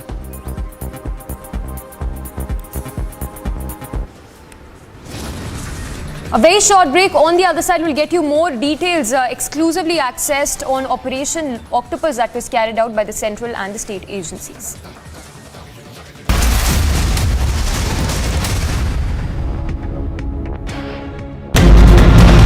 AIMIM office was vandalized last night in Thane.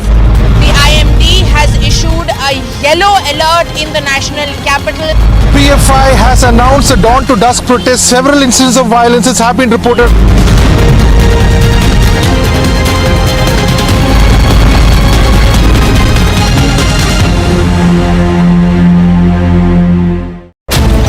Oh, they celebrated so hard when 200 AK-47 wielding policemen led by Sachin Waze walked into my home and assaulted my family and assaulted me and took me with 20 vehicles in front and 20 behind in the presence of 500 armed policemen like a terrorist to jail. They said they were so happy that night when I was arrested, when the Vadra Congress publicly claimed on social media the responsibility for carrying out an acid attack on me in the heart of Mumbai.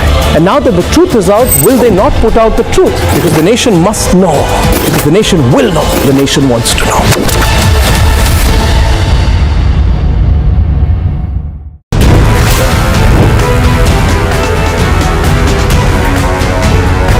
Nitish बाबू, आप जरा हिसाब दीजिए कि आपने क्या किया। लालू के साथ बैठकर कुर्सी बचाने के अलावे कुछ नहीं। सत्ता की कुटिल राजनीति से प्रधानमंत्री नहीं बना जा सकता। इस बार चुनाव में ना लालू की पार्टी आएगी, ना आपकी पार्टी आएगी। बिहार में खिलेगा तो केवल मोदी जी का कमल खिलेगा, कमल।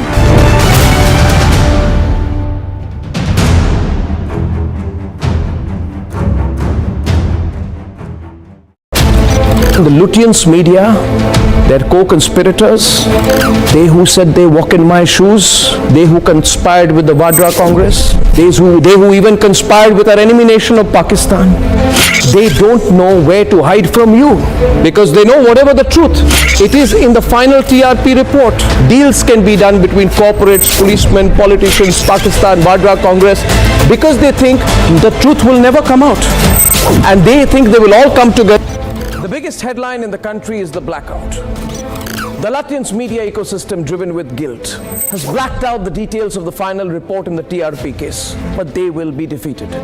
I distinctly remember how 2 years ago, even before Parambir's press conference to target Republic, there was a network that had already deployed reporters in front of my house in Mumbai. And I don't want to get into how they were so quick or what kind of extra sensory perception they had, but it is amazing that the same network has not uttered a word on the TRP case when their own name is figured in the probe. A simple Google search will show you how the cash for viewership charge has hit India today. Because the nation must know, because the nation will know, the nation wants to know.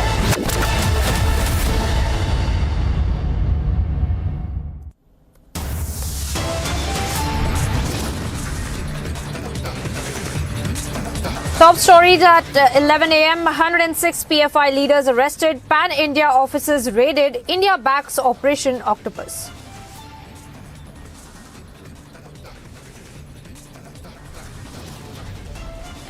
Months of planning by 15 agencies, an operation supervised by the NSA, guided by Home Minister himself. It's a massive swoop down on the PFI.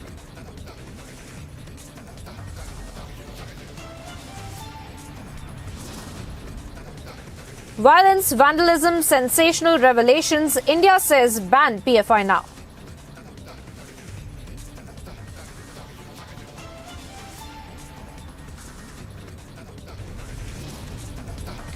"19-year-old Uttarakhand receptionist Ankita Bhandari's body found in a canal. Who killed Ankita Bhandari is the question.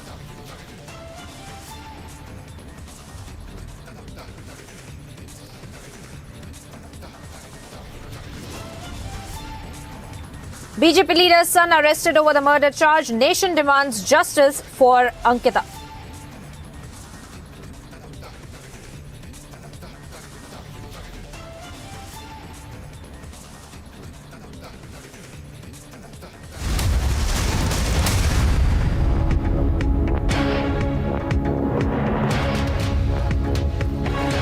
Thank you for tuning into Republic viewers. I'm Priyanka Sharma. We are live in breaking and straight away getting you all the updates of what's really happening with the PFI. Once again, we are seeing that the PFI workers are out in the streets and raising pro-Pakistani slogans in Pune. Now, this is the latest that we're picking up with respect to the PFI workers who had gathered and raised anti-India slogans and pro-Pakistan sloganeering that we are seeing that took place in Pune. Once again, these are the PFI workers who have come out since day before yesterday. We are seeing since Operation Octopus had been in play, we are seeing that the PFI workers have been coming out on the streets, carrying out these kind of protests. And another such image really coming to light from Pune, where in fact we are seeing that the PFI workers have come out on the streets and raised pro-Pakistan slogans in Pune as well. Our team of reporters are on the ground getting you all the updates. We have Sandeep joining us from Bombay. Piyush Ori joining us from the national capital Delhi, Prajwal joining from Bengaluru, Aneri joining us from Hyderabad, and Varshini joining us from Chennai as well. Stay with us, all of you, but I want to first come across to you, Sandeep, where we are seeing that these images of anti-India, pro-Pakistan sloganeering that was being carried out by the PFI workers. Once again, the PFI workers out on the streets trying to carry out this kind of a ruckus and carry out anti-India activities. Tell us more about what's happening in Pune. Yes, major raid were carried out in Pune as well, and in fact more than 20 people from PFI was arrested by the National Investigating Agency. Now it is very shocking to see, and you can understand the reason behind the action that have been taken. Now yesterday there was a massive protest which took place in Pune, and in fact you can see the PFI workers, the supporters of PFI are raising slogans of Pakistan Zindabad, anti-India sloganeering against India. So you can understand the reason behind the Operation Octopus, Priyanka, how important this operation was for the investigating agencies in order to carry out multiple raids to make sure that these people who live in India, who are in the operation of anti-India activities. Hence, now this picture of PFI is very much clear, and in fact Republic TV is giving you exclusive details of this, Priyanka, that these PFI workers were raising anti-India slogans yesterday when there was a massive protest organized, and in fact massive raids were underway at PFI offices across the country. Priyanka. Well, that's right, Sandeep, and this is not the first incident of this kind of a ruckus that is being created by the PFI as well. Stay on, all of you. I want to also go across to Piyush Ori, who's reporting from the national capital. Piyush, speak to us about this Operation Octopus as well, where we are seeing that a massive number of officials that had been in coordination and these kind of multi-city raids, at least 93 locations where these raids were carried out in 15 states, and of course more than 1,500 police officers that had also been, involved in carrying out and seeing this Operation Octopus to its fruitful end as well. So speak to us a little bit about that and with respect to the intelligence also that has now been gathered by the agencies. So good morning, Priyanka. And yes, as Sandeep rightly pointed out, that there was a very important need of carrying this form of operation. And yes, for this, a lot of planning, a lot of strategy was put in place of how actually this operation needed to be put in place and needed to be put in effectively. Now, a major concerning point for people at Home Ministry and people at NSA was that how PFI and its associate organizations were making rapid strides in places in down south. In fact, there were a lot of arrests that were made by NIA earlier also of people who were radicalized by thinking of PFI and thinking of people by the ideology of ISIS. So yes, there was a need that was felt of conducting a massive raid for which massive planning needed to be put in place. Now, for this, not only officials from sorry to interrupt you. Stay on with us because we are picking up several voices on this entire Operation Octopus as well that had been seen to its fruitful end. TP Senkumar, the former DGP of Kerala, is also joining us on the phone line. Sir, thank you for speaking to Republic TV. Could you speak to us a little bit more about this Operation Octopus that had been carried out with the thousands of officers that were working in coordination with the Home Ministry to see these kind of raids that were being carried out on these organizations that carry out these anti-India activities specifically there in Kerala as well? Yeah, this is actually better late than never.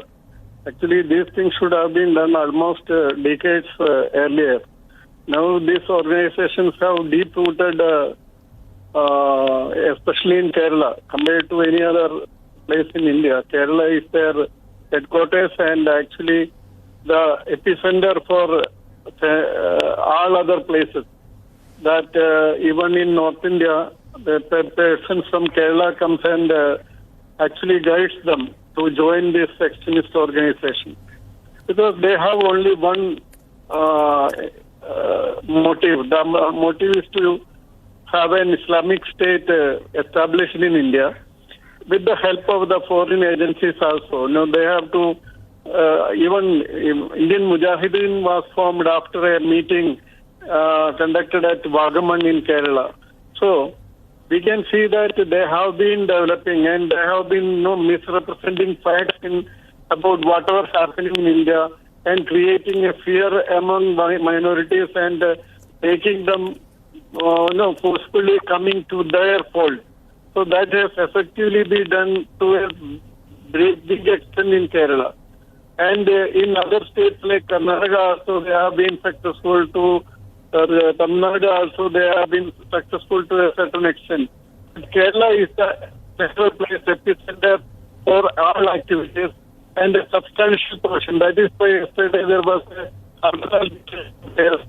an illegal trial against the High Court order was declared and it was forcefully done by using force and threats. So what they are doing is that entice the whole community by telling so many untrue things and actually getting the youth into their fold and promising the heaven. If they die in the course of this, if they will get the heaven and the heaven gives them a lot of things. So if you live, you get to the Islamic State. If you die, you get the heaven.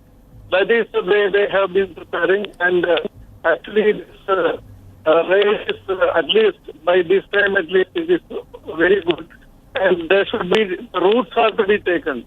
Just not well, that's right, sir, and that's exactly because of this kind of a radical mentality and radicalization of these youth as well, which is why this Operation Octopus, of course, was also very important. Thank you for sharing with us all those perspectives as far as the intelligence community is also concerned. We have our correspondents from across the country, in fact, joining us. Viewers, let me go across to Bengaluru now, from where Prajwal is joining me live on the broadcast. Prajwal, tell us more about the kind of raids that had been carried out in Karnataka as well, because we see that the kind of coordination that it took from the central agencies and the state intelligence community as well, so that they could carry out this kind of raids with particular precision and precision on the targets that they were also looking at, the names of the accused that had also come out of the PFI related these people.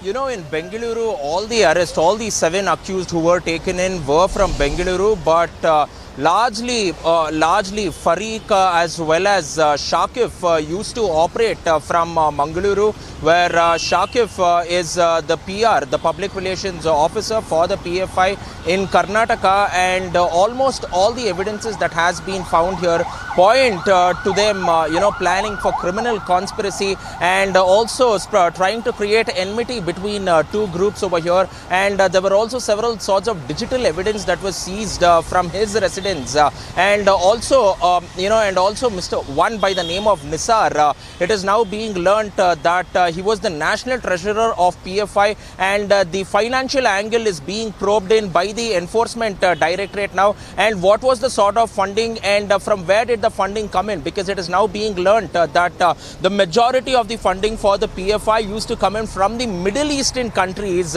through the form of donations to NGOs and then to the PFI accounts too. So now the ED is also looking into these donations from Middle Eastern countries to these NGOs, right. And these NGOs too have come under the radar. That's right, Prajwal. Of course, we have been tracking with respect to how the Operation Octopus had been seen to its fruitful end, and the kind of intelligence that was coordinated with the state and the central agencies as well. I want to thank all our reporters for joining me on the broadcast. For the moment, we're getting some more updates, some more breaking news as well that we move on to.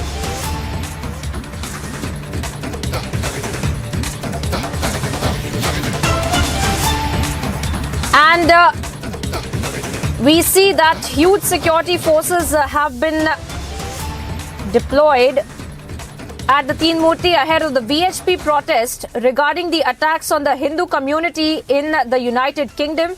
Now, remember, viewers, we had seen multiple instances that had come to light with respect to the kind of xenophobic attacks that were carried out on the Indians there in the United Kingdom as well, to which we had seen that several statements condemning these attacks had also come to light from the Indian government, where they had in fact stated that the UK government needs to take cognizance of this kind of targeted attacks on the Indian community, Indian diaspora there in the United Kingdom as well.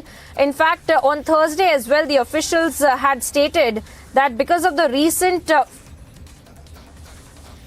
fights and clashes that had also come to light needs to be taken cognizance of as well. Our correspondents are also joining us on the broadcast. Harsha is joining me from the national capital. Harsha, tell us more about these kind of security arrangements that have now been made in light of the VHP protests that had been called for. What's the situation like on the ground?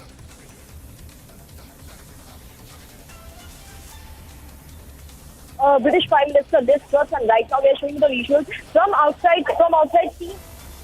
As you can see, the visuals from that these are the police officials and the leaders of VHP have also arrived there. And VHP have also arrived here at Teen Murti Lane regarding meeting any official in the UK embassy and protesting here against the attacks and violence which have been happening in United Kingdom cities like Leicester and Birmingham, where the attacks on Indian community were seen. The places of worship were destroyed, and even the symbols of Hindu communities were also destroyed. And as being said by VHP leader that they are the Islamic extremists who are involved in all these activities and linked with wanton violence. We also saw how S.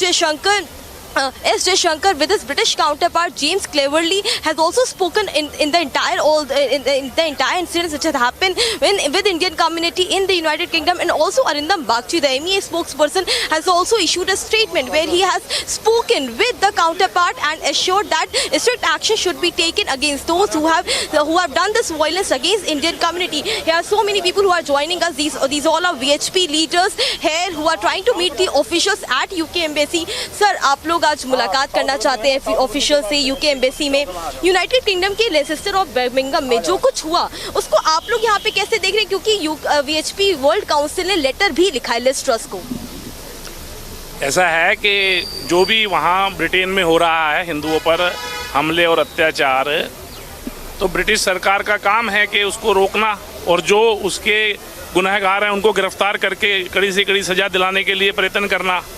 लेकिन उसमें कहीं कमजोरी दिखाई दे रही है British सरकार की तरफ से, इसलिए हम यहाँ इकट्ठे होकर के आए हैं. हमने पहले पत्र भी लिखा है जो हाई कमिश्नर है उनको, लेकिन उनकी तरफ से कोई रिप्लाई नहीं आया. तो आज हम इकट्ठे होकर के यहाँ एक प्रकार का सांकेतिक प्रदर्शन करने के लिए आए हैं, और इसके बाद भी अगर हमको दोबारा तिबारा चौबारा भी आना पड़ेगा तो हम आएंगे. मैम, आपको लगता है कि जो वायलेंस हुआ, जो इंडियन कम्युनिटी पे अटैक हुआ वहाँ पर, उसको अब काफ़ी दिन हो गए हैं लेकिन कोई एक्शन नहीं लिया गया है वहाँ पे उन लोगों पर जिन्होंने वायलेंस किया? तो एक्शन होना चाहिए, उसी के लिए तो हम आए हैं यहाँ पे कि एक्शन हो. कोई सुनवाई नहीं हो रही, इसीलिए तो हम लोग यहाँ इकट्ठा हुए हैं कि हमारी बात वहाँ तक पहुँचे और कोई एक्शन हो. मिनिस्टर एस जयशंकर ने भी ब्रिटिश काउंटर पार्ट से बात की और उन्होंने आश्वासन भी दिलाया कि प्रोवोकेटिव एक्शन लिया जाएगा. जिन्होंने किया, आपको लगता है कि कहीं कमी रही है, कहीं देरी हुई है और अभी भी लगातार अटैक हो रहे हैं इंडियन कम्युनिटी? इन्हीं सब बातों को ध्यान में रखते हुए आज विश्व हिंदू परिषद ने ये सांकेतिक प्रदर्शन जो करना था वो यहाँ पर इकट्ठा हुए हैं.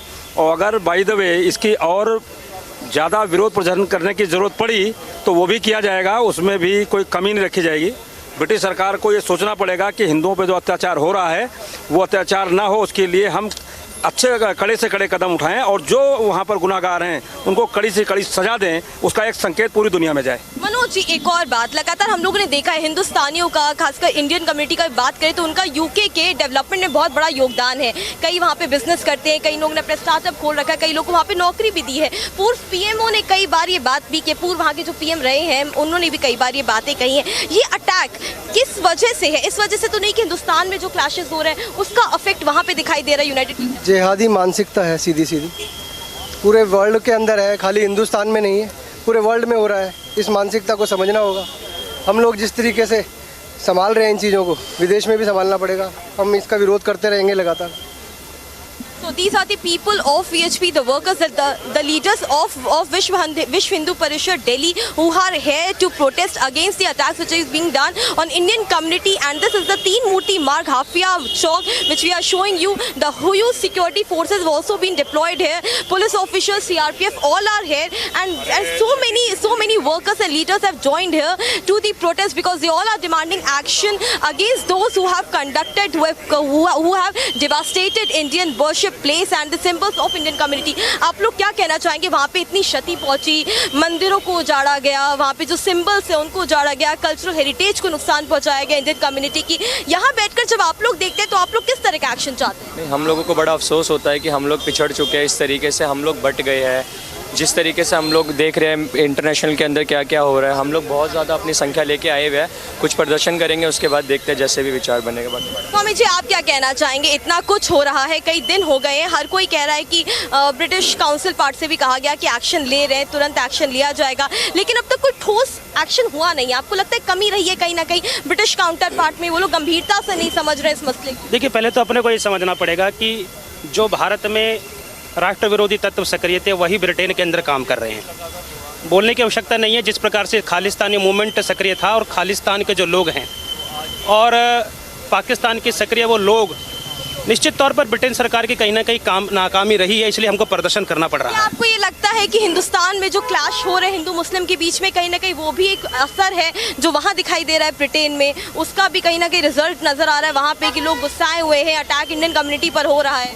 ये हमको समझना पड़ेगा। जिस प्रकार से भारत के अंदर राष्ट्रवादी लोग सक्रिय होकर देश समाज के लिए काम कर रहे हो, जिसके नेतृत्व में सरकार काम कर रही है, और राष्ट्र विरोधी तत्व ब्रिटेन में रहकर भी काम कर रहे हैं, और उसका ही परिणाम है कि जिस प्रकार से दीदी माँ रितंबरा के कार्यक्रम को रोकना, हिंदुओं पर अत्याचार करना, मंदिरों को तोड़ना, हम उसकी निंदा करते हैं और ब्रिटिश सरकार के द्वारा हम ये आग्रह करते हैं कि एक कार्रवाई हो, कठोर कार्रवाई हो और कड़ी से कड़ी सजाई मिलनी चाहिए उन लोगों को। We saw that Sadhvi Ritambra's program was also cancelled in United Kingdom, in Britain, where she came back without attending the program, and we also saw the video which was being circulated from outside that religious place where the program was to be conducted, and so many people, so many workers are here again and again. We are trying to speak on this entire issue because this is really a big international issue which has taken up because Sadhvi Ritambra's program was also cancelled. Since Sadhvi जी का program cancel हो गया था, जाना था उन्होंने, वो वापस आ गई, नहीं अटेंड कर पाई। फिर एक हमने वीडियो भी देखा उस रिलीजियस जगह से जहाँ पे वो बता रहे थे कि किस तरह से वहाँ पे प्रोग्राम कैंसिल कराया गया, क्योंकि वहाँ पे जो वो लोग हैं वो उनकी फीलिंग्स आहत होती, इस्लाम से जुड़े हुए जो लोग हैं, इन सब चीज़ों को आप रिलेट कैसे करते हैं? ऐसा है, ये जो इस्लामिक एक्सट्रीमिस्ट हैं ये केवल ब्रिटेन में नहीं, ऑल ओवर दी वर्ल्ड हम देख रहे हैं कि जिस प्रकार का रिएक्शन एक प्रकार की थ्रेट है मतलब सोसाइटी के लिए, सामान्य समाज के लिए, तो उनको एक्सपोज करना और उनके बारे में बताना बहुत ज़रूरी है।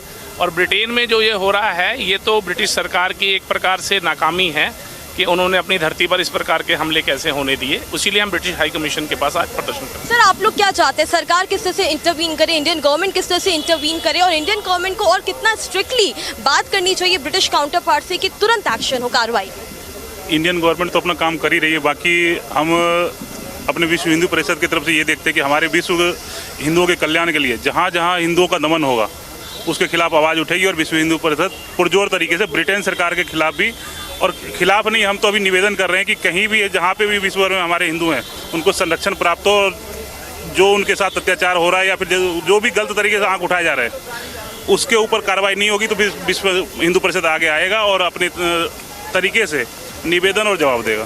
So these are the visuals we are showing you. I'll ask my camera person Bhisham to give you a broader view of the visuals of the protest, the security personnel and of the VHP workers who are here to protest outside UK embassy. The huge forces have also been deployed because they will not let them go till Chanakyapuri because there's a highly sensitive area, and till Chanakyapuri where UK embassy is there, police will not allow them to go there. So these are the visuals back to you regarding all this.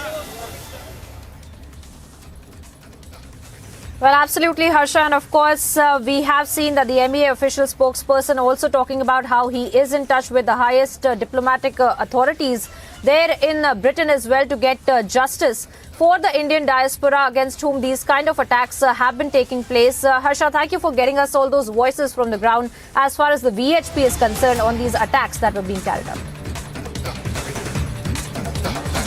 And cutting across now to some more breaking updates that we're getting now, viewers, of petrol bomb that has now been hurled at the RSS District Secretary House in the midnight near Thambaram in Chennai.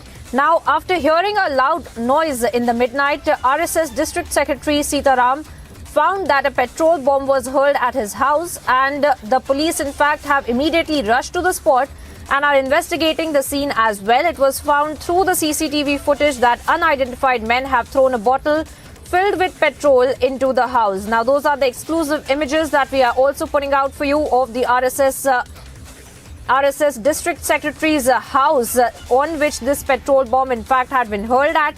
There in Chennai, my colleague Varshini is on the ground getting us all the updates as far as this shocking incident of a petrol bomb is concerned. Varshini, if you can hear me, tell us more about this petrol bomb that had been hurled at the residence of the RSS leader and how really the investigation has been panning out. Who are these culprits who are carrying out this kind of a gruesome attack by throwing this petrol bomb? Well, definitely, because for the past few days we've been seeing a lot of petrol bomb attacks at different RSS or BJP leaders at different parts of the state. And last night, during the midnight, the RSS leader, District Secretary of Tambram, which comes under the Chengalpattu district, which is also the suburban areas of Chennai, has been also come under one such incident where unidentified persons who've come in two-wheelers have parked the bike in front of the house and have thrown a bottle filled with petrol and even set fire to it. But unfortunately, there was not any kind of damage that was made, and there was no injuries also reported during this incident. And after the loud noise, the RSS District Secretary of Tambram, Sita Raman, had come out of the house and immediately called the nearby police station, and the police have arrived immediately, and the CCTV footage was also accessed, and only through the CCTV footage they were able to identify these people who have been involved in this crime, and now the police are also looking out for them. So any time now we can wait for an arrest to be made on this particular matter. And similar events also took place in different parts of the state, like yesterday or day before yesterday we've been seeing BJP leaders and RSS leaders constantly being attacked by petrol bomb incidents have become a recurrent issue now, and the Tamil Nadu police are also trying to make sure that they are able to provide security, enough and adequate security to leaders, so that these kind of incidents do not happen in the future as well. That's right, Varshini there getting us the details of this act of a gruesome act, in fact, of a petrol bomb being hurled at the RSS leader's residence. And we are seeing that the investigation will be carried out by the authorities. Varshini, we trust you to keep us ahead on that story. For the moment, we move on.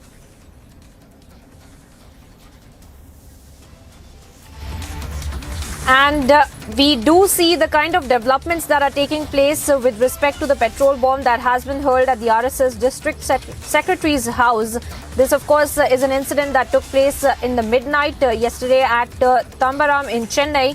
Now, we do see the kind of investigation that is also being carried out after hearing a loud noise. The police, in fact, is now looking into the matter and finding out who were these culprits.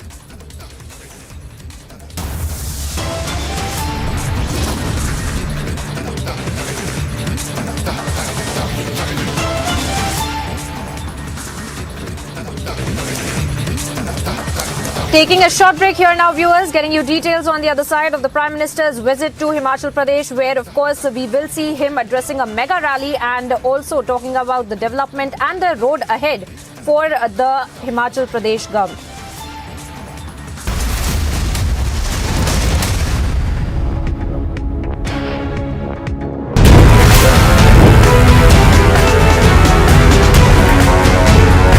Nitish बाबू, आप जरा हिसाब दीजिए कि आपने क्या किया। लालू के साथ बैठकर कुर्सी बचाने के अलावे कुछ नहीं। सत्ता की कुटिल राजनीति से प्रधानमंत्री नहीं बना जा सकता। इस बार चुनाव में ना लालू की पार्टी आएगी, ना आपकी पार्टी आएगी। बिहार में खिलेगा तो केवल मोदी जी का कमल खिलेगा, कमल।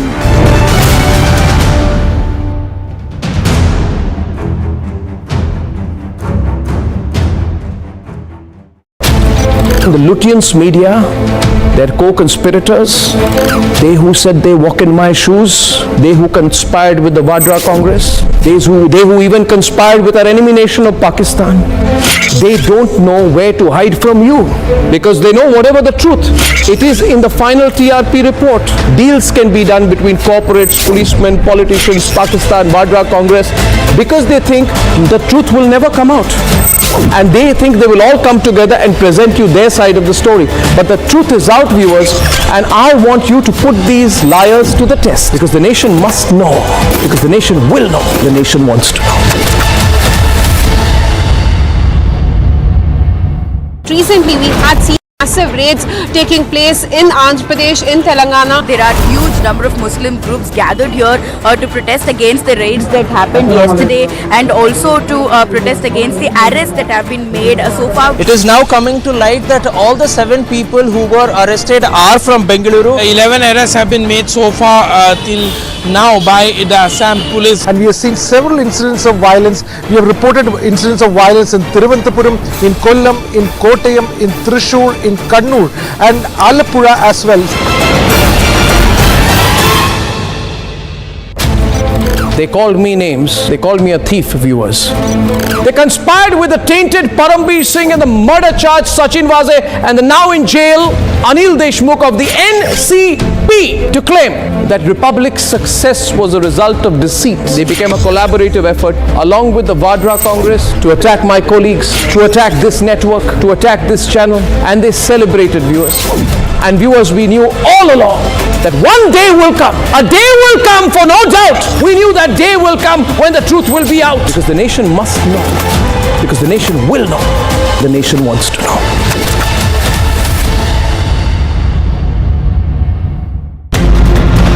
AIMIM office was vandalized last night in Thane. The IMD has issued a yellow alert in the national capital.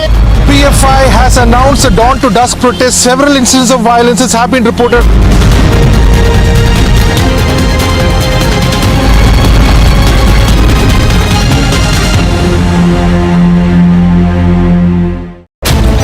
Oh, they celebrated so hard when 200 AK-47 wielding policemen led by Sachin Vase walked into my home and assaulted my family and assaulted me and took me with 20 vehicles in front and 20 behind in the presence of 500 armed policemen like a terrorist to jail. They said they were so happy that night when I was arrested, when the Vadra Congress publicly claimed on social media the responsibility for carrying out an acid attack on me in the heart of Mumbai.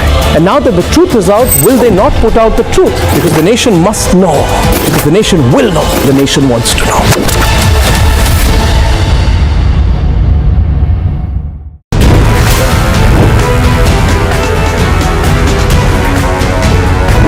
Nitish बाबू, आप जरा हिसाब दीजिए कि आपने क्या किया। लालू के साथ बैठकर कुर्सी बचाने के अलावे कुछ नहीं। सत्ता की कुटिल राजनीति से प्रधानमंत्री नहीं बना जा सकता। इस बार चुनाव में ना लालू की पार्टी आएगी, ना आपकी पार्टी आएगी। बिहार में खिलेगा तो They called me names. They called me a thief, viewers. They conspired with the tainted Parambir Singh and the murder charge Sachin Vase and the now in jail Anil Deshmukh of the NCP to claim that Republic's success was a result of deceit. They became a collaborative effort along with the Vadra Congress to attack my colleagues, to attack this network, to attack this channel, and they celebrated, viewers. And viewers, we knew all along that one day will come. A day will come, for no doubt. We knew that day will come when the truth will be out. Because the nation must know. Because the nation will know. The nation wants to know.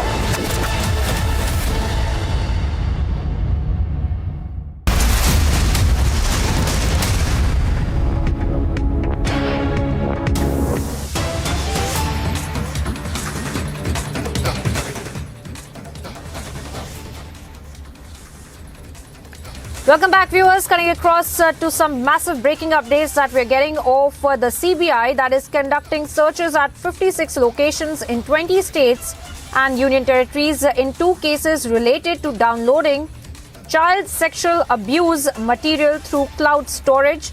And searches after inputs were received. Searches, in fact, are being carried out after inputs were received from the Interpol in Singapore in a follow-up operation carried out last year in November. CBI is undertaking the task as a part of the role in combating cybercrime being one of them. And of course, our senior editor Shravan Sen is also joining us on the phone line. Shravan, tell us more about these multiple city searches that are being carried out by the CBI. Walk our viewers through the details of these kind of cases that were being investigated from last year in November by the investigating agencies as well. Well, in fact, Priyanka, this has been one case that the Central Bureau of Investigation has been working on over a period of time. Now, in fact, last year in November, two multiple searches were being carried out, but this is now being touted as one of the biggest searches that have been carried out in this particular case. As of now, what we can confirm, roughly about 56 locations where the Central Bureau of Investigation is carrying out searches in 20 states and union territories. And this is in two cases. What we have been told is that this is with regards to certain child sexual abuse material that was basically being downloaded and that too through cloud storage. And this particular input was actually received from Interpol Singapore, and thereafter the CBI has basically acted upon those very inputs. Whether at all any arrests or that have been made at this point in time, there is no clarity on that. Perhaps in a short while from now, more details likely to come in. But all that we can confirm at this point in time that the nationwide searches are basically underway, and this is after the input that was basically received by the Central Bureau of Investigation. Well, Shravan, if you could also tell our viewers, when it comes to the intelligence that was shared with respect to Interpol in Singapore as well, and what were the inputs that had been received, what were the tip-offs, and of course, how was who are these people who are involved in this child sexual abuse material that is being circulated?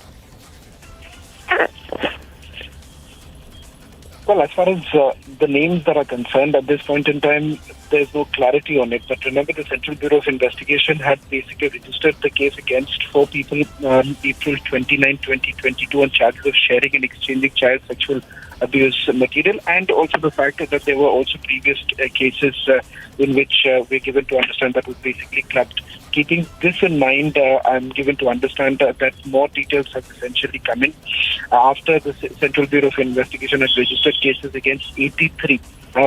This was basically a part of a joint task force that was brought into the picture by the Central Bureau of Investigation. A total of 83 accused persons were booked in previous cases. They've identified roughly about 50 groups that were comprising over 5,000 offenders who basically shared the child sexual abuse material, and several of these groups had foreign nationals too. Right. Shravan there getting us the details. Viewers, thank you for joining us on the broadcast, Shravan, with those details with respect to these multi-city searches that are being carried out by the Central Bureau of Investigation. And of course, there was some kind of intelligence sharing from the Interpol Singapore as well. Of course, we will be tracking that story very, very closely. For the moment, we move on to some more breaking updates. And cutting across to some more updates that we're getting from the national capital near the UK embassy, where we had seen that the VHP had organized a protest regarding the attacks on the Hindu community in United Kingdom as well, and we had seen those voices coming out even as we see the top diplomats of the Indian government that have reassured that they have reached out to the British authorities as well. Harsha, my colleague, continues to report from the ground at the UK embassy where the VHP protest is going on. Harsha, walk us through the details of these demands of these protesters. What is the VHP coming out and demanding now from the Indian government or from the UK embassy as well as far as these attacks are concerned? Exactly. We are showing you the visuals from the national capital, Teen Murti, Haifa Chowk. My camera person Bisham will show you the visuals of the protest and the VHP workers who have gathered here in link with the wanton violence which have carried out in Britain, in several parts of Leicester and Birmingham, where the attacks on Indian community was clearly seen, and how the destruction was happened, and how the place of worship, cultural things and cultural symbols were attacked and destroyed in Leicester and Birmingham in Britain. And these are the visuals because initially VHP World Council has also written letter to Prime Minister Liz Truss regarding the action should be taken against Islamic extremists regarding the attacks which they have done on Indian community. And these are the visuals. Barricading has been done. Police official, high police security personnel have been deployed here. at Teen Murti Haifa Chowk. It is because this road, Teen Murti, leads towards UK Embassy, Chanakyapuri UK Embassy, where they wanted to conduct the protest, and the barricades have been put on, and CRPF and police officials can clearly see, and they are again and again being requested. The police officials are again and again requesting to the VHP workers that this is the highly sensitive area. No protest is allowed here. Section 144 is imposed, so they will not be allowed to go further from this point. And you can clearly see the traffic has been stopped. We are here at Teen Murti. Traffic has been completely diverted from this place to take the other lane. If they have to go towards Chanakyapuri, huge traffic jam can also be seen here, and you can see the commuters, the vehicles are stuck in traffic because of the protest which is being conducted here by the VHP workers here outside UK Embassy towards the road which leads towards UK Embassy, and it's clearly on the attack. We also have seen how MEA spokesperson Arindam Bagchi has told that they have spoken to the British counterpart regarding the attacks which has happened on Indian community, and that they have clearly stated that the provocative action should be taken against those who are involved in this attacks. And there are so many people who are joining us. We are joined by Manoj Kumar, VHP Delhi. Manoj जी, इतने सारे attacks हुए, इतने दिनों में लगातार attack हो रहे हैं, किस तरह से आप लोग इन अटैक्स को देखते हो? और आज आप लोग पहुंचे हैं, प्रदर्शन हो रहा है, क्या मांगे हैं आप लोगों की? हम लोग चाहते हैं कि ब्रिटिश एम्बेसी को हम आज ज्ञापन देने वाले हैं। इंग्लैंड सरकार से हमारा निवेदन है कि वहाँ पर जो जिहादी हिंदुओं के खिलाफ जो अत्याचार कर रहे हैं उसको फौरन रोका जाए और उन पर लगाम लगाई जाए। इनकी जिहादी मानसिकता को रोकना बहुत ज़रूरी है। हम यहाँ लगातार प्रदर्शन करते रहेंगे और अपनी आवाज़ को पुरजोर तरीके से उठाते रहेंगे। We are again showing the sloganeering which is clearly happening here at Teen Murti, because so many protesters have gathered. They have placards in their hand, and they are again and again repeatedly saying that action should be taken against those who are involved. Jai Shri Ram! Jai Shri Ram! Jai Shri Ram! Jai Shri Ram! Jai Shri Ram! Ma'am, आप लोगों से जानना चाहेंगे, आज आप लोग यहाँ पे इकट्ठा हुए हैं, यहाँ पे प्रोटेस्ट अलाउड नहीं है, आप सरकार से, हिंदुस्तान की गवर्नमेंट से और यूके गवर्नमेंट से क्या चाहते हैं? देखिए, जो इंग्लैंड में जो हिंदुओं के साथ हुआ है, मंदिरों पे अत्याचार हुआ है, कनाडा में हुआ है, क्या ब्रिटेन सरकार उनको कोई एक्शन नहीं ले सकती है? उनका फर्ज बनता है ना कि वहाँ पे उनको सुरक्षा दे। तो हम इंग्लैंड के दूतावास में जाके उनको ये कहना चाहते हैं, क्या आपका फर्ज कुछ नहीं बनता है? वहाँ पे हिंदू सुरक्षा। And they are all VHP workers who really want to go to the UK embassy and talk to the officials and give them a memorandum regarding the action should be taken against people who are involved in the attack. Sir, आपको लगता है कि काफी दिन हो गए हैं लेकिन जो एक्शन लिया जाना चाहिए था वो नहीं लिया गया, जबकि एस जयशंकर और अरिंदम बागची दोनों ने कहा कि ब्रिटिश काउंटर पार्ट से बात हुई, उन्होंने आश्वासन भी दिया है कि एक्शन लिया जाएगा जिन्होंने की है। देखिए, एक्शन लिया जाएगा, कहना मूवमेंट को ठंडा करना है, एक आई वॉश करना है, लेकिन क्या एक्शन लिया वो अभी तक कुछ नहीं हुआ। एक्शन लेना ही चाहिए, क्योंकि आज एक देश में हुआ, कल हिंदुओं पे दूसरा देश करेगा, फिर तीसरे देश में होगा। हिंदू क्या भारत में पूरी तरह कमजोर, विश्व में कमजोर होगा? हिंदू कमजोर नहीं है। हिंदू जब अपना अंगड़ाई लेगा तो पूरे विश्व को दिशा देगा। अभी जो कुछ हुआ उसके बाद 7वीं रितंबरा का प्रोग्राम था, वो भी वहाँ पे कैंसिल करवा दिया गया। वो जा रही थी लेकिन नहीं करने दिया गया प्रोग्राम। आपको क्या लगता है, लगातार ये अटैक किसी साजिश के तहत इंडियन कम्युनिटीज पे किया जा रहा है? बिल्कुल, ये जिहादियों की साजिश के तहत हो रहा है और कई गवर्नमेंटें उनके साथ मिली हुई हैं अंदर खाते। इसका पर्दाफाश हुआ है इस कृत्य से, और इसके लिए उनको ठीक से जवाब हमारा यहाँ संगठन एकत्र होकर देगा। Yes, so these are the people, these are the VHP workers who are here at Teen Murti Haifa Chowk protesting against the attacks which has happened on Indian community. Stay tuned with Republic TV. You are watching Republic TV. We have to go on a short break. On the other side of the break, we'll show you all the visuals from the national capital against the protest which is happening against UK Embassy and UK government. Stay tuned with us. We'll be right back after a short break.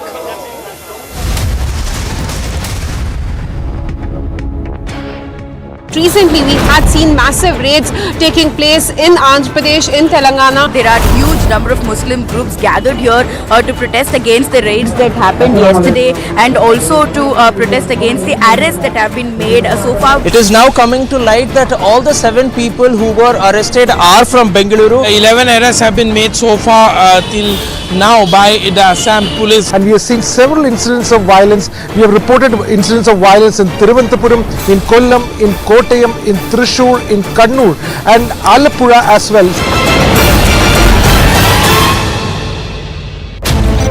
They called me names. They called me a thief, viewers. They conspired with the tainted Parambir Singh and the murder charge Sachin Waze and the now in jail Anil Deshmukh of the NCP to claim that Republic's success was a result of deceit. They became a collaborative effort along with the Vadra Congress to attack my colleagues, to attack this network, to attack this channel, and they celebrated, viewers.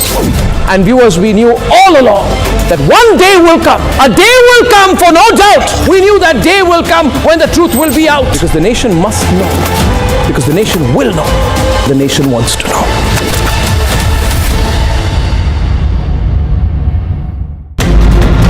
AIMIM office was vandalized last night in Thane. The IMD has issued a yellow alert in the national capital. PFI has announced a dawn to dusk protest. Several incidents of violence have been reported.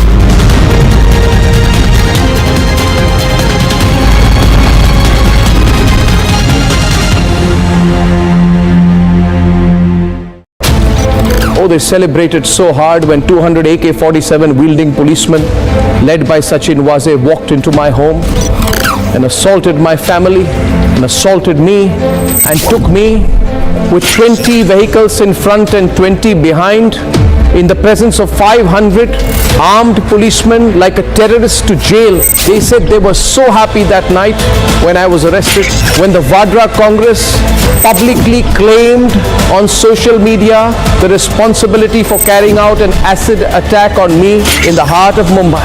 And now that the truth is out, will they not put out the truth? Because the nation must know. Because the nation will know. The nation wants to know.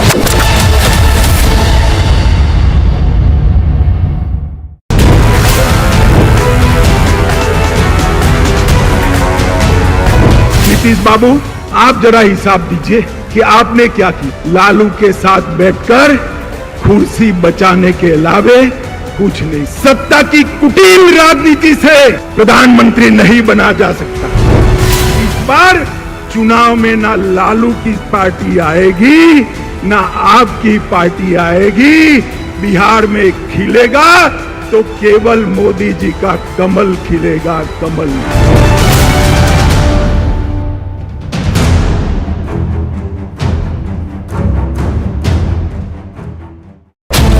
The Lutyens media, their co-conspirators, they who said they walk in my shoes, they who conspired with the Vadra Congress, they who even conspired with our enemy nation of Pakistan, they don't know where to hide from you because they know whatever the truth, it is in the final TRP report. Deals can be done between corporates, policemen, politicians, Pakistan, Vadra Congress, because they think the truth will never come out. And they think they will all come together and present you their side of the story. But the truth is out, viewers, and I want you to put these liars to the test. Because the nation must know. Because the nation will know. The nation wants to know. Recently, we had seen massive raids taking place in Andhra Pradesh, in Telangana. There are huge number of Muslim groups gathered here to protest against the raids that happened yesterday and also to protest against the arrests that have been made so far. It is now coming to light that all the 7 people who were arrested are from Bengaluru. 11 arrests have been made so far till now by the Assam police. And we have seen several incidents of violence. We have reported incidents of violence in Thiruvananthapuram, in Kollam, in Kottayam, in Thrissur, in Kannur and Alappuzha as well.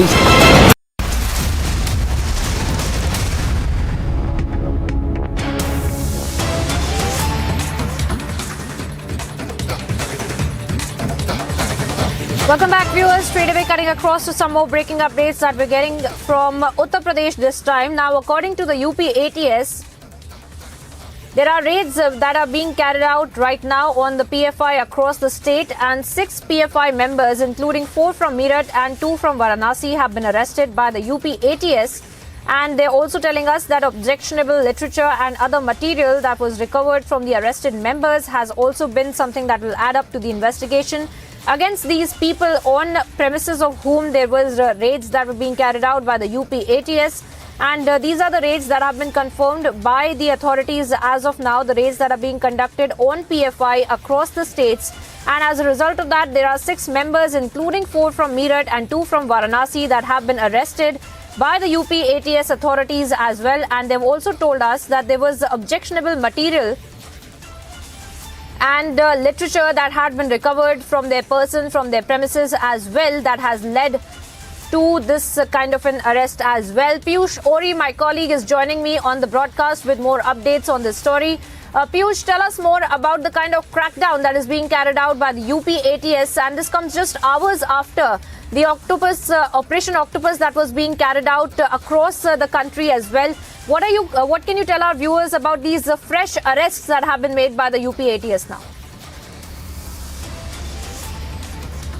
So yes, you rightly pointed out that this arrest is being, done by the UP ATS, and this comes, in the backdrop of the massive operation that was conducted by 15 investigative agencies led by NIA and ED on PFI and its associate groups. So in accordance with this only, now raids have also been conducted by UP Anti-Terror Squad, in which 10 people of what we have been told have been arrested. What we have also been told over here from the sources is that during the raids that have been conducted, there were some objectionable material that was found, and there were also some very incriminating and digital evidences that were found.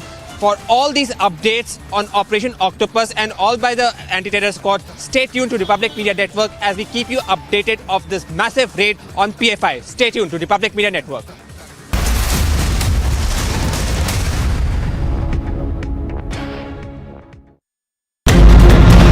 AIMIM office was vandalized last night in Thane.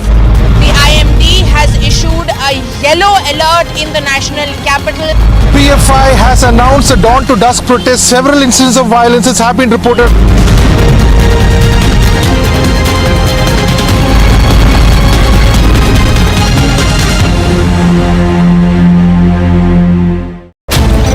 Oh, they celebrated so hard when 200 AK-47 wielding policemen led by Sachin Waze walked into my home and assaulted my family and assaulted me and took me with 20 vehicles in front and 20 behind in the presence of 500 armed policemen like a terrorist to jail. They said they were so happy that night when I was arrested, when the Vadra Congress publicly claimed on social media the responsibility for carrying out an acid attack on me in the heart of Mumbai. And now that the truth is out, will they not put out the truth? Because the nation must know. Because the nation will know. The nation wants to know.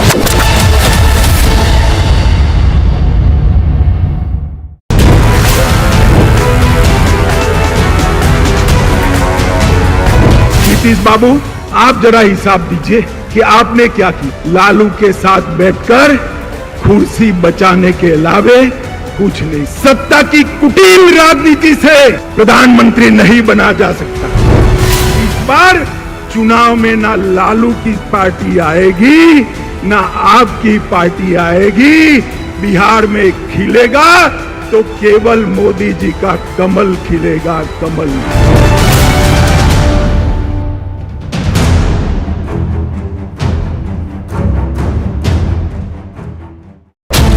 The Lutyens media, their co-conspirators, they who said they walk in my shoes, they who conspired with the Vadra Congress, they who even conspired with our enemy nation of Pakistan, they don't know where to hide from you because they know whatever the truth, it is in the final TRP report.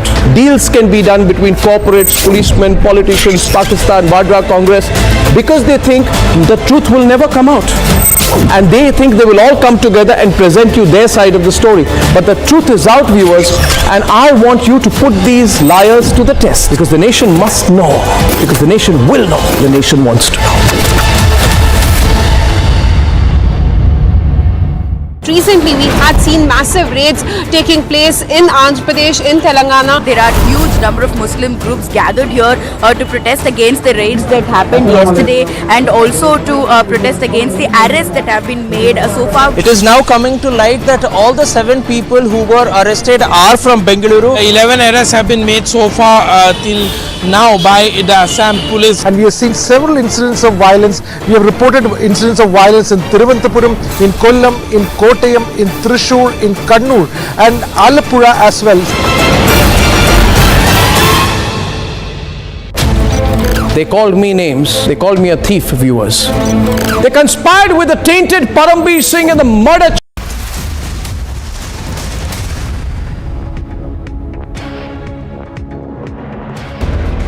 5 days after the 19-year-old receptionist Ankita Bhandari went missing under suspicious circumstances, swinging into action mode, the Dhami government vowed not to spare the accused. सभी दोषियों के खिलाफ सख्त से सख्त कार्रवाई हो, इसको लेकर हमने डीआईजी पी रेणुका देवी के नेतृत्व में एक एसआईटी का गठन किया है, जो पूरे मामले की तह तक जाएगी, उसकी जांच करेगी।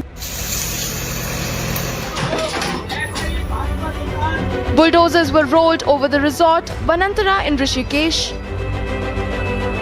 As Vanantara resort was razed to the ground, its owner Pulkit Arya was locked up for Ankita's gruesome murder. So far, 3 arrests have been made in the case and further probe is underway as India demands justice for Ankita. Bureau Report, Republic TV.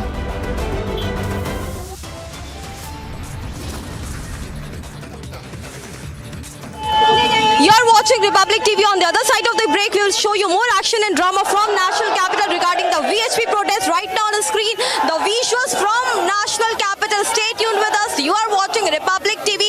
All the action and drama first on Republic. Stay tuned with us.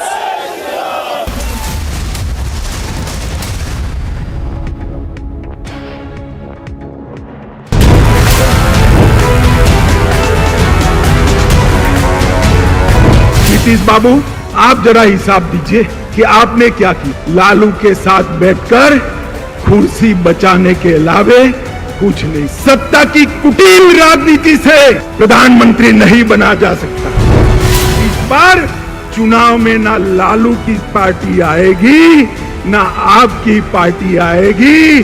Bihar में खिलेगा तो केवल मोदी जी का कमल खिलेगा, कमल।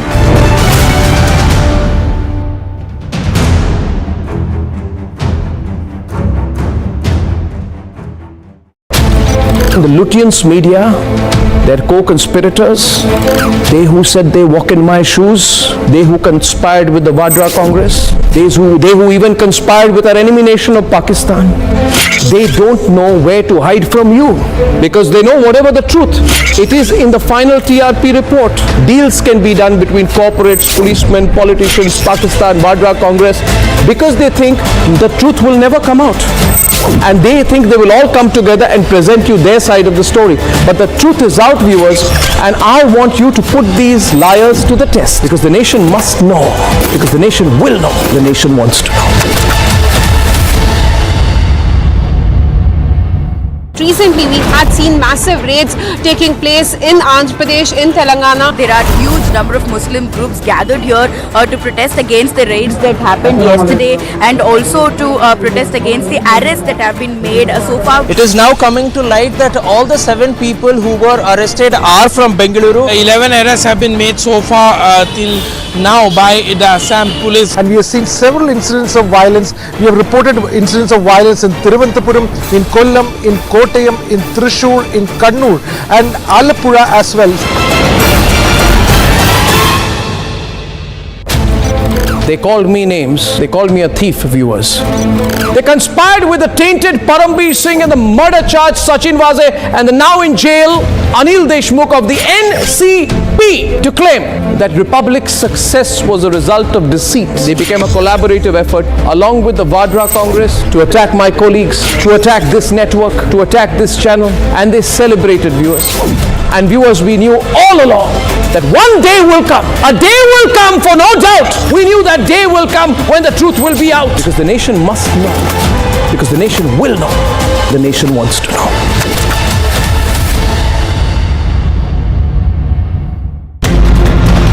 AIMIM office was vandalized last night in Thane.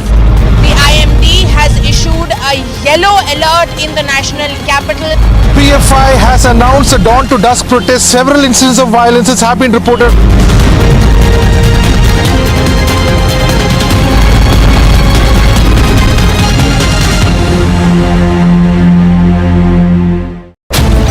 Oh, they celebrated so hard when 200 AK-47 wielding policemen led by Sachin Waze walked into my home and assaulted my family and assaulted me and took me with 20 vehicles in front and 20 behind in the presence of 500 armed policemen like a terrorist to jail. They said they were so happy that night when I was arrested, when the Vadra Congress publicly claimed on social media the responsibility for carrying out an acid attack on me in the heart of Mumbai. And now that the truth is out, will they not put out the truth? Because the nation must know. Because the nation will know. The nation wants to know.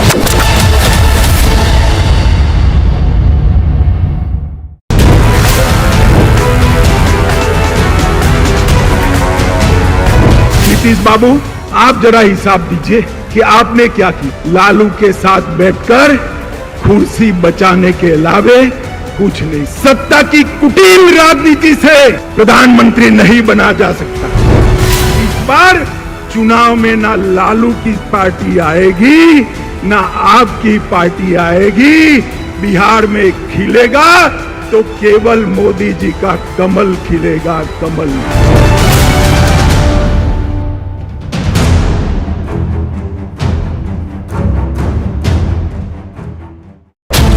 The Lutyens media, their co-conspirators, they who said they walk in my shoes, they who conspired with the Vadra Congress, they who even conspired with our enemy nation of Pakistan, they don't know where to hide from you because they know whatever the truth, it is in the final TRP report.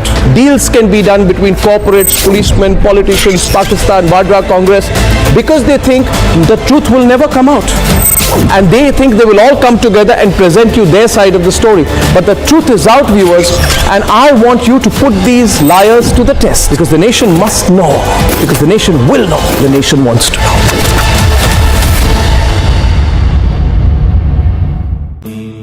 Amity has been ranked India's #1 private university for the 10th year by India Today. A testimony to Amity's world-class education whilst imbibing values and sanskars in students. Recently, we had seen massive raids taking place in Andhra Pradesh, in Telangana. There are huge number of Muslim groups gathered here to protest against the raids that happened yesterday and also to protest against the Top headlines at 12 p.m. 106 PFI leaders arrested. Pan-India offices raided. India backs Operation Octopus.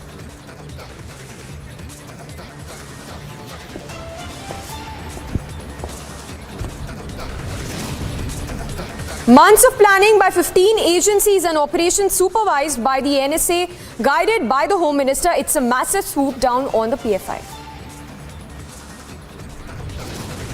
Violence, vandalism, sensational revelation. India says ban PFI now. 19-year-old Uttarakhand receptionist Ankita Bhandari's body found in a canal. Who killed Ankita Bhandari?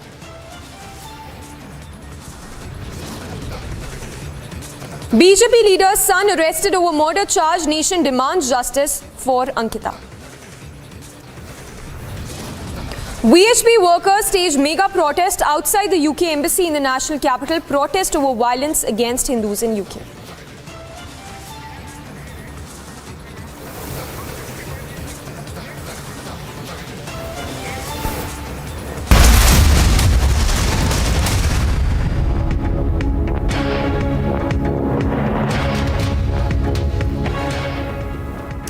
Thanks for for tuning in. This Sunday, we are live and breaking. Our top focuses are the VHP in the national capital staging a massive protest outside the UK embassy in the national capital. We'll go across to Harsha as well, who's reporting live from outside the UK embassy, where the VHP is staging a protest outside the UK embassy over the hate crimes that are being reported. Harsha, if you could give us more details, the demands of the VHP as well as about the hate crimes that have really come to light in recent times. Exactly, Samiksha. VHP is very angry. Not only the VHP, the Sant Samaj, entire country are very angry. The kind of attacks which has been happening towards Indian community in Britain, in Leicester and Birmingham. I'll ask my camera person Bisham to show you the visuals, because so many people from Sant Samaj and VHP workers are here gathered at Teen Murti, which leads the road which leads straight towards UK embassy, and they are continuously saying they are not happy with the kind of things which UK government is doing, not taking action. We are joined by Mahant कालका पीठ सुरेंद्र नाथ जी, आप बताइए, जिस तरह से आज महंत महामंडलेश्वर नवल किशोर जी यहाँ पर है, आप यहाँ पर हैं, किस तरह से आप लोग नाराज हैं? कि देखिए, ना केवल महामंडलेश्वर नवल किशोर दास जी, हमारे साथ जो है नंदिनी पीठ के जो महामंडलेश्वर स्वामी सत्यानंद गिरी जी महाराज हैं, हम सब लोग मिलकर इस ब्रिटिश सरकार से मांग करते हैं कि हमारे जो हिंदू मंदिरों को सुरक्षा प्रदान किया, जिस तरह कट्टरपंथियों ने वहाँ पर हमारे हिंदू मंदिरों को निशाना बनाने शुरू किया, वहाँ तोड़फोड़ की है और हमारे हिंदुओं को भी जो है चुन चुन का निशाना बना रहे हैं, तो हम सरकार से मांग करते हैं, ब्रिटिश सरकार से, कि उनको सुरक्षा प्रदान की जाए और उनके खिलाफ जो कड़ी से कड़ी कार्रवाई की जाए. The Mahant said, the Sant said, want the security for Indian community. I will show you more visuals, Samiksha, as Jai Shri Ram sloganeering is going on here at Teen Murti Haifa Chowk. The flags of Sant Samaj is also here. Workers of VHP are gathered here, demanding strict action against those who have attacked Indian community. The anger could clearly be seen here amongst youngsters, among youth as well. We are showing you the visuals here. The placards have also in their hand. आप जो युवा लोग हैं वो क्या कहना चाहेंगे जिस तरह से अटैक इंडियन कम्युनिटीज पर हो रहे हैं? संत समाज बहुत नाराज है. मैं कहना चाहूँगा कि सरकार को इस पर कठोर कदम लेने चाहिए. जिस तरह से हिंदुओं पर अत्याचार हो रहा है पूरे विश्व में, भारत सरकार को कुछ कदम लेना चाहिए इस पर. इसीलिए हम यहाँ आज इकट्ठे हुए हैं. जय Shri Ram. All have gathered here, as you can clearly see, so many people are here. कितनी नाराजगी आप लोग को लगता है कि एक्शन लिया नहीं गया है? अभी लेना चाहिए मैडम. उसके लिए अपना जी जान सब कुछ न्यौछावर कर देंगे अपने देश के नागरिकों के लिए.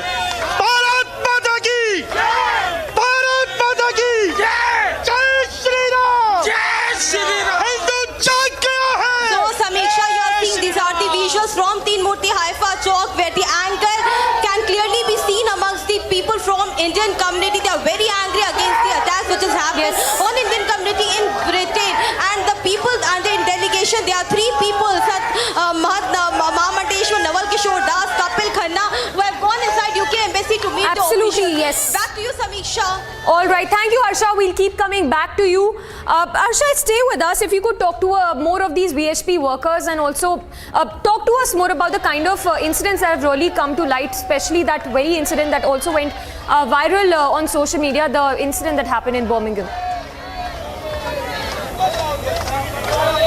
Exactly, Samisha, in Birmingham and Leicester, there were two incidents which happened where the place of worship of Indian community, the temples were destroyed, they were devastated, and not only this, the cultural heritage and the symbols of worship was destroyed. But the people, if we talk about the VHP workers, VHP senior leaders, they all are saying that the attacks were pre-planned and they were Islamic extremists who are involved in this, and Indian communities everywhere are being targeted. We'll talk about more of this with the VHP worker. Sir, जो attack हो रहा है वहाँ पे UK में, उन attack को आप किस तरह से देखते हो? अगर आपकी बातचीत हुई है वहाँ पे रहने वाले लोगों से, किस तरह से उनको टारगेट किया जा रहा है? देखिए क्या मैडम, ये पूरा सीधा लव जिहाद का मामला है, और ये लव जिहादी पूरे विश्व में कभी कहीं सीरियल ब्लास्टिंग की तरह अपना काम कर रहे हैं. लेकिन हम उनकी सरकारों से निवेदन कर रहे हैं कि आप शिद्दत से उन पर कार्रवाई करें. पूरा विश्व लव जिहादियों से आतंकित है, और Samiksha, one more thing. In link with the wanton violence, we have also seen the attacks which has happened in the two places in Britain, Leicester and Birmingham. And after that, the questions were raised. In fact, the MEA official spokesperson Arindam Bagchi also spoke with his British counterpart. The diplomatic talks happened, and in fact, S. Jaishankar also spoke with James Cleverly regarding all the incidents and attacks which has happened on Indian community, and they have assured the provocative action against those who are involved in this attack will take place. But let me tell you, the sons who have gathered here are very angry because of the program also which got cancelled of Sadhvi Nirambara, which was going there for the peace speech and everything. The program was cancelled, and after that a video was circulated by few people who were linked with Islam, that how they forcefully got her program cancelled with all the deliberate means. So all these things are which Sant Samaj has taken up here, and they're very angry that Indian government is doing nothing and only talks are happening. Nothing concrete on ground could be seen regarding the action which should be happening. All right, Harsha, yes, we'll leave it at that. We'll keep coming back to you for more on that. So Harsha reporting live from outside the UK embassy in the national capital, where, as you can see, massive protest there by the VHP workers, and the security, of course, that has been heightened as well. For now, moving on to more breaking news coming in. Amit Shah there in Bihar addressing a rally. Let's take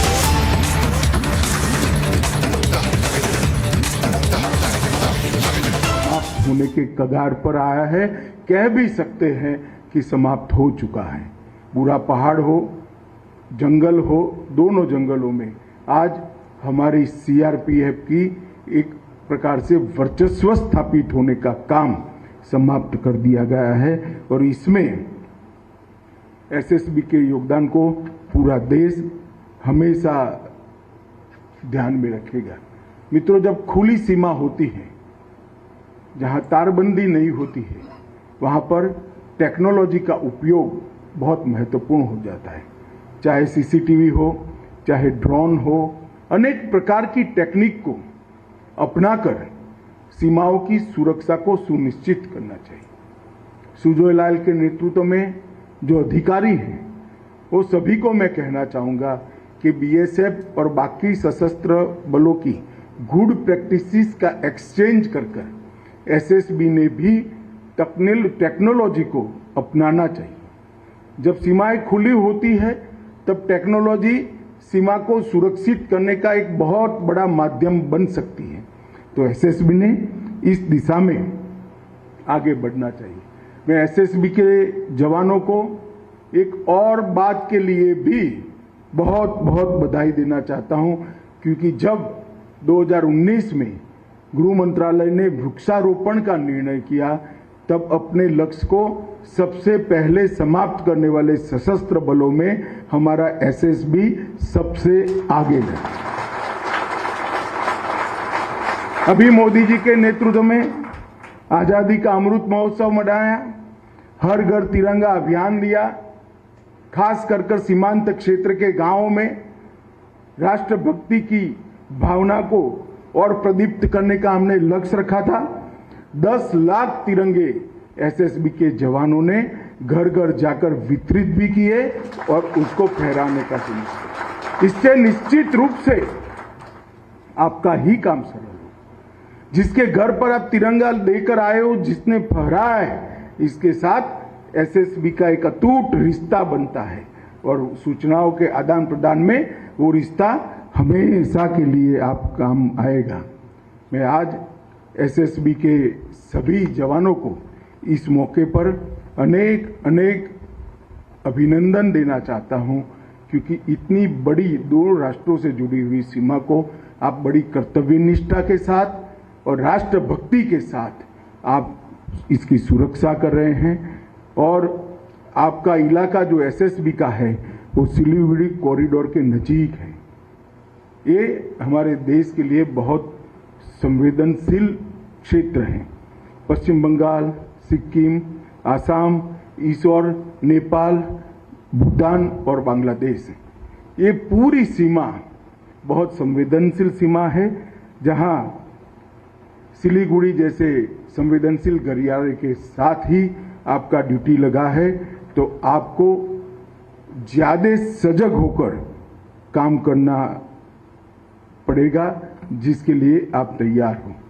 मित्रों, मोदी जी की सरकार बनने के बाद सीमा के infrastructure के बढ़ावे में हमने कोई कसर नहीं छोड़ी।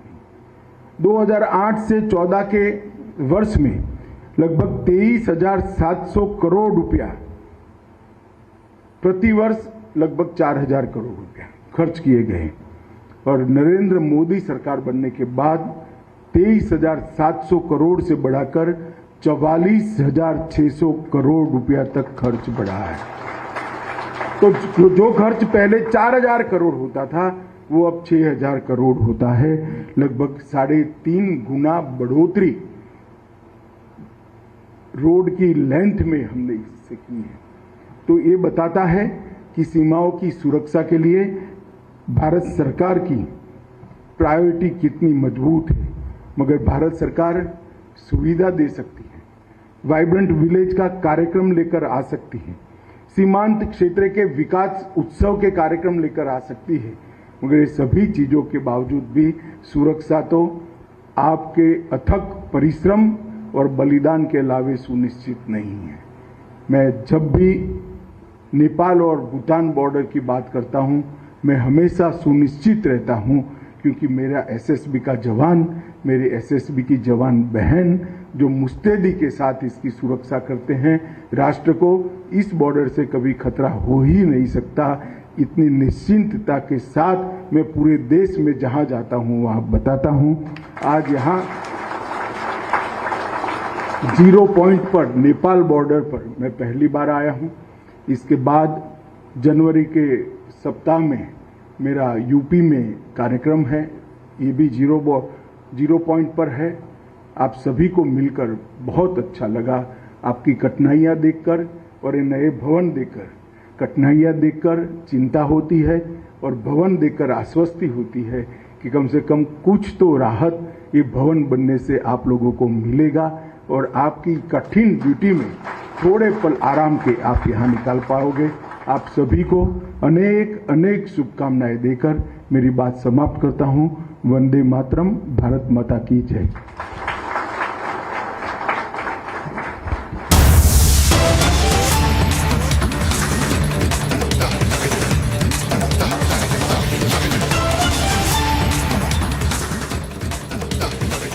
Well, on to the big story that we are tracking this hour, the exclusive details that we've accessed on the Operation Octopus that was carried out by the central and 15 state agencies is what we are given to understand. Thousands of security personnel were deployed across the country to carry on to carry out these raids that that took place on Thursday, that started late midnight on Thursday. We'll go across to our reporters as well to get us more details. But Operation Octopus that was conducted following months of planning under the supervision of Home Minister, under the supervision of the National Security Advisor Ajit Doval, as well as Amit Shah there, the overall guidance from Home Minister Amit Shah. Well, before we go across to our reporters, let's also listen into what Union Minister Javadekar had to say on the whole Operation Octopus, and as well as the crackdown on the PFI, saying that, of course, condemning the attack on the RSS office in Kerala's Kannur, and also saying that the CPIM as well as the PFI are hand in glove.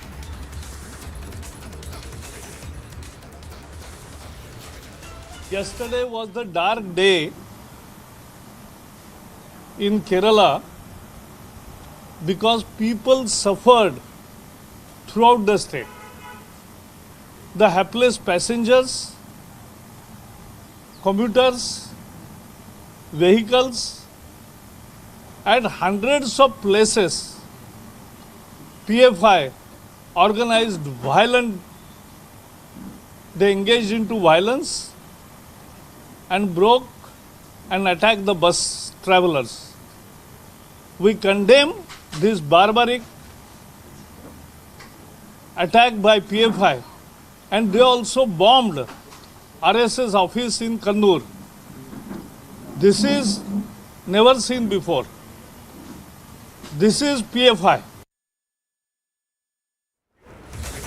So there you heard Prakash Javadekar coming down heavily on the PFI and saying that, of course, condemning the violence that has happened in the state of Kerala by the PFI workers, as that hartal that was observed by the PFI workers across the state of Kerala.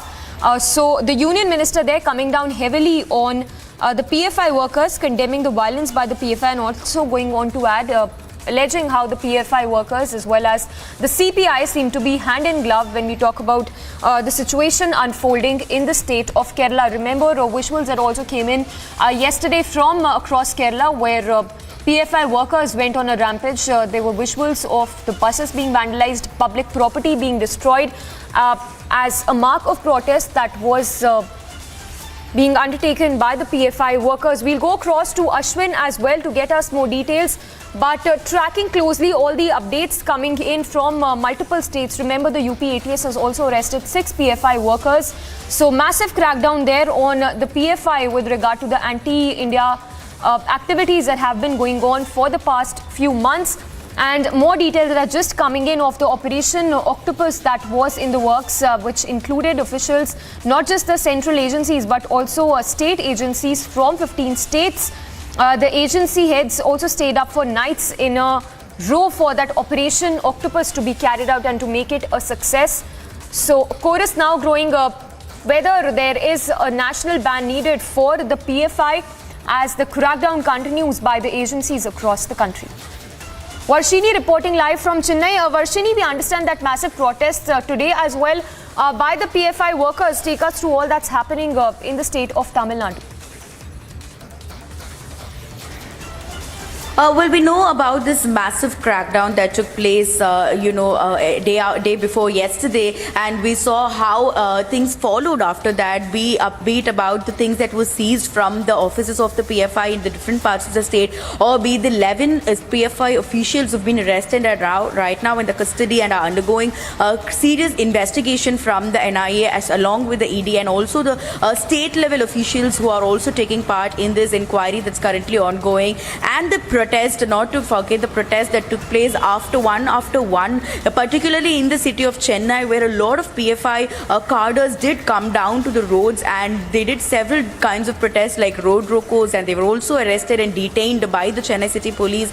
And yesterday there was a massive protest by the Muslims, particularly the Masjid Jamaat in Chennai, and they also did take part in huge protest, and that is also ongoing in the city. And there are several other steps that are also being planned by the PFI cadres are what we are hearing for now. Even yesterday during the protest, they did mention about how they will escalate the protest if the 11 arrested PFI officials are not released immediately. Therefore, the PFI and the other associations and groups who are associated with PFI are definitely agitated with the kind of arrest and raids that were made. And as we know that this Operation Octopus was a very big planned operation and a planned raids and arrests were made, and it was massive throughout the country, which Tamil Nadu was also a part of, with 11 people being arrested who are all holding important positions in the PFI in the different parts of the state, including district secretary and state secretaries kind of positions were the people who are arrested and who are also undergoing investigation. Yes. Therefore, we'll have to see how this investigation pans out, and that is exactly going to make give us more details about how these people are going to react to it. And we are seeing also constant attacks on BJP and RSS leaders throughout the state in the past few days. There has been many incidents also being reported. Therefore, we'll have to see if this is going to turn any more violent or not. Well, absolutely. Varshini, stay with us. Prajwal reporting live from Bengaluru. Prajwal, latest update coming in that the All India Bar Association has now called urged the centre to expeditiously ban the PFI. So the chorus only growing for a ban on the PFI group. Take us through all those details. Absolutely, because we also initially saw the Assam Chief Minister too, who stated that there should be a complete blanket ban on PFI. But the problem is in regards to the states which will have to give permission, because it is also a political party and it is definitely not quite easy to ban PFI. but because of the anti-national activities which is happening across the entire nation, PFI will have to be banned is what is happening. And now the Bar Association going ahead and stating that it will have to be banned is something which can be taken into prerogative. But the big question is like how many states would go on in support is something which which needs to be seen, because we are seeing that majority of the BJP ruled states across the nation have extended their support, and the call for their ban has been seen from a long time. If you take it pertaining to Karnataka, if you take the events pertaining to Karnataka, when the Congress government was in power, when Siddaramaya's government was in power, we also saw that Siddaramaya had released several SDPI activists and also these PFI activists who were involved in anti-social activities, and cases were withdrawn citing that there was not enough proof that was given. So this is one such example which is being this is one such example from a state like Karnataka. We are also seeing info coming in, we are also seeing similar scenarios across several states which are not ruled by the BJP governments too. The Baswaraj Bommai's BJP government in Karnataka has now and again been stressing that organizations such as the PFI, the the STPI, and also the Campus Front of India should be banned because they are promoting, communal hatred between two communities, and also all these members of are involved in anti-social activities. Stay with us. Varshini, you also stay with us. We have Ashwin also reporting live. If I can go across to Ashwin. Ashwin, the protests, of course, which were held by the PFI yesterday turned quite violent. We saw how that RSS office was also attacked. Talk to us more about what is PFI really saying about the investigation so far and how they've been on a complete rampage in all these days.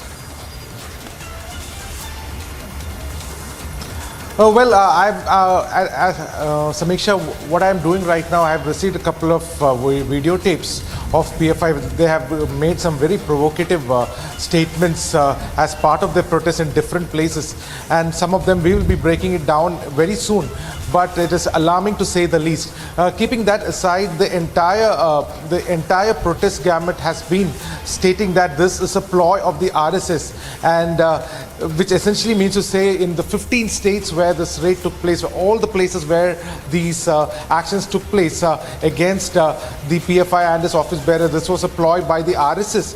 And second, they also come forward through various media platforms to state that they have all rights to protest. However, the Kerala High Court has categorically stated that this was illegal. The protest itself was illegal, as any flash hartal is banned in Kerala. Now, stating that what we also see in Kerala is that some kind of political support is also indirect political support. For instance, the MP, the sole MP of CPM in Alapura, is also come out to say that very controversial statement that the NIA raid was one-sided. Now, we are seeing some kind of a soft political patronage which PFI is getting. It certainly needs to be brought forward to the public realm very soon. Apart from that, Samiksha, what we see is that the entire Operation Octopus, the comprehensive manner it has been carried out, because when we access the remand report of the NIA, and further to which Shavan had also broken down the remand report of the ED, what we can see is a trail of events which starts all the way from the Prime Minister Modi's rally which took place in Bihar and the explosion that happened from then onwards to various other instances. So all these see that this has been a comprehensive investigation that is being carried forward by the NIA, and we'll be giving you more details on it very soon. Yes, also Aniri also joining us. Ashwin, stay with us. Aniri, if you could quickly talk to us about the Operation Octopus that was in the works for months at a stretch. And we understand that 15 state agencies were part of this operation. If you could break down the details for us. Well, that's right, Samiksha. Months of planning and also on how to finally bring this down, as we have been seeing that many agencies, including NIA, ED and also IB, many of other state agencies also were a part of this Operation Octopus, which was all headed and also headed by the Home Ministry's office. But also at the same time, not to forget, this was a mega crackdown we had seen against the PFI, because across the country we had seen near about 93 locations where there were raids carried out in 15 states. So definitely a huge crackdown by the NIA in this PFI case. Well, we have been seeing how there is a mega breakdown and also how there were raids carried out during the midnight as well. Yes. All right, Aniri, they're giving us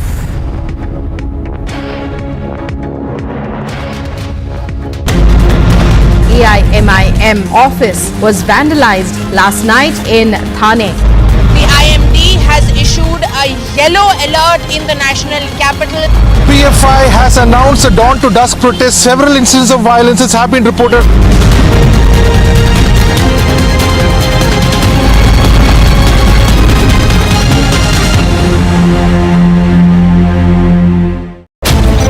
Oh, they celebrated so hard when 200 AK-47 wielding policemen led by Sachin Waze walked into my home and assaulted my family and assaulted me and took me with 20 vehicles in front and 20 behind in the presence of 500 armed policemen like a terrorist to jail. They said they were so happy that night when I was arrested, when the Vadra Congress publicly claimed on social media the responsibility for carrying out an acid attack on me in the heart of Mumbai. And now that the truth is out, will they not put out the truth? Because the nation must know. Because the nation will know. The nation wants to know.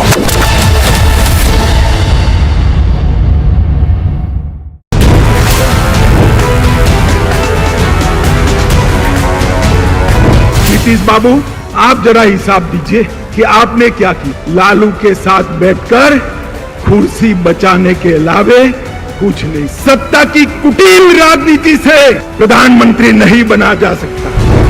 इस बार चुनाव में ना लालू की party आएगी, ना आपकी party आएगी। बिहार में खिलेगा तो केवल मोदी जी का कमल खिलेगा, कमल।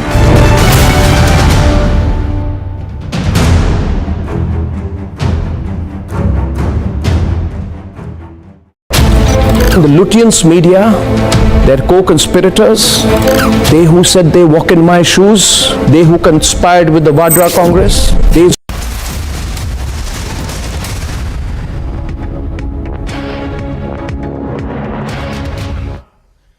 क्योंकि बारिश है और हिमाचल की बारिश मतलब ज्यादा ठंड लेकर के आती है, धड़ाम से टेम्परेचर गिर जाता है। और आप दूर दूर से आए, ठंड के मौसम भी है, वहां पर पानी गिर रहा है, आप कुर्सी को ही छाता बना करके खड़े हैं। ये आपका प्यार, आपका उत्साह, आपका उमंग, ये मैं साफ साफ यहां अनुभव कर रहा हूं। साथियों, हिमाचल की युवा शक्ति ने हमेशा अलग अलग मोर्चों पर देश को गौरवान्वित होने का अवसर दिया है। पहाड़ी गांधी, बाबा कांसीराम समेत हिमाचल के अनेक सेनानियों ने आजादी के आंदोलन में महत्वपूर्ण भूमिका निभाई है। आजादी के तुरंत बाद जम्मू कश्मीर पर हुए हमले से लेकर करगिल युद्ध तक हिमाचल के जांबाजों ने सर्वोच्च बलिदान देकर मां भारती का सिर ऊंचा रखा है। देश की रक्षा के साथ साथ देश को सम्मान दिलाने वाले में भी हिमाचल के युवा कमाल करते रहे हैं। हाल ही में संपन्न हुए कॉमनवेल्थ गेमों में, उन खेलों में हिमाचल की बेटी प्रियंका ने क्रिकेट में, भाई वरुण ने हॉकी में और भाई विकास ने वेट लिफ्टिंग में शानदार प्रदर्शन किया। खेल का मैदान हो या कला जगत, पार्टी हो या सरकार, हिमाचल के युवाओं की ऊर्जा, उनका जोश, उनका नेतृत्व कौशल निरंतर देश के काम आ रहा है। साथियों, युवाओं को ज्यादा से ज्यादा अवसर देना हमेशा से भाजपा की सर्वोच्च प्राथमिकता रही है। मुख्यमंत्री हो, सांसद हो, मंत्री हो, भाजपा देश का वो राजनीतिक दल है जिसमें हर जगह युवाओं का प्रतिनिधित्व सबसे अधिक है। ऐसा इसलिए है क्योंकि भाजपा देश के युवाओं पर, हिमाचल के युवाओं पर सबसे अधिक भरोसा करती है। अब देश की युवा शक्ति मिलकर आजादी के अमृतकाल में भारत को विकसित राष्ट्र बनाने का संकल्प पूरा करेगी। मंडी में हो रहा यह आयोजन इसी युवा शक्ति का, युवाओं पर देश के इसी विश्वास का प्रतीक है। मेरे नौजवान साथियों, आज दुनिया में भारत की साख जैसे जैसे बढ़ रही है, वैसे वैसे भारत को जानने, समझने के लिए, भारत से जुड़ने के लिए पूरी दुनिया लालायित हो रही है। इसके पीछे एक बहुत महत्वपूर्ण कारण है और हिंदुस्तान के नागरिक, जागरूक नागरिक, हिंदुस्तान के मतदाता, इसका पूरा श्रेय उनको जाता है। कारण क्या है मैं बताऊं आपको? बहुत दशकों तक हमारे देश में सरकारें अस्थिर रही, किसी को बहुमत नहीं था, मिली-जुली सरकारें थी। कितना दिन चलेगी, कुछ करेगी नहीं करेगी, कर पाएगी कि नहीं पाएगी, भारत के मतदाताओं के, नागरिकों के मन में नहीं, दुनिया के मन में आशंका होती थी। और उसके कारण कोई भारत की किसी बात पे विश्वास करने से पहले 50 बार सोचने में पड़ जाता था। लेकिन 8 साल पहले 2014 में आप सब जागरूक मतदाताओं ने, मेरे हिमाचल के मतदाताओं ने दिल्ली में मजबूत स्थिर सरकार दी। सबकी सब लोकसभा की सीटें हिमाचल ने जीत करके दी, 14 में दी, 19 में दी। और उसका परिणाम है कि दिल्ली में स्थिर सरकार बनी। उस स्थिरता के कारण नीतियों में भी स्थिरता आई, वर्क कल्चर में भी स्थिरता आई। बदलाव के लिए एक मजबूत फाउंडेशन तैयार हो गया और उसी के कारण भारत का सामान्य नागरिक भी आज शासन व्यवस्था पर भरोसा करता है, सरकार पर भरोसा करता है। वैसे ही दुनिया भी हम पर ज्यादा भरोसा करने लगी है। स्थिर सरकार के लाभ को देखते हुए अब देश के अंदर भी हम देख रहे हैं, राज्यों में लोग बढ़ चढ़ करके इस महत्व को समझ रहे हैं। हमने देखा पहले उत्तर प्रदेश में, उत्तराखंड में यही कथा थी कि हर 5 साल के बाद सरकार बदली जाएगी। लेकिन उत्तर प्रदेश ने, उत्तराखंड ने उस सारी सोच को ही बदल दिया और सरकार स्थिर होने की दिशा में उन्होंने अपना निर्णय दोहराया। 5 साल बाद सरकार बदलने वाली सोच को यूपी और उत्तराखंड के लोगों ने उखाड़ करके फेंक दिया, बदल दिया।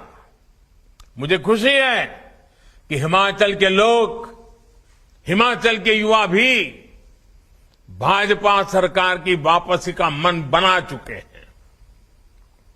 हिमाचल के युवा जानते हैं कि साफ नियत के साथ, ईमानदार नियत के साथ हिमाचल का विकास अगर कोई कर सकता है तो सिर्फ और सिर्फ भारतीय जनता पार्टी कर सकती है। भाइयों और बहनों, अमृतकाल में भारत की प्रगति को गति देना, इस गति देने का हर आधार, हर सामर्थ्य, हर अवसर हिमाचल में मौजूद है। वर्ल्ड फार्मेसी के रूप में भारत की पहचान तब और मजबूत होगी जब हिमाचल एक वैश्विक फार्मा हब बनेगा। देश में दवाओं के रॉ मटेरियल में आत्मनिर्भरता के लिए आज जो काम चल रहा है, उसके लिए 3 राज्यों को चुना गया है, जिसमें से एक है अपना हिमाचल प्रदेश, जहां बल्क ड्रग्स पार्क बनाया जा रहा है। इसी प्रकार देश के 4 राज्यों में मेडिकल डिवाइस पार्क बनाए जा रहे हैं, उसमें भी हिमाचल एक है। मुझे बहुत खुशी है कि हिमाचल के बेटे बेटियां स्टार्टअप इंडिया, आत्मनिर्भर भारत फंड, इसका भरपूर उपयोग कर रहे हैं। अब तो आईआईटी मंडी भी युवा जोश से सरोवर है, स्टार्टअप इंडिया मिशन को मजबूत कर रही है। मेरे युवा साथियों, बीते 8 वर्षों में देश में उच्च शिक्षा के लिए अनेक नए संस्थान शुरू किए जा चुके हैं।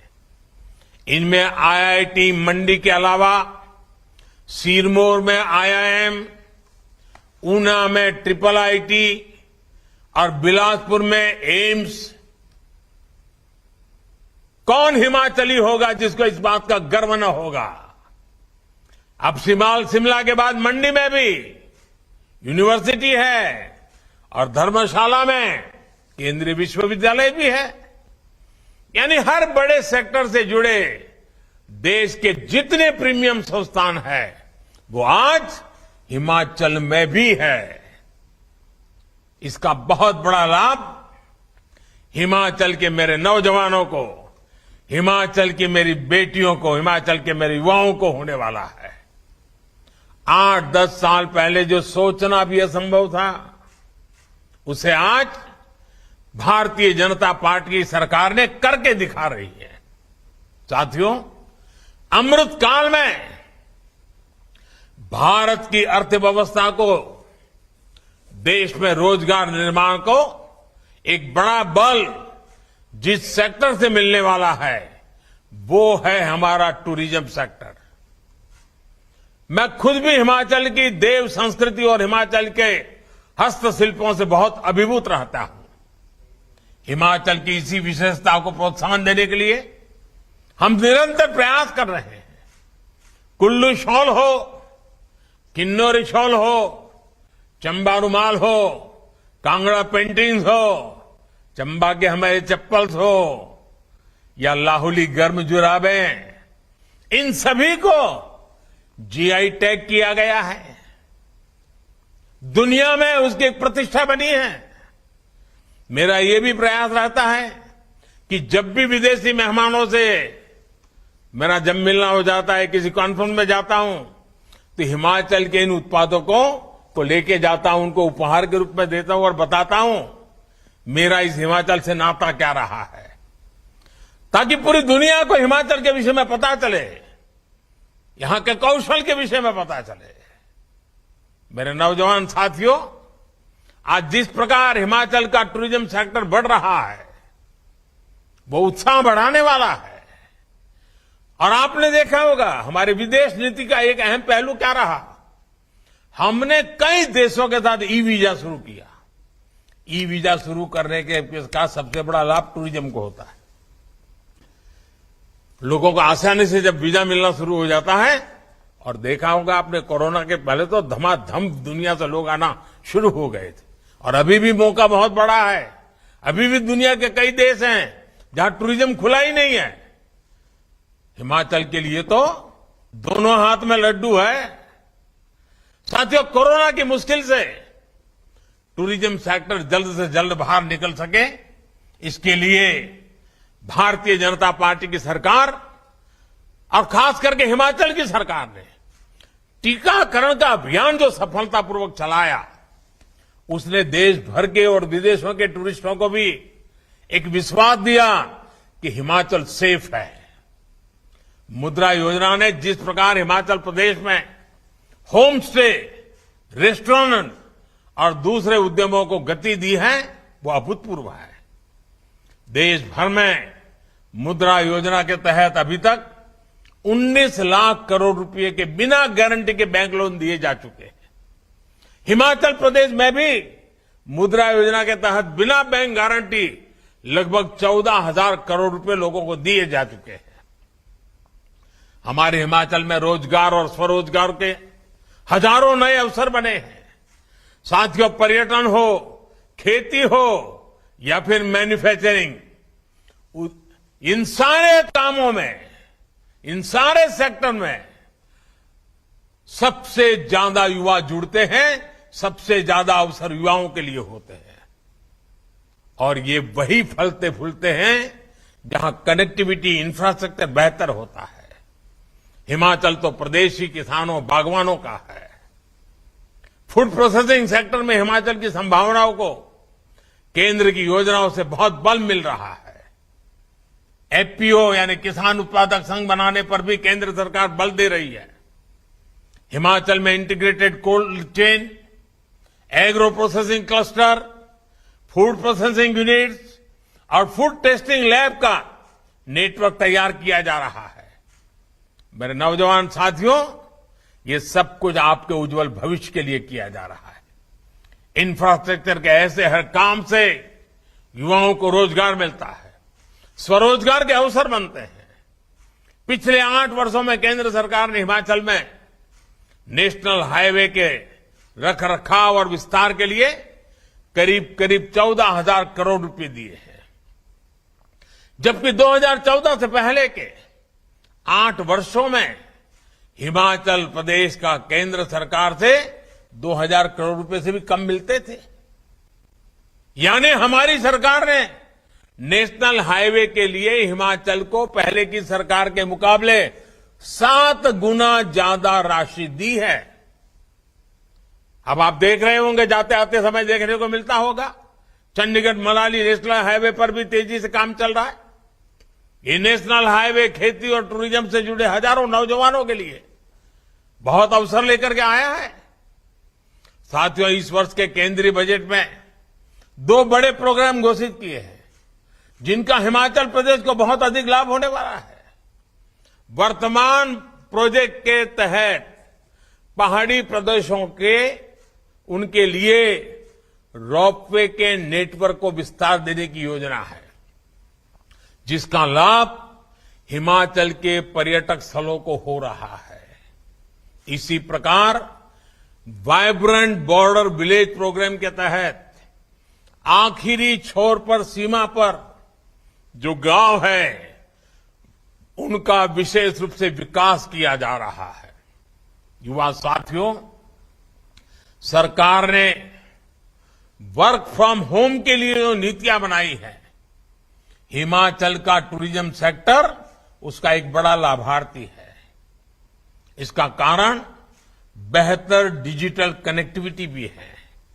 अब तो 5G सेवाएं भी शुरू होने वाली है, जिससे टूरिज्म सहित शिक्षा, स्वास्थ्य और खेती जैसे अनेक क्षेत्रों में, आरोग्य जैसे अनेक क्षेत्रों में हिमाचल को विशेष लाभ होने वाला है।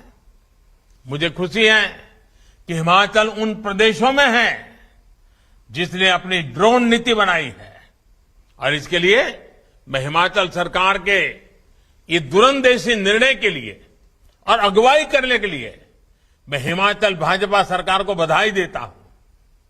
ड्रोन से सामान पहुंचाने में, खेती बागवानी में भी बहुत मदद मिलने वाली है। ड्रोन के बढ़ते इस्तेमाल को देखते हुए युवाओं को ड्रोन उड़ाने की ट्रेनिंग देने के लिए कई कोर्स भी शुरू किए गए हैं। इसलिए कनेक्टिविटी के साथ साथ हेल्थ और वेलफेयर से जुड़े दूसरे इंफ्रास्ट्रक्चर में भी हिमाचल आज आगे बढ़ रहा है। बिलासपुर का एम्स अब बनकर तैयार हो चुका है।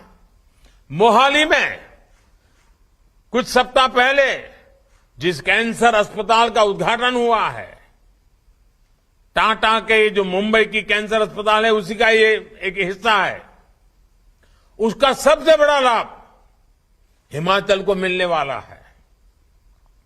शुद्ध पेयजल उत्तम स्वास्थ्य के लिए बहुत आवश्यक है।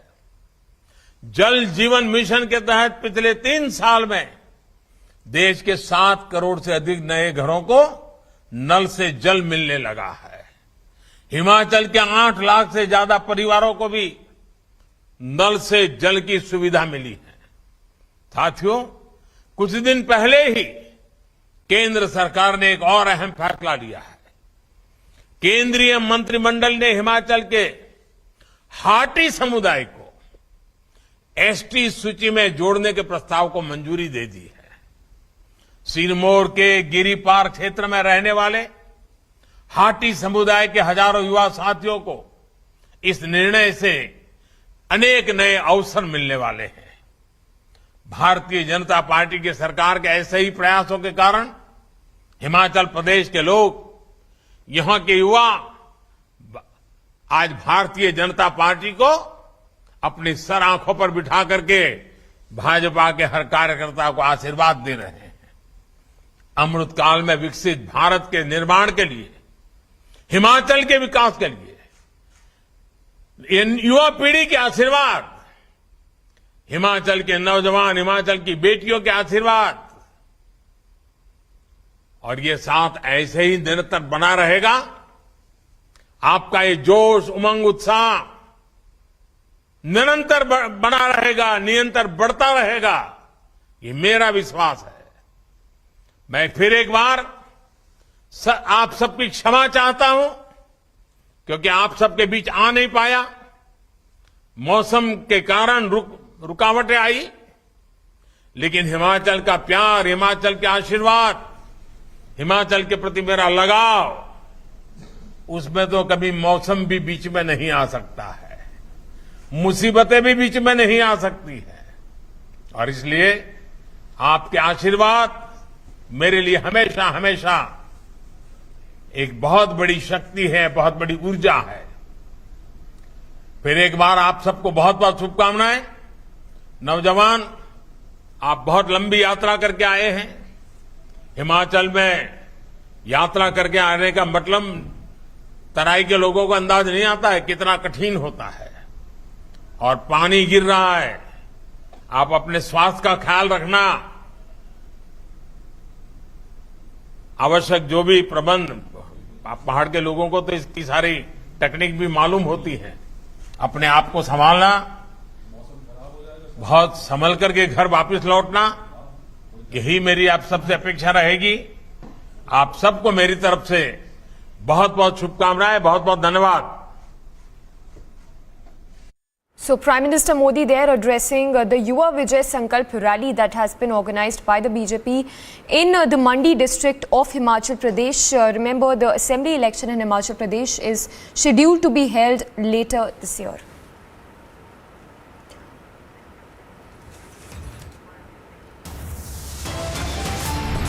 Slipping into a very short break, but lots lined up for you on the other side. Exclusive details accessed on the Operation Octopus by the centre as well as the state agencies.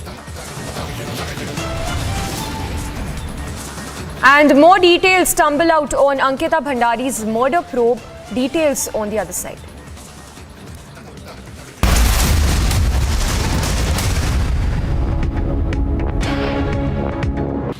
Rajasthan Chief Minister Ashok Gehlot confirmed his candidature for the upcoming Congress presidential elections, and that Rahul Gandhi has made it clear that no member of the Gandhi family would become the next party chief.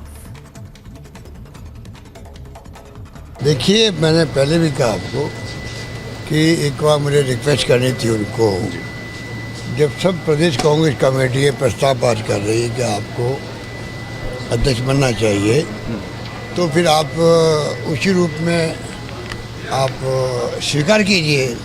तो मैंने भी काफ़ी बातचीत करने की कोशिश करी, पर वो इस बात के लिए वो कह रहे हैं हमने एक बार फैसला कर लिया कि एक बार कोई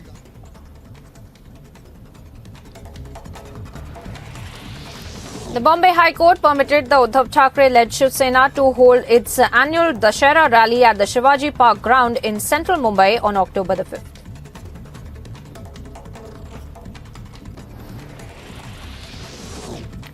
Aurangabad Regional Commander of CPI Maoist Vinay Yadav alias Kamal, who became the head of Bihar and Jharkhand police due to about 4 dozen destructive Maoist incidents, was arrested by the Joint Operation Aurangabad and Palamu police as well as the CRPF and Cobra. And the arrest of the Maoist Regional Commander Murad is a big success for Bihar and Jharkhand police.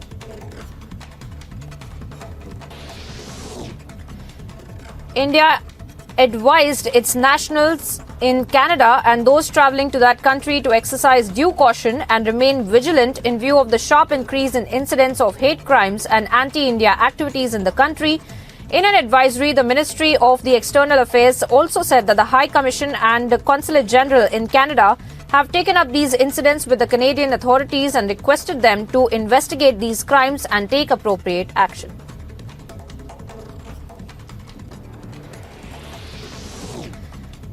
India reiterated its call for an end of violence in Ukraine and said that there is no justification for violation of human rights and international law even in the conflict situations.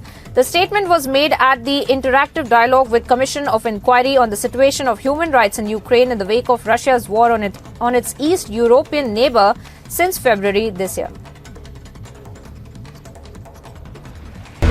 5 days after the 19-year-old receptionist Ankita Bhandari went missing under suspicious circumstances, swinging into action mode, the Dhami government vowed not to spare the accused. सभी दोषियों के खिलाफ सख्त से सख्त कार्रवाई हो, इसको लेकर हमने डीआईजी पी रेणुका देवी के नेतृत्व में एक एसआईटी का गठन किया है जो पूरे मामले की तह तक जाएगी, उसकी जांच करेगी.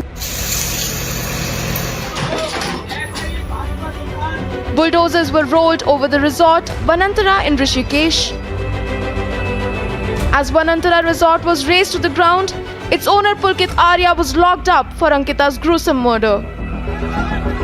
So far, 3 arrests have been made in the case and further probe is underway as India demands justice for Ankita.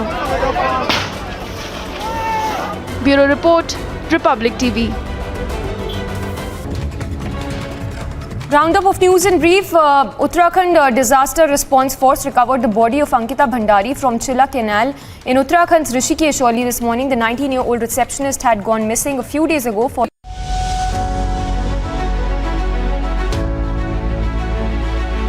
But if the world didn't have us, there'd be no cautionary tales for the good boys and girls.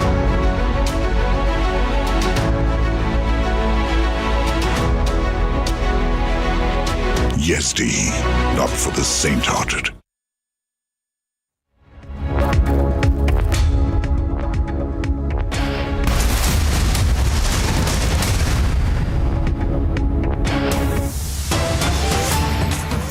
And more newsbreak coming in. We're given to understand that the Delhi LG has directed Chief Secretary to lodge FIR against Delhi Jal Board officials and others for embezzlement amounting to 20 crore rupees.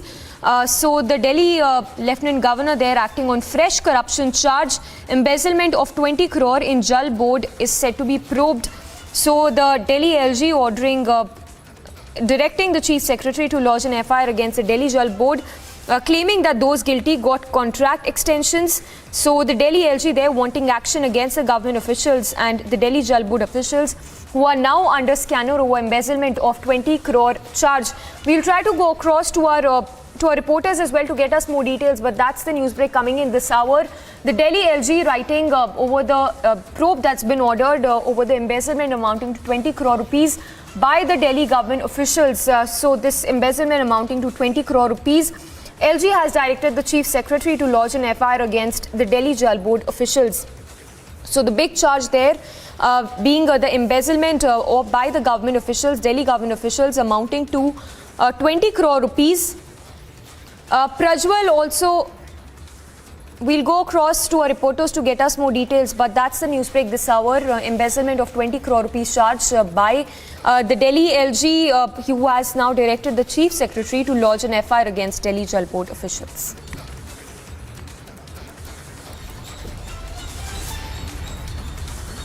Poster wars in Karnataka, BJP and Congress at loggerheads. BJP launches Kangal Congress campaign as the poster wars intensify across the state. All this and much more on the other side of this break on Republic.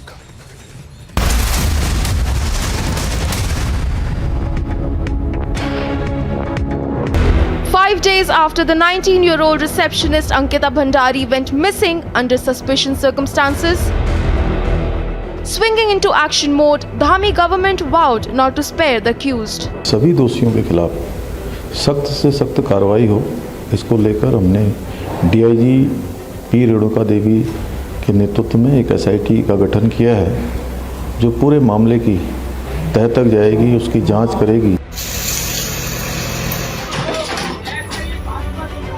Bulldozers were rolled over the resort Vanantara in Rishikesh. As Vanantara resort was razed to the ground, its owner Pulkit Arya was locked up for Ankita's gruesome murder. So far, 3 arrests have been made in the case and further probe is underway as India demands justice for Ankita. Bureau Report, Republic TV. Roundup of news in brief. Uttarakhand Disaster Response Force recovered the body of Ankita Bhandari from Chilla Canal in Uttarakhand's Rishikesh early this morning. The 19-year-old receptionist had gone missing a few days ago, following which 3 accused, including Pulkit Arya, son of former Uttarakhand minister and owner of a resort where Bhandari worked, were arrested. Aurangabad Regional Commander of CPI Maoist Vinay Yadav alias Kamal, who became the head of Bihar and Jharkhand police due to about 4 dozen destructive Maoist incidents, was arrested by the Joint Operation Aurangabad and Palamu police as well as the CRPF and Cobra. And the arrest of the Maoist Regional Commander Murad is a big success for Bihar and Jharkhand police.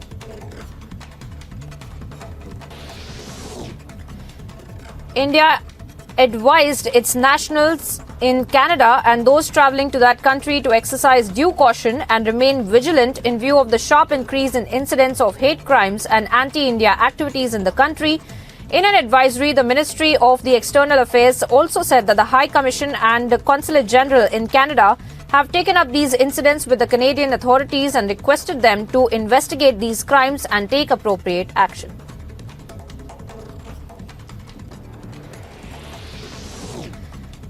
India reiterated its call for an end of violence in Ukraine and said that there is no justification for violation of human rights and international law even in the conflict situations.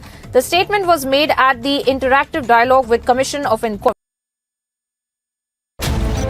They called me names. They called me a thief, viewers.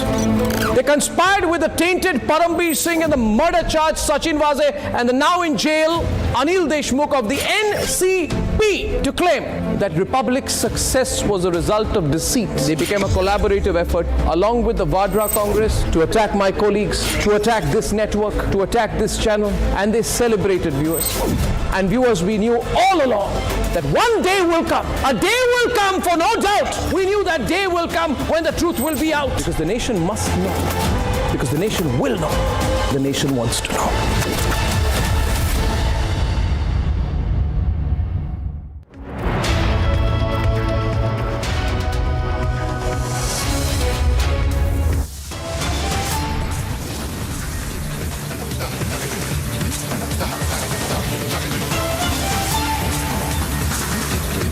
Arrested, Pan-India offices raided, India backs Operation Octopus.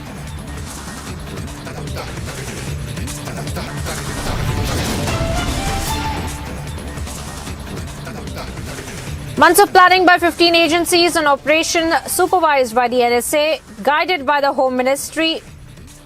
It's a massive swoop down on the PFI.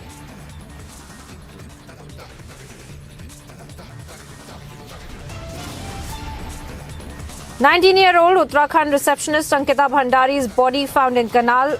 Who killed Ankita Bhandari is the question.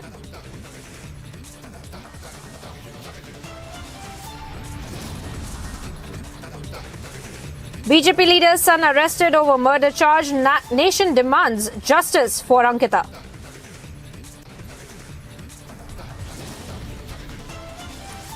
VHP workers stage mega protest outside of the UK embassy in New Delhi. Protest over violence against Hindus in UK.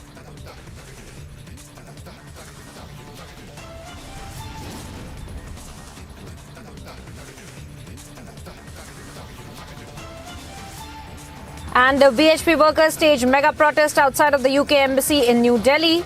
Protest over violence against Hindus in the UK.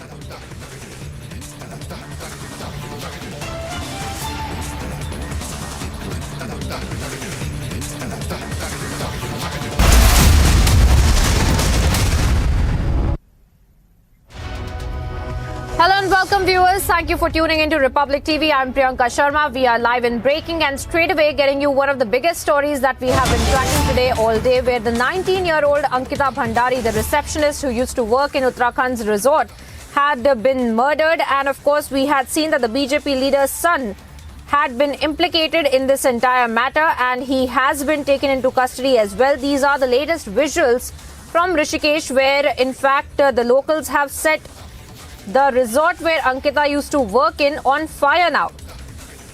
And this is a resort where the 19-year-old Ankita Bhandari used to work, and the resort is owned by the BJP leader Vinod Arya's son Pulkit Arya, who is being implicated at the moment with respect to Ankita Bhandari's murder. And protesters in fact have also vandalized the car of the BJP MLA Renu Bhisht. And family of Ankita are at AIIMS currently demanding the capital punishment for her killers as well. We had seen, viewers, how the investigation had been going on till today morning. We were seeing that Ankita Bhandari had been declared missing. But in the morning itself today, we see that out of the canal, we saw that the police officials had pulled out the body of Ankita Bhandari, confirming that unfortunately she had been murdered as well. And in this resort, these visuals are also very important to note, because this is the resort where Ankita Bhandari used to work as a receptionist. This is a resort owned by the BJP leader Vinod Arya's son Pulkit Arya, who is at the moment being implicated in this gruesome murder of Ankita Bhandari. My colleagues are on the ground tracking this story very closely. Anuj, I believe, is also joining me on the broadcast. Anuj, if you can hear me, tell us more about the entire investigation that is being carried out by the authorities now, because we see that the anger is quite palpable in the protesters who have now set fire at the resort, and we see that the family members are demanding capital punishment of the accused as well. What are you picking up as far as the investigation is concerned? Well, if we talk about the investigation, then let me tell you that the three has been arrested by the police, whereas the body has been recovered today at 7 a.m. in the morning. This was the rescue operation which was done, after which the body was recovered. Right now I'm reporting from the AIIMS of Rishikesh. First, let me give you the sense, let me give you the visuals of this particular area from the AIIMS from where I'm reporting. And you can clearly see, yes, the people have gathered here. There is anger among the people, and the people there was sloganeering against the Mahila Morcha also, against the Mahila Sangathan also, and the leadership, the BJP leadership rather. And on the other hand, let me also tell you that this is the anger among the people, and that is why we have seen the visuals from the resort also. There is some happening. There is some happening. There you can see the ambulance, I can see, which has been on standby at the gate of the AIIMS mortuary. So we are just waiting if the postmortem is done, because at this point in time when we are talking, let me tell you, the postmortem is underway. So we are just waiting. We are just waiting for the update. Ma'am, we will also try and talk to some of the people. Let me tell you, when we are talking about the anger, ma'am, आप बता सके, अभी थोड़ी देर पहले हमने देखा था यहाँ पे आप लोग गुस्सा आ रहे थे, महिला मोर्चा से लोग आए थे, उनके ऊपर कुछ गुस्सा हो रहा था, तो क्या कहेंगे, क्या यहाँ पे जो गुस्सा देखने को मिल रहा है लोगों के? देखिए, हमारी बेटी चली गई, हमें तो उम्मीद थी सरकार की हमारी बेटी जिंदा होगी, लेकिन यहाँ जो भाजपा के जो पूर्व राज्य मंत्री है विनोद आर्य जी बहुत गुमराह कर रहे थे, क्योंकि उनका बेटा पुनीत इस होटल को चला रहा था, ये रिसोर्ट को चला रहा था वंतरा को। तो हमारा कहना ये है सरकार से कि उसमें पहले भी प्रियंका नाम की लड़की के साथ भी ऐसी घटना घटी, उसका बलात्कार किया गया, उसको मार के इसी चीला में फेंका गया है। दोबारा ये नौबत ना आती, अगर सरकार गंभीरता से इसमें काम करती। सरकार ने क्या करा, सरकार के इनसे धंधे चल रहे हैं, इनसे काम चल रहा है इनको, लेकिन ये गलत है। पूरे उत्तराखंड को मैं कहना चाहती हूँ कि सभी लोग अंकिता भंडारी के लिए सहयोग करें और उस बेटी को हम लोग न्याय दिलाए। उन तीनों को, अंकित को, सौरभ को और पुनीत को हम लोग फांसी के फंदे तक लटकाए, ताकि कोई ऐसे काम करने से पहले 1000 बार सोचे। हमने ये राज्य इसलिए नहीं बनाया था, हम तो आंदोलनकारी है। हमारे पहले भी बलात्कार हुआ था, आपको पता है, तब जाके हमने राज्य बनाया। और आज भी हमारी लड़कियां घर से बाहर जा रही है, पढ़ने जा रही है, नौकरी करने जा रही है, कोई गुनाह नहीं क्या? तो इसमें भी लड़कियों के साथ उनको बलात्कार करके उनकी हत्या कर दी जा रही थी। बहुत गंभीर मामला है, पूरे देश के लिए बहुत शर्मनाक घटना है। धामी जी को गंभीरता के साथ इसमें CBCID की जांच करनी चाहिए, ताकि इसमें एक एक बिंदु पे काम किया जाए, कौन कौन लोग इसमें लिप्त थे और किन किस तरह से इतना बड़ा काम किया गया है। ये कोई छोटी मोटी वो नहीं है किसी लड़की, वो लड़की नौकरी करती थी वहाँ, एक तरफ से उनकी बच्ची की जैसी थी वो लड़की, और तुम उसके साथ इतने घिनौनी हरकतें तुम लोगों ने करी है। तो ये आज पूरा उत्तराखंड को शर्मसार कर दिया है, काला इतिहास लिखा दिया है। तो धामी सरकार से निवेदन है उन तीनों को जितना जल्दी हो सके फास्ट ट्रैक में उनको फांसी की सजा दी जाए, तभी यहाँ पे हम लोग। That is the demand of the people. I can see more people, like we'll try and talk to them also what exactly they want to say. They are having placards in their hand, Ankita Bhandari के हत्यारों को फांसी दो, फांसी दो. That's something what has been stated, and they are having the placards in their hand. We'll try and talk to these protesters, these people who are protesting and standing here for Ankita and standing with the family of Ankita. हमारी अंकिता बहन की body हमारे पास आनी चाहिए, तब तक अंतिम संस्कार नहीं करेंगे कोई भी कदम आगे नहीं बढ़ाएगा। आरोपियों को फांसी की सजा मिलनी चाहिए। शासन प्रशासन को हम क्या कहते हैं, दुकान स्कूल बंद करवा देंगे, हम हड़ताल कर देंगे, हम क्या कहते हैं वो कर देंगे, हम स्कूल प्रशासन सब बंद करवाएंगे, हड़ताल पे बैठ जाएंगे। आज ये लोग छूट गए हैं तो कल हमारी बेटियां सुरक्षित नहीं रहेंगे, फिर लोग ऐसी इसी तरह से। और जगह जगह जो जंगलों में ये रिसोर्ट खोले जा रहे हैं, इसको बंद करवाइए। हमारी धामी सरकार से मौत के बदला मौत चाहिए और फांसी चाहिए, इनको फांसी चाहिए। उसको तो रिजोर्ट तोड़ के कुछ नहीं होगा, पहले उनको फांसी दो, उसके बाद करो। सारे सबूत अंकिता की डेड बॉडी हमारे सामने नहीं आ जाती, तब तक हम उसका अंतिम संस्कार नहीं करने देंगे। That is the anger among the people. We are reporting from the aims of Rishikesh. Let me ask my video journalist to also give a 360 view of the area so that we can show our viewers what exactly is happening there. The police deployment, police bandobast could be clearly seen. There is a heavy deployment of the police inside the premises, but the anger is there among the people. They are saying that they want justice. They should be hanged till death.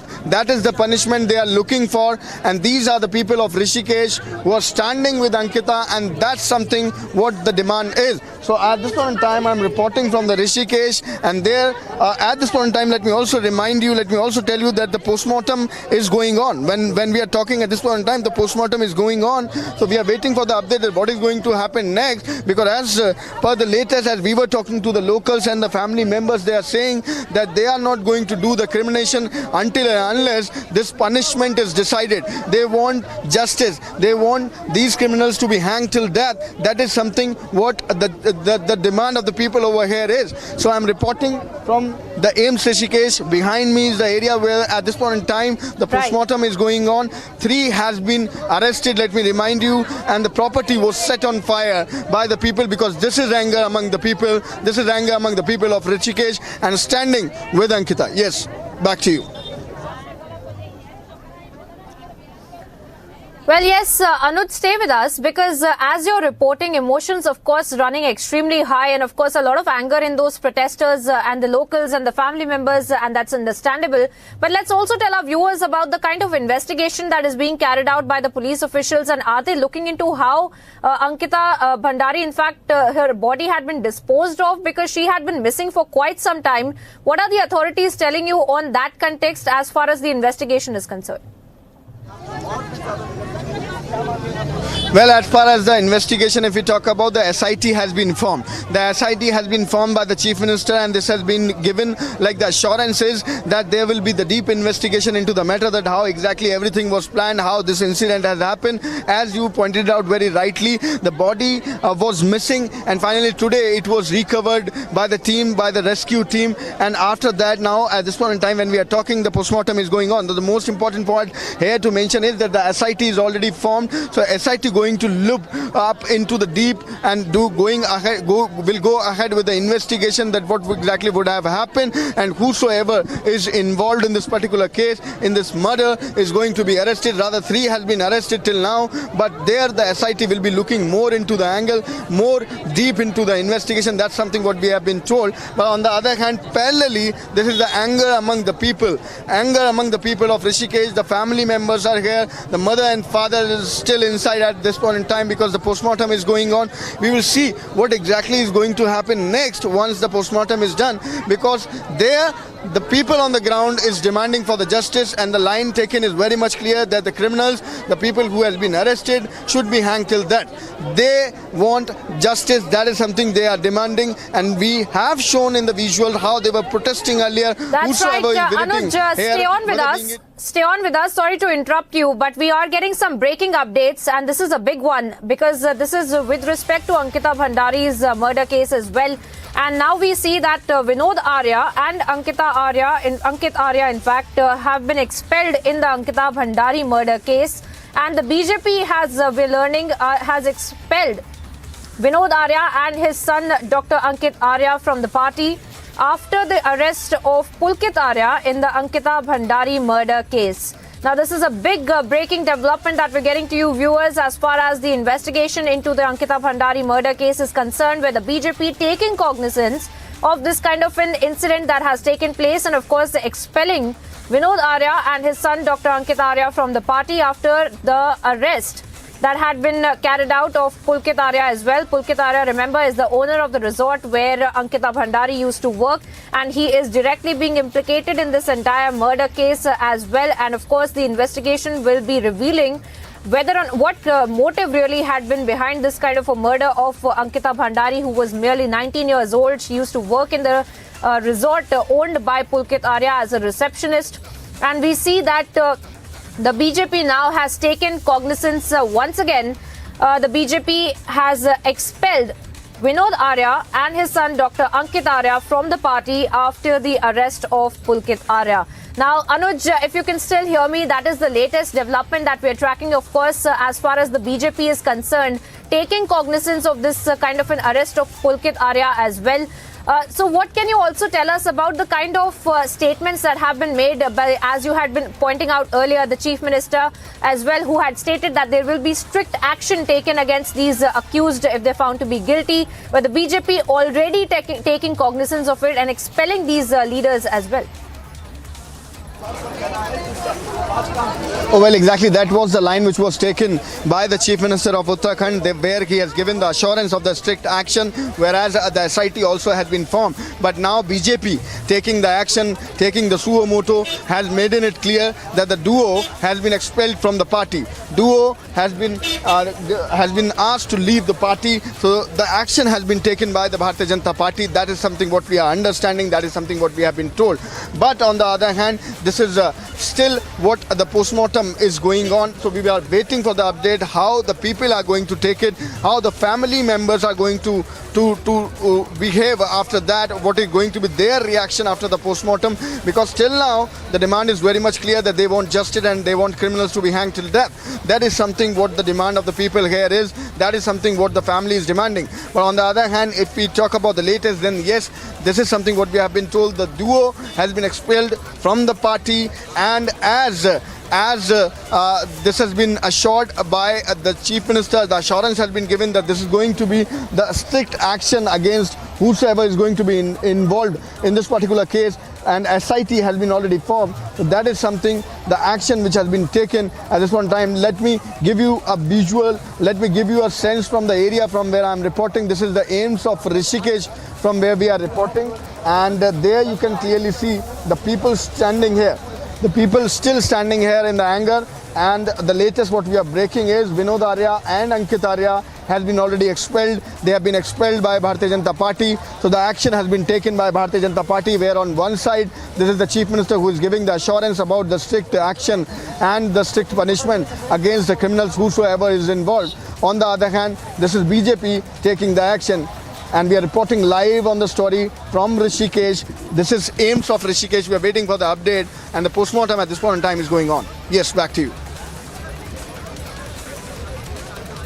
Well, of course, Anuj, what you're breaking down are important details of the SIT formation and, of course, the kind of anger that we see in the protesters, in the locals, in the family members, understandably so.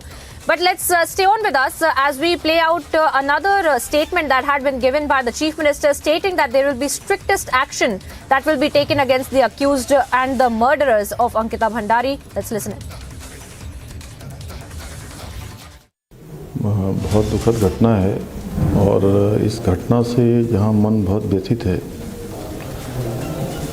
Ankita बेटी का पार्थिव शरीर खोज लिया गया है, मिल गया है और सभी दोषियों के खिलाफ सख्त से सख्त कार्रवाई हो, इसको लेकर हमने डीआईजी पी रेणुका देवी के नेतृत्व में एक एसआईटी का गठन किया है, जो पूरे मामले की तह तक जाएगी, उसकी जांच करेगी और अपराधियों को सज़ा दिलाने का काम करेगी। चाहे कोई भी हो, अपराधी इसमें बख्शा नहीं जाएगा।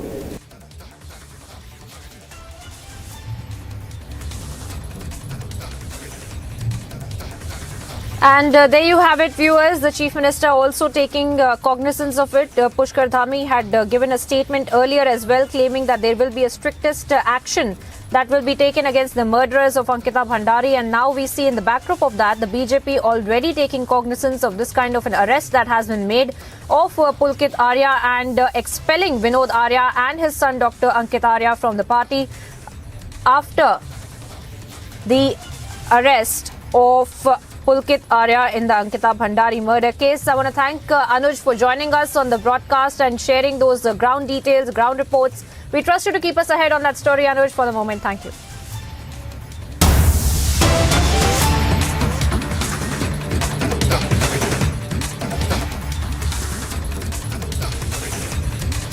And cutting across to some more breaking updates, we're getting, viewers, with respect to the Operation Octopus, in a big development that is coming in. Madhya Pradesh Minister Bhupendra Singh has made a big claim. He has stated that the RSS and the BJP leaders were on the radar of the PFI. Now, he also said that Rahul Gandhi's silent support is with the PFI. Now, those are massive statements coming in from Madhya Pradesh Minister Bhupendra Singh, who is now claiming that the PFI, in fact, had also been tracking and they were on the radar of the PFI. There are RSS and the BJP leaders who were on the radar of the PFI. And of course, he's also stated that there is a silent support from the Congress party, particularly Rahul Gandhi, towards the PFI as well. Now, viewers, this also becomes important because this is coming just hours after the Operation Octopus that had been carried out, where thousands of officers had been working in coordination to carry out these raids against these organizations, including the PFI, that carry the anti-India activities on the Indian soil as well. And that is why we see a big claim that is coming in from the Madhya Pradesh Minister Bhupendra Singh, who is claiming that the RSS and the BJP leaders were on the radar of the PFI. Viewers, let's listen it.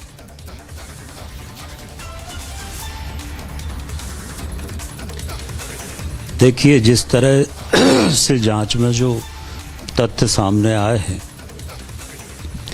ये सब देश विरोधी गतिविधियों में शामिल थे, आतंकवादी गतिविधियों में शामिल थे और इस देश को इस्लामिक स्टेट बनाने का इनका और ऐसे अनेक लोग हैं, ताकतें हैं, जिनको भारत को इस्लामिक राष्ट्र बनाने का सपना है, ये सब उन सब गतिविधियों में लगे हुए थे। इनको बाहर से फंडिंग हो रही थी, कुछ व्यापार के माध्यम से, कुछ हवाला के माध्यम से। ये सारे फैक्ट भी सामने आए हैं और जिस तरह से ये फैक्ट भी आए हैं कि हमारे राष्ट्रीय स्वयंसेवक संघ के और भारतीय जनता पार्टी के अनेक कार्यकर्ता पीएफआई के निशाने पर थे और जिस तरह से उनकी गिरफ्तारी के बाद कल देश में जिन जिन स्थानों पर जिस तरह से एक हमला करने का प्रयास हुआ है,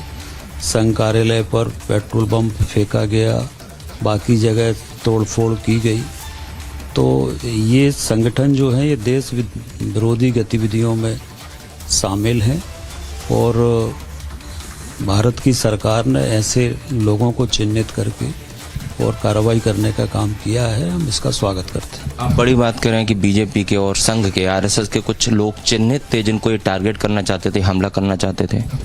बिल्कुल निश्चित रूप से उन्होंने खुलासा किया है, जिन लोगों की गिरफ्तारी हुई है उन्होंने इस बात का खुलासा किया है कि बीजेपी और संघ के लोग उनके निशाने पर थे, और वो सब पूरी जानकारी एनआईए और बाकी सबको है।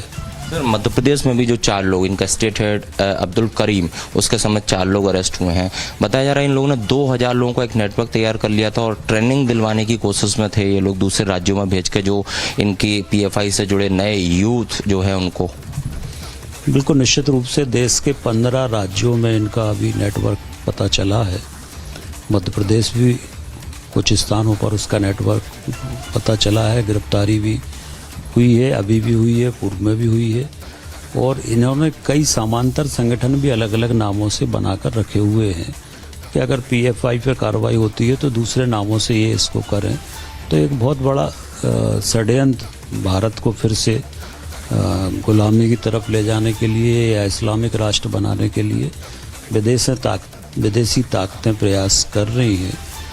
उसमें कुछ देश की राजनीतिक पार्टियां भी उनका समर्थन कर रही हैं, और इसलिए देश के समक्ष बड़ी चुनौती है, जिससे ताकत के साथ हमारे प्रधानमंत्री जी, हमारे गृह मंत्री जी ताकत के साथ, शक्ति के साथ ऐसी ताकतों को कुचलने का काम कर। आपने जिक्र किया राजनीतिक पार्टी का, कांग्रेस को लगातार जोड़ा जाता है कि वो पीएफआई का इनडायरेक्ट तरीके से समर्थन करती है। क्या आपका निशाना कांग्रेस की तरफ है?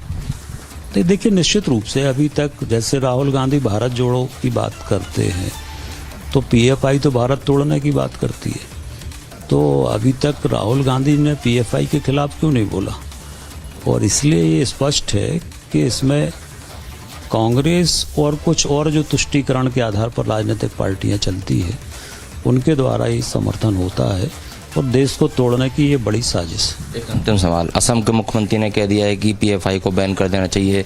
कई राजनेता कह रहे हैं कि सिमी की तरह पीएफआई को बैन करना चाहिए, क्योंकि सिमी का ही एडवांस वर्जन पीएफआई है। आपकी क्या राय है, इसे देश में बैन कर देना चाहिए? बिल्कुल निश्चित रूप से बैन करना चाहिए। देखिए, सिमी, पीएफआई और ऐसे और अनेक संगठन अलग अलग नामों से, इन्होंने भी कई अलग नामों से और बहुत सारे संगठन बना के रखे हैं। तो एक बहुत बड़ा षड्यंत्र पूरे देश के अंदर चल रहा है, और इस षड्यंत्र के खिलाफ हम सबको मिलकर लड़ना है, और ये जो इस्लामिक राष्ट्र का सपना देख रहे हैं, ये कभी हम लोग नहीं होने देंगे। My colleague Satya Vijay, who had this conversation with Bhupendra Singh, in fact, is joining me on the broadcast. Satya Vijay, tell us more about this conversation that you had with the leader, and of course, him claiming that there are several leaders of the BJP and the RSS who are on the radar of the PFI, and that the Congress is silently supporting the PFI. जी हाँ, बिल्कुल। देखिए, मध्य प्रदेश के cabinet मंत्री, नगरीय प्रशासन मंत्री भूपेंद्र सिंह ने बड़ी बातें की हैं, बड़ा उन्होंने आरोप लगाया। उन्होंने साफ तौर पर कहा कि पीएफआई के जो लोग अरेस्ट हुए हैं, उनके निशाने पर, उनके टारगेट पे बीजेपी और आरएसएस के लोग थे।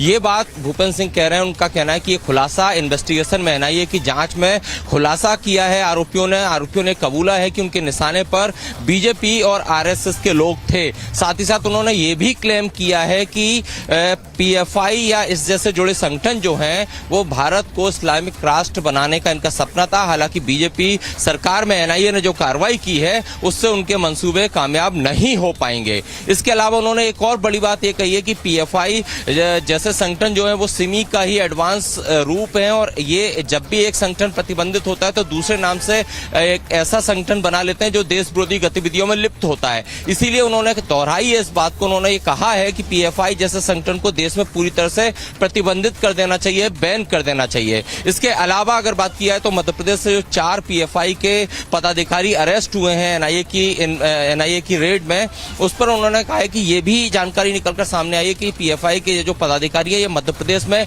एक बड़ा नेटवर्क खड़ा करना चाहते थे, और इसीलिए इनकी अरेस्टिंग हुई है। इनके खिलाफ देश विरोधी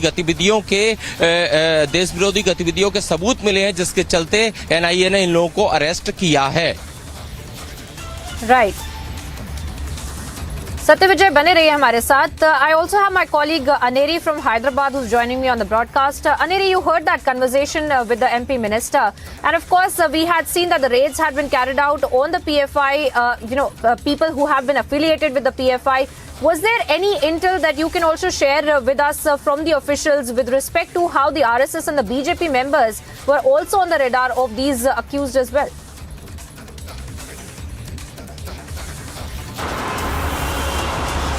Well, that's right, Priyanka. We have been seeing how there were mega raids which were carried out across the country. Well, there were raids in 93 different locations across 15 states. And also, not to forget, this was one of the biggest operations which was done under the guidance of the Home Ministry's office. And also, there were 15 state agencies which were involved, including NIA, ED, ID and also IB, and also various other agencies who were involved. Months of planning behind this particular operation which was carried out, and also at the same time we have been seeing how there were offices of the PFI which were sealed by the NIA. There were important documents which were taken by the NIA officials in their custody. So definitely a mega crackdown, and also at the same time many PFI activists were arrested in this raids which were happening just 2 days back. We'll be right back after a short break. Keep watching Republic TV.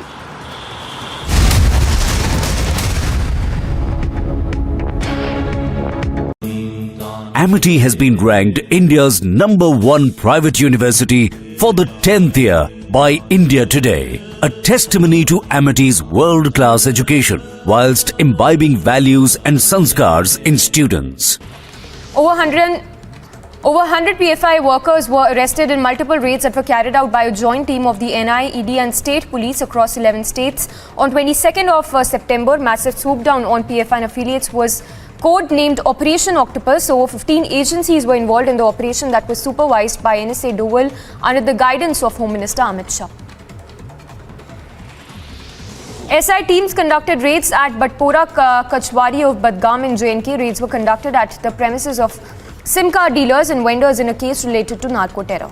को गिरफ्तार कर लिया है और उनके कथनानुसार इस पूरे case को हत्या के केस में कन्वर्ट कर दिया है. इन पे धारा 302 और 201 आईपीसी लगाई गई है क्योंकि बॉडी अभी नहीं मिली है. दूसरा, इन्होंने साक्ष्य छुपाने के लिए उसको मारने के बावजूद मार करके और फिर आकर के गुमशुदगी लिखवा दी पटवारी चौकी में. तो ये सब साक्ष्य छुपाने की श्रेणी में आता है, इसलिए 201 धारा लगी और 302 हत्या का केस होता है. और अभी हम लोग चीला नहर में बॉडी की तलाश करवा रहे हैं. SDRF की टीमें लगा दी गई हैं और आगे जो होगा तो मैं SP पौड़ी को कहूँगा कि वो लोगों को अपडेट कराते रहें. Security agencies and police arrested Ahmed Beg from Pakkaganj in Lucknow. He is closely associated with the PFI. Suspicious documents and laptops have been recovered. The UP investigating authorities, in fact, have found objectionable videos from Ahmed Beg's Nadvi's mobile and laptop.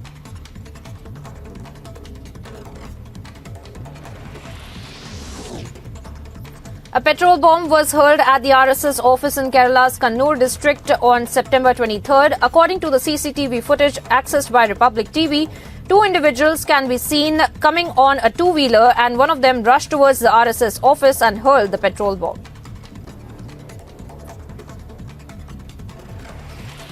Rajasthan Chief Minister Ashok Gehlot confirmed his candidature for the upcoming Congress presidential elections, and that Rahul Gandhi has made it clear that no member of the Gandhi family would become the next party chief.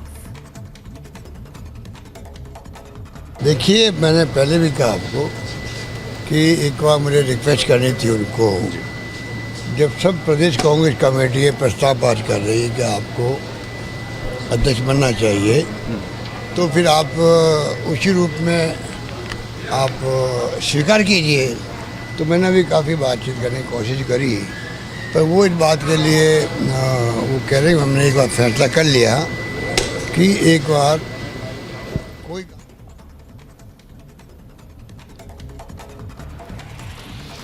The Bombay High Court permitted the Uddhav Thackeray-led Shiv Sena to hold its annual Dussehra rally at the Shivaji Park ground in central Mumbai on October the 5th.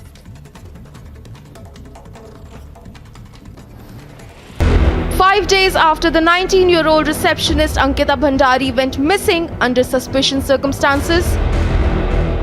Swinging into action mode, the Dhami government vowed not to spare the accused. सभी दोषियों के खिलाफ सख्त से सख्त कार्रवाई हो, इसको लेकर हमने डीआईजी पी रेणुका देवी के नेतृत्व में एक एसआईटी का गठन किया है, जो पूरे मामले की तह तक जाएगी, उसकी जांच करेगी।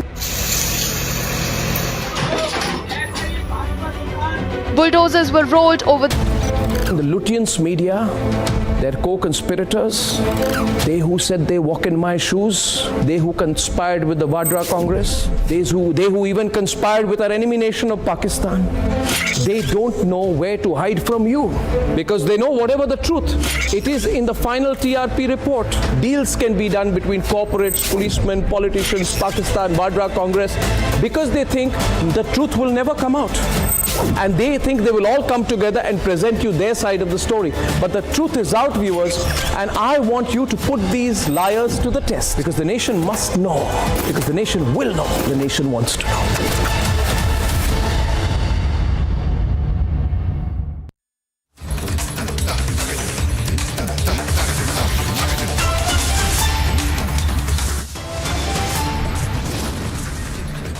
It's 1:30. Here are the top stories, viewers. The largest ever action against PFI, more than 100 under arrest. Multi-states raid, India backs Operation Octopus.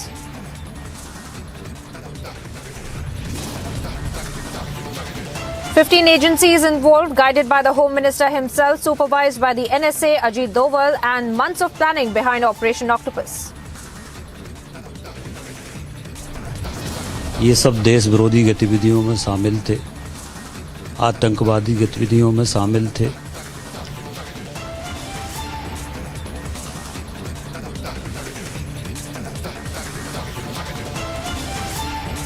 Madhya Pradesh minister makes stunning claims, says BJP leaders and RSS leaders were on the PFI's radar, alleges Rahul Gandhi's support to the PFI.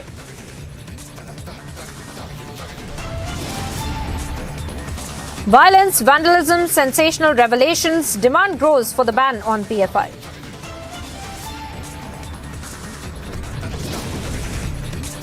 Resort where Ankita Bhandari was murdered set on fire. Family demands justice for the 19-year-old.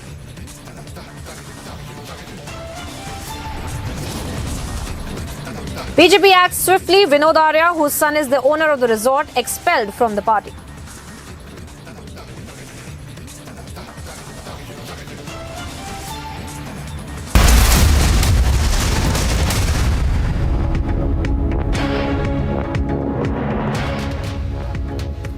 Thank you for staying with Republic, viewers. I'm Priyanka Sharma. We are live in breaking and straight away getting you all the updates as far as the gruesome murder of this 19-year-old receptionist Ankita Bhandari is concerned in Uttarakhand, where the BJP now has taken a swift action.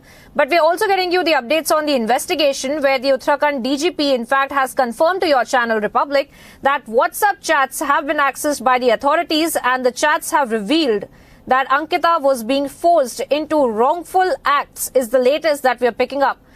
Now, viewers, we had been getting you all this information via our sources since quite a few days, and we had seen how Ankita Bhandari had been missing till today morning, and we were looking at how the sources had been telling us that Ankita Bhandari in fact had been murdered because of refusing some sexual advances as well. But of course that is being confirmed by the Uttarakhand DGP now, confirming to your channel, claiming that these WhatsApp chats that have been accessed, the chats have revealed that Ankita Bhandari in fact was being forced into wrongful acts, and whether or not that was the reason for her gruesome murder is something that is going to be revealed by the investigation of the SIT, and we will have to wait for that. But as of now, a huge development, a huge confirmation that is being given by the Uttarakhand DGP, claiming that the WhatsApp chats have revealed that Ankita Bhandari was being forced into wrongful acts as well. My colleague Anuj is on the ground at the AIIMS where Ankita's body had been taken. He's getting us voices of these protesters, of the family members as well. Anuj, if you can hear me, huge development now. We had been talking about this since the time that this entire case had come to light. where now the Uttarakhand DGP has confirmed that the WhatsApp chats have revealed that Ankita Bhandari was being forced into wrongful acts. What is the post-mortem revealing? What are your sources telling you as to what was the reason for this kind of a gruesome murder of Ankita Bhandari?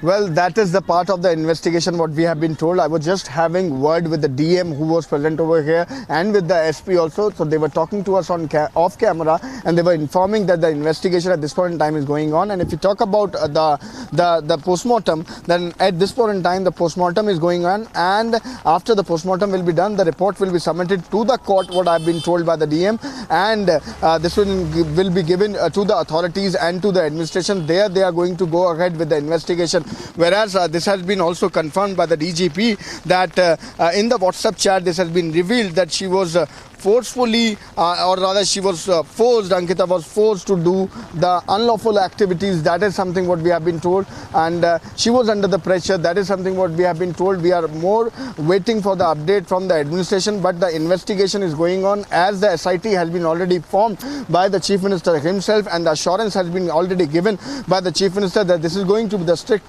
action against whosoever is involved. The three at this point in time, let me tell you, is already arrested, and the investigation is going on. The other step is the postmortem report. If what exactly is going to come out in the postmortem report also, that is something what we are waiting for. At this point in time, I am reporting from the AIMS of Rishikesh. Let me give you the sense, let me give you the area, a sense of the area and the visuals, because the people over here are protesting against the criminals. They want justice. They are saying that the criminal should be hanged till death. That's the demand of the people who are protesting over here. These are the live images from the mortuary, from where I'm reporting of AIMS Rishikesh. At this point in time when we are talking, the protest is going on, and on the other hand, this is parallelly the postmortem is going on. The family here present is saying that they are not going to do the discrimination until and unless this is justice for the criminal, for Ankita, and justice for the girl who has lost her life. On the other hand, the demand is very much clear that yes, they should be hanged till death. The fast track court, that is something what we have been told. So there behind me you can see, we'll try and go to talk to some of the people over here who are present, who are protesting. We'll try and talk to them, because we are continuously seeing people protesting over here. We'll go to them because this is raining here. Then too, the protesters are here. There I can see the lady is standing. Ma'am आप बता सकते हैं क्या demand है आप लोग? भैया हमें फांसी चाहिए, उस फांसी होनी चाहिए, मौत के बदला मौत होनी चाहिए। हमारी जवान बेटी गई है, उसका भी जवान बेटा जाना चाहिए, उसका नाम और निशान है, उसको यहाँ से उत्तराखंड से बाहर जाना चाहिए, और जितनी भी उसकी संपत्ति है वो जब्त होनी चाहिए। विनोद आर्य का जो है इस्तीफा देना पड़ेगा, मुलजिमों को सख्त से सजा देनी पड़ेगी। हम उसको अंकिता को जो है इंसाफ दिलाना चाहते हैं, उनको इंसाफ मिलना चाहिए, और सारी जनता जो है जागरूक होनी चाहिए। आज अंकिता के साथ हुआ, कल हमारी बेटी के साथ होगा। ये अगर उनको फांसी नहीं दी जाएगी, कल उनका और भी वो बढ़ जाएगा, सास बढ़ जाएगा, फिर वो दूसरी बेटी के साथ भी ऐसे करेंगे। फिर गांव की बेटियां सुरक्षित नहीं, हमारा उत्तराखंड सुरक्षित नहीं रह सकता जब तक उनको फांसी नहीं होगी। हम लोग भी सुरक्षित नहीं रहेंगे उसमें, हम लोग भी नहीं रहेंगे। हाँ जी, हम ऋषिकेश से हैं। हम उस लड़की का पूरा साथ देंगे जब तक पूरे न्याय नहीं मिलता, इंसाफ नहीं मिलता। हम धामी जी के वास पे भी जाएंगे, वहाँ से फैसला लेके आएंगे जब तक हमारी लड़की को इंसाफ नहीं मिला, और उसको गुनाहगार को तड़पा के फांसी होनी चाहिए।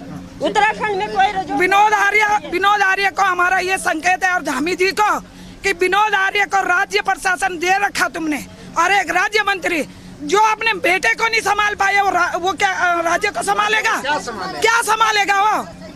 पार्टी ने एक्सपेल कर दिया है, जो अभी लेटेस्ट खबर है मैं बताता हूँ। पार्टी से निकाल दिया है, पार्टी ने एक्सपेल किया। हाँ, उसे निरस्त करो।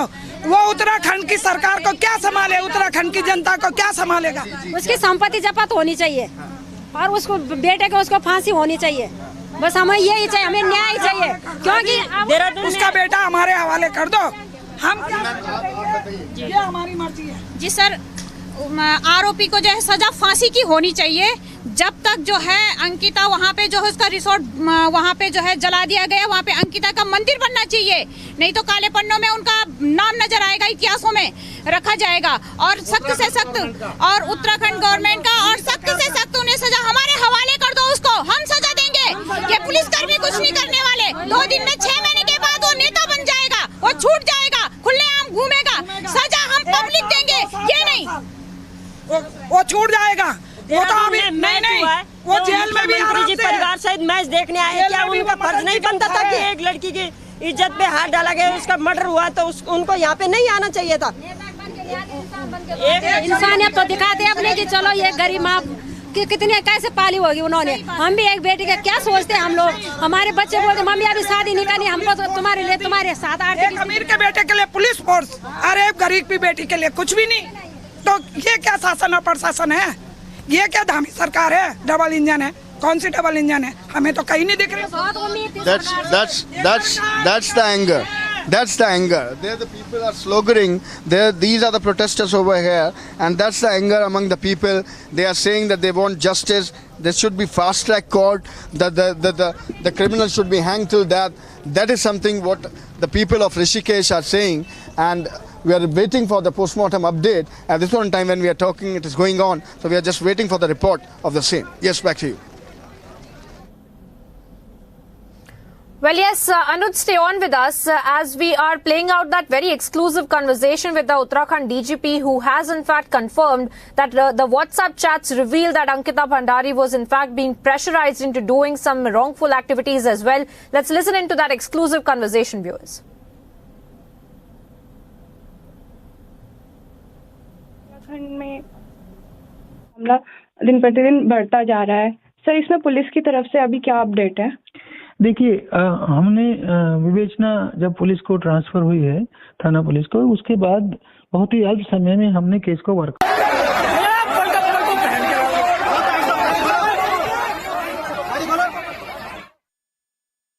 ये उत्तराखंड में अंकिता हत्याकांड का मामला दिन प्रतिदिन बढ़ता जा रहा है। सर, इसमें पुलिस की तरफ से अभी क्या अपडेट है? देखिए, हमने विवेचना जब पुलिस को ट्रांसफर हुई है, थाना पुलिस को, उसके बाद बहुत ही अल्प समय में हमने केस को वर्कआउट कर लिया। 3 जो मेन अक्यूज थे, जो मुख्य अक्यूज है पुलकित आर्या, उसके साथ 3 लोगों को गिरफ्तार कर लिया। उनको कल जेल भेज दिया गया है। और उसके बाद उन्होंने जब बताया कि इसके हत्या हो चुकी है और इसकी बॉडी को जो है इसमें नहर में, गंगा नहर में जो है वो किया गया है, धक्का दिया गया है, तो उसको गंगा नहर से कल से हमारी एसडीआरएफ की टीमें तलाश कर रही थी, जिन्होंने आज सुबह उसकी बॉडी को रिकवर कर लिया है। आगे की कार्रवाई पंचायतनामा पोस्टमार्टम जारी है। माननीय मुख्यमंत्री जी के निर्देश पे डीआईजी रेणुका देवी की अध्यक्षता में एक एसआईटी का गठन किया गया है, और जिससे कि जो है विवेचना की और गहराई तक जाया जा सके, इतने काम इस पे हो चुके हैं। सर, मामले में कहा जा रहा है कि अंकिता को देह व्यापार के लिए फोर्स किया जा रहा था। क्या आरोपियों ने ये कबूला है या परिवार ने ऐसी कोई शिकायत दी है एफआईआर में? क्या सर इस बात का? आरोपियों ने तो ऐसा नहीं कबूला है, किंतु जो चैट हमारे सामने आई है उसमें इतना जरूर क्लियर हो रहा है कि उसको कहीं ना कहीं गलत काम के लिए फोर्स किया जा रहा था। ऐसी एक चैट आई है हमारे सामने, उसको आगे गहराई से विवेचना के बाद ये चीजें और क्लियर हो जाएंगी। सर, सवाल ये भी उठते हैं कि सिर्फ अंकिता ही नहीं, ऐसी और भी बहुत सी लड़कियां हो सकती है जिन्हें देह व्यापार के लिए धकेला जा रहा हो और वो वहां काम कर रही हो। सर, ऐसा कुछ और शिकायतें भी क्या आपके पास आई हैं अंकिता के हत्याकांड के बाद? ऐसी मेरे पास कोई शिकायत नहीं है। मैं अपील करूंगा आपके चैनल के माध्यम से कि ऐसा अगर किसी को लगता है ऐसा कहीं हो रहा है तो जरूर हमारे संज्ञान में लाए। हम जो है कठोरतम कार्रवाई ऐसे लोगों के खिलाफ करेंगे। सर, लोगों में आक्रोश इसलिए भी है उत्तराखंड की जनता में क्योंकि परिवार ने 5 दिन पहले शिकायत दर्ज की थी और इतना लेट इसमें एक्शन लिया गया। परिवार ने राजस्व पुलिस को इसकी शिकायत की थी, पटवारी को इसकी शिकायत की थी, लेकिन उनकी तरफ से इस मामले को दबाने की कोशिश की गई। सर, क्या उस पटवारी पे कोई एक्शन लिया गया है? जी, उस पटवारी को निलंबित कर दिया गया है। सर, ये जी ग्रामीण इलाकों में राजस्व पुलिस काम करती है।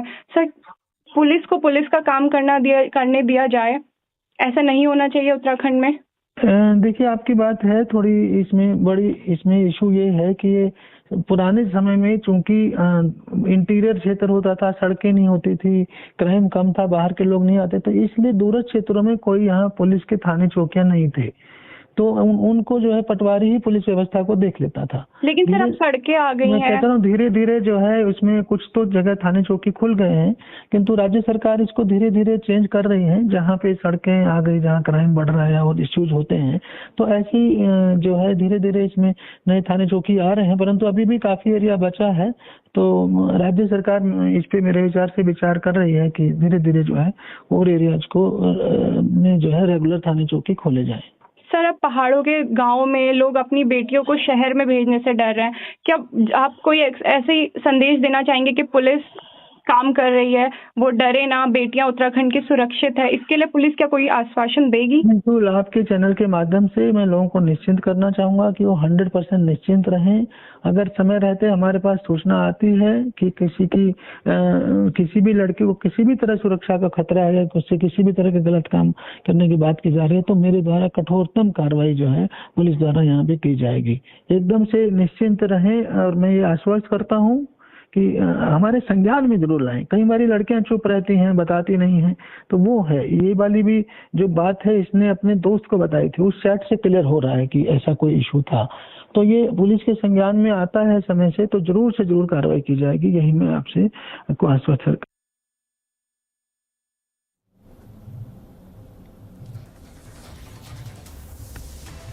And that, viewers, was the exclusive conversation with the Uttarakhand DGP, who has stated, in fact confirmed, that there were WhatsApp chats that had revealed that Ankita Bhandari was in fact being forced into wrongful activities. And of course, a further investigation will also be carried out into this matter to understand who really had been there and murdered Ankita Bhandari.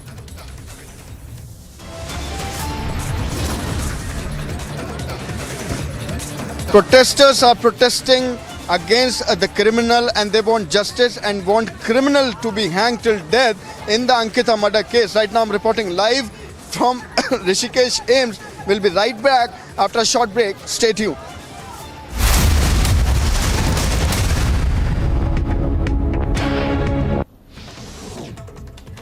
Security agencies and police arrested Ahmed Beg from Pakkaganj in Lucknow. He's closely associated with the PFI. Suspicious documents and laptops have been recovered. The UP investigating authorities, in fact, have found objectionable videos from Ahmed Beg's Nadvi's mobile and laptop.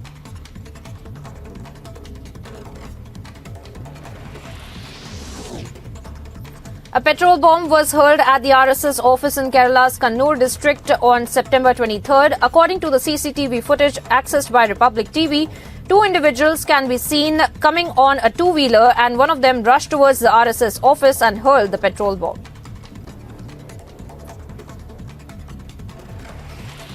Rajasthan Chief Minister Ashok Gehlot confirmed his candidature for the upcoming Congress presidential elections, and that Rahul Gandhi has made it clear that no member of the Gandhi family would become the next party chief.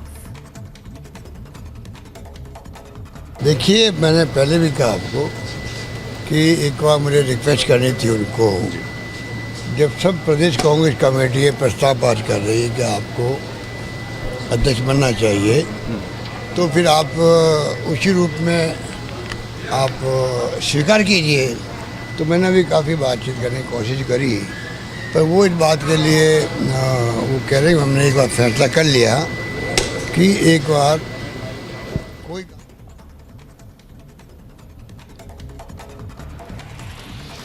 The Bombay High Court permitted the Uddhav Thackeray-led Shiv Sena to hold its annual Dussehra rally at the Shivaji Park ground in central Mumbai on October the 5th.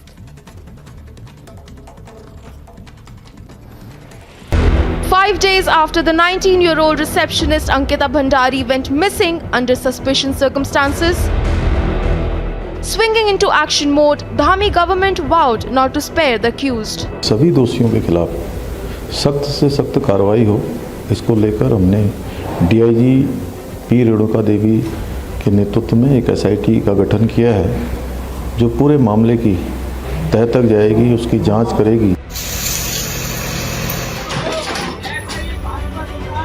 bulldozers were rolled over the resort Vanantara in Rishikesh.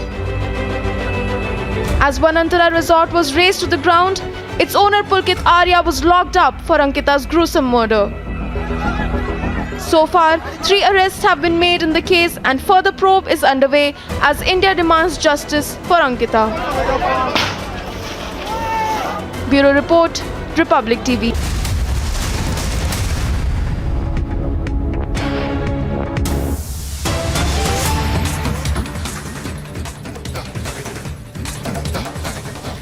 Welcome back, viewers. Once again, we are cutting across to some more breaking updates that we are getting on the gruesome murder of Ankita Bhandari, where now the police is investigating the property that belonged to Pulkit Arya. The property papers, in fact, are being looked up as a part of the investigation, as well as the latest that our colleague on the ground, Anuj, is in fact breaking for us.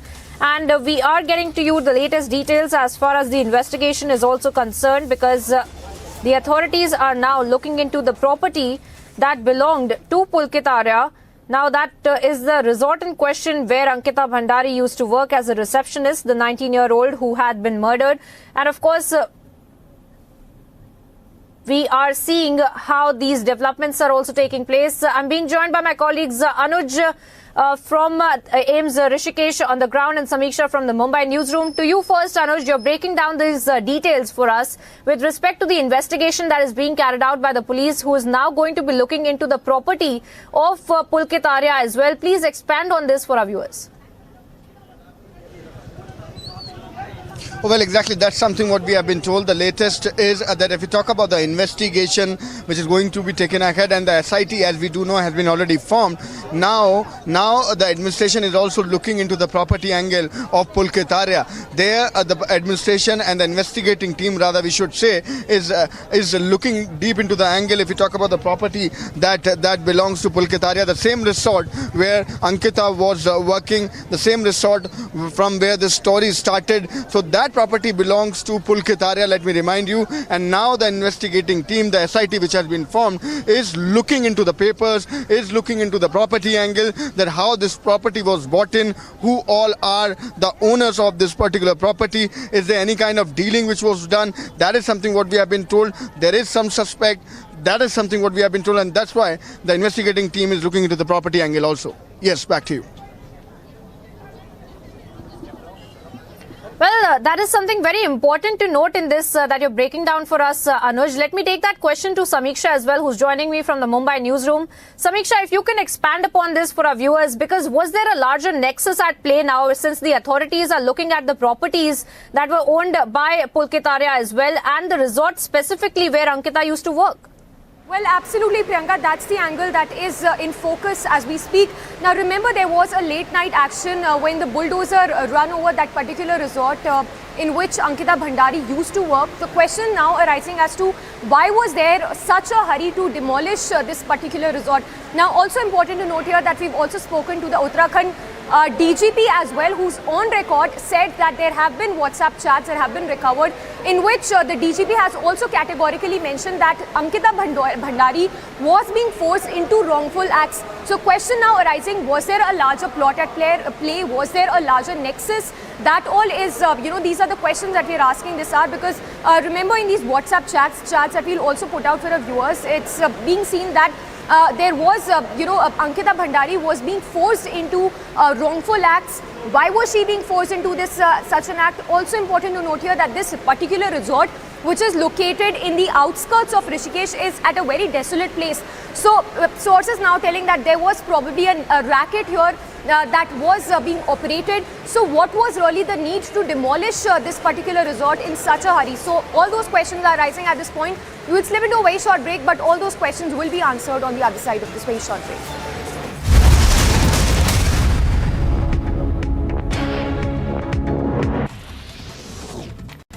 Aurangabad Regional Commander of CPI Maoist Vinay Yadav alias Kamal, who became the head of Bihar and Jharkhand police due to about 4 dozen destructive Maoist incidents, was arrested by the Joint Operation Aurangabad and Palamu police, as well as the CRPF and Cobra. And the arrest of the Maoist Regional Commander Murad is a big success for Bihar and Jharkhand police.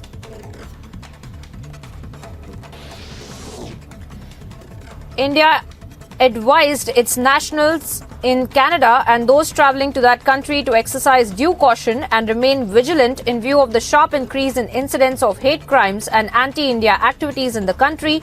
In an advisory, the Ministry of the External Affairs also said that the High Commission and the Consulate General in Canada have taken up these incidents with the Canadian authorities and requested them to investigate these crimes and take appropriate action.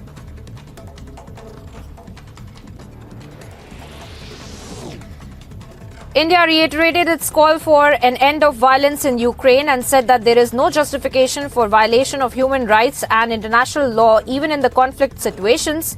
The statement was made at the interactive dialogue with Commission of Inquiry on the situation of human rights in Ukraine in the wake of Russia's war on its East European neighbor since February this year.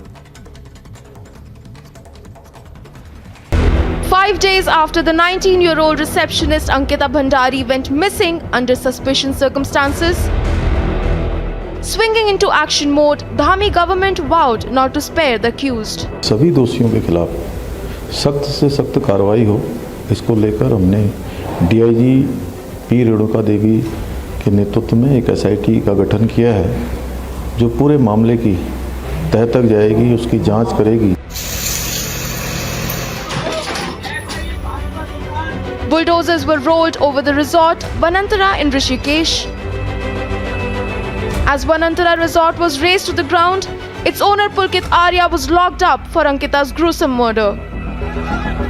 So far, 3 arrests have been made in the case and further probe is underway as India demands justice for Ankita. Bureau Report, Republic TV. Roundup of news in brief. Uttarakhand Disaster Response Force recovered the body of Ankita Bhandari from Chilla Canal in Uttarakhand's Rishikesh early this morning. The 19-year-old receptionist had gone missing a few days ago, following which 3 accused, including Pulkit Arya, son of former Uttarakhand minister and owner of a resort where Bhandari worked, were arrested.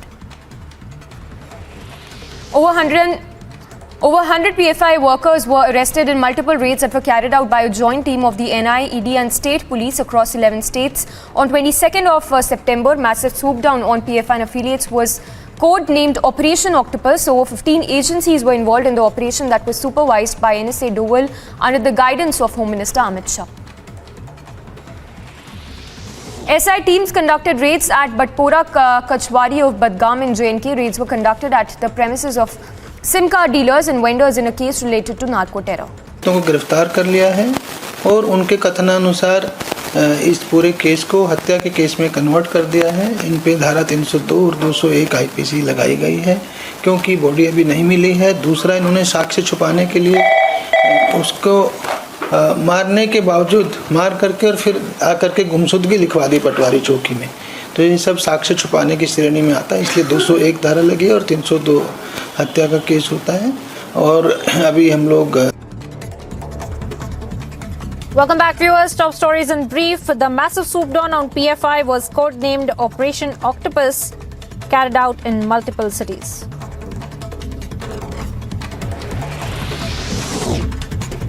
Months of planning and multi-agency control room involved in Operation Octopus that was supervised by NSA Ajit Doval under the leadership of Union Minister Amit Shah.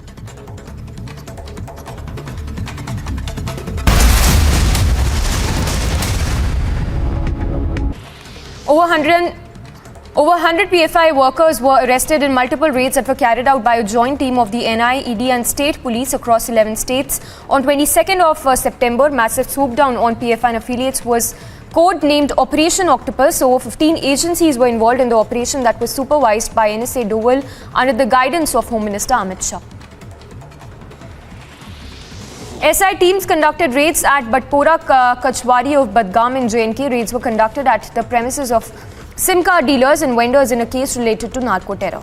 को गिरफ्तार कर लिया है और उनके कथनानुसार इस पूरे case को हत्या के केस में कन्वर्ट कर दिया है. इन पे धारा 302 और 201 आईपीसी लगाई गई है क्योंकि बॉडी अभी नहीं मिली है. दूसरा, इन्होंने साक्ष्य छुपाने के लिए उसको मारने के बावजूद मार करके और फिर आकर के गुमशुदगी लिखवा दी पटवारी चौकी में.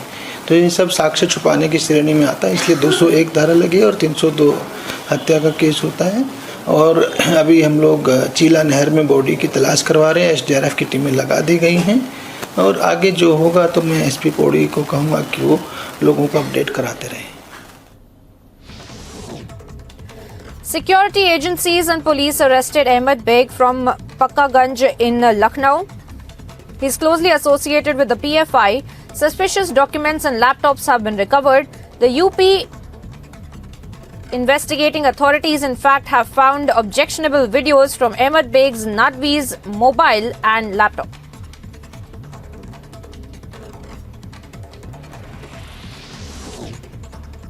A petrol bomb was hurled at the RSS office in Kerala's Kannur district on September 23rd. According to the CCTV footage accessed by Republic TV, two individuals can be seen coming on a two-wheeler and one of them rushed towards the RSS office and hurled the petrol bomb.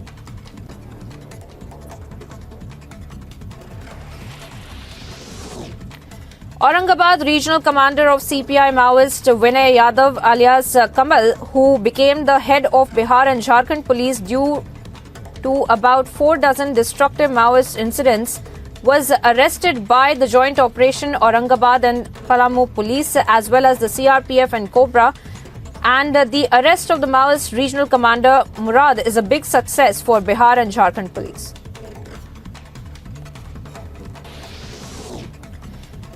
India advised its nationals in Canada and those travelling to that country to exercise due caution and remain vigilant in view of the sharp increase in incidents of hate crimes and anti-India activities in the country. In an advisory, the Ministry of the External Affairs also said that the High Commission and the Consulate General in Canada have taken up these incidents with the Canadian authorities and requested them to investigate these crimes and take appropriate action.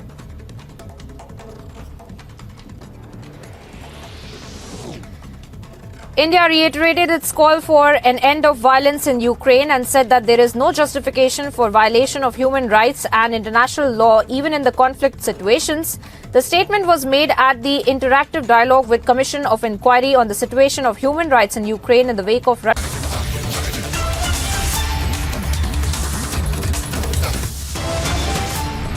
Top headlines at 2 p.m. Largest ever action against PFI. More than 100 under arrest. Multi-state raids. India backs Operation Octopus. 15 agencies involved, guided by Home Minister, supervised by NSA Ajit Doval, and months of planning behind the Operation Octopus. ये सब देश विरोधी गतिविधियों में शामिल थे, आतंकवादी गतिविधियों में शामिल थे। Madhya Pradesh minister makes stunning claims, says BJP leaders and RSS leaders were on PFI's radar, alleges Rahul Gandhi's support to the PFI. Violence, vandalism, sensational revelations, demand grows for the ban of PFI. Resort where Ankita Bhandari was murdered set on fire, family demands justice for the 19-year-old. BJP acts swiftly. Vinod Arya, whose son is the owner of resort, expelled from the party.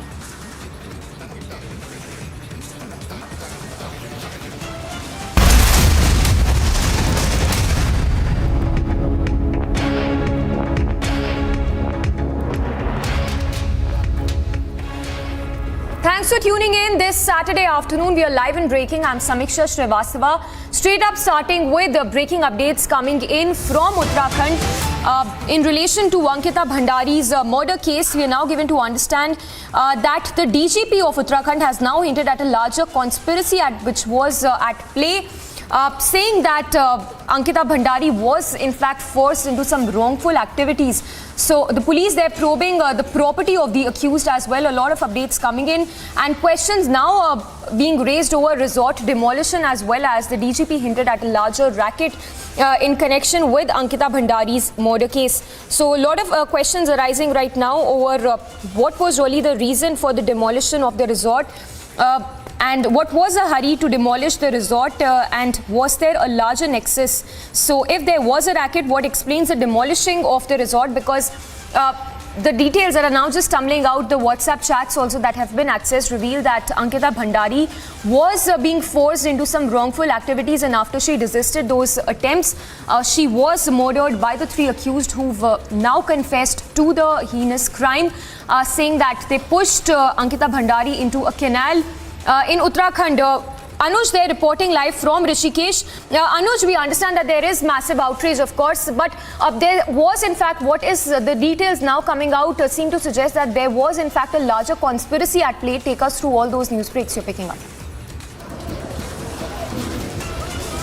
Well, that's something where it is hinting to and where the investigation is going ahead with the things. What we have been told that now the SIT which has been formed by the Chief Minister, the SIT who is doing the investigation in the Ankita murder case, is also looking into the property angle. What was the hurry to demolish the property? That is something, what is the part of the investigation. What was the hurry to demolish that particular room is the part of the investigation. And the property papers is also being looked up by the SIT, by the investigating team who is investigating the Ankita murder case. On the other hand, the chats are revealing that Ankita was forced to do unlawful activity. That's something what has been confirmed by the DGP himself. So there the investigation is going ahead, but this is looking like a larger angle, the larger conspiracy. At this point in time when we are talking, let me also give you an update that postmortem of Ankita is going on. We are just waiting for to get any update from the same. If we'll get the report as soon as possible, then this is going to be the next part of the investigation, where the police is also waiting for the same. The investigating team is also waiting for the same. So they are going to go ahead with that also. And on the other hand, these are the family members who are waiting here. They want justice. They are saying that the criminals should be hanged till that. Something that is which has been stated by the family members also. Yes, back to you. Anuj, if you could talk to us more about the demography of this area where this resort was. What we are given to understand is that it was in fact located at a very desolate area. What are you learning from your sources? Anything regarding the unlawful activities that could have been carried out in this particular resort? Well, until and unless this is confirmed by the administration or the investigation, this would be a bit early to say. But that is something which can never be denied, because the investigation in the way it is being taken and in the way it is going ahead is the same part. When we are talking about this, that there was some unlawful activity which is in doubt, and that's the part of the investigation. If we talk about the investigating team, if we talk about this particular area where this resort is, this is in the outskirt of the Rishikesh. Let me tell you. This is in the outskirt, and if you talk about the area, if you talk about the property, that's the part of the investigation where the investigation is being taken ahead by the investigating team, the SIT which has been formed. So they are looking into that angle. What we have been told, if some unlawful activities were also taking place, and they are most importantly here to mention is that they are also, the investigating team is also looking into the property angle. They are also looking into the papers of the property, whosoever were involved in this particular criminal activity, and was there a bigger nexus apart from this particular incident which has been reported. That is something which is being looked up by the investigating agency at this point in time. I was just talking to the DM and the SSP off camera. They were briefing us and they were telling me that yes, they are looking into the property angle, and that is going to play a very important role.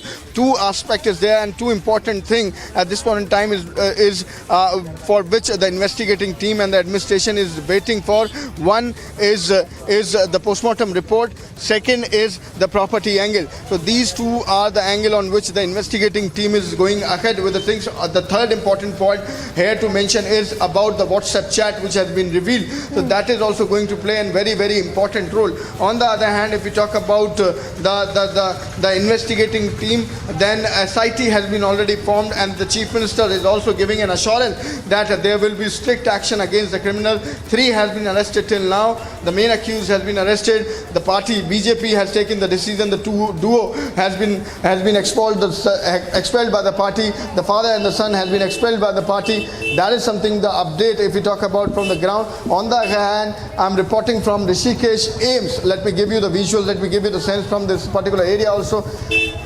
Anger among the people could be clearly seen.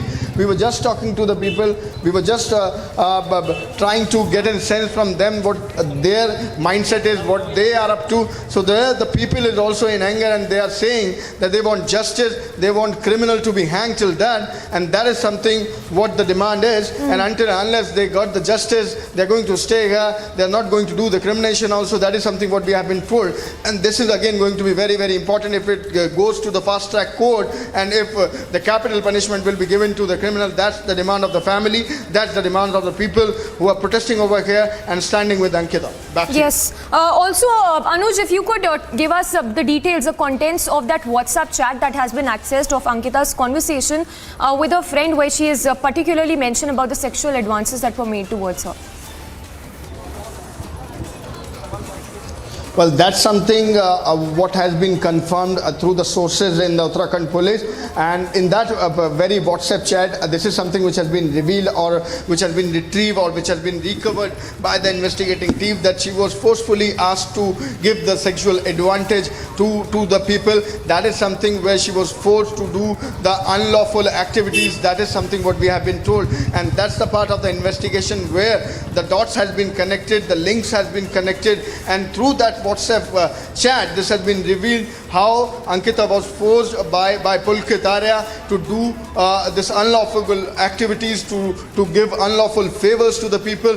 That is something where Ankita was not favoring, was fighting against the same, and where this tussle has started. That is the main part of how this particular tussle started, and later it was something what we have seen, what we have been told rather, where she was thrown into that particular canal in the Rishikesh itself. So that is going to play an important role. If we talk about this WhatsApp chat, there in the chats, this has been revealed and rather recovered by the investigating team, that she was forced to do the unlawful activities. That is something what we have been told, and at this point in time the investigation is going on. The SIT has been already formed, so they are looking deep into the angle of the WhatsApp chat, whereas CCTV was also something on which the police is trying to get in footage from, but let me tell you, till now the CCTV, what we have been told, was not working. So that is also going to be a part of investigation when we are talking about the property, but the police at this point in time is telling us that the CCTV which was put in there was not in the working condition. All right. So that is also going to be the part of investigation why it was not working.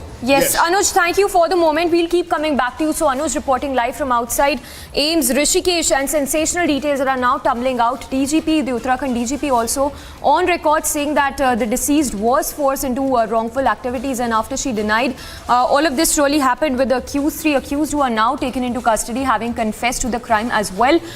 Details that have now come to light is that the deceased was in fact pushed into a canal. We'll continue to track all the latest on that. For now, a quick roundup of all that's making news from across the country. Massive swoop down on PFI was code-named Operation Octopus, in which the NIA as well as central agencies carried out raids across the country. Months of planning and multi-agency control room involved in Operation Octopus that was supervised by the NSA Ajit Doval under the leadership of Union Home Minister Amit Shah. Top sources have informed that Operation Octopus, that is also being called the largest ever anti-terror operation, was a joint operation led by 15 state agencies, which also included central agencies including NIA, ED and the CRPF.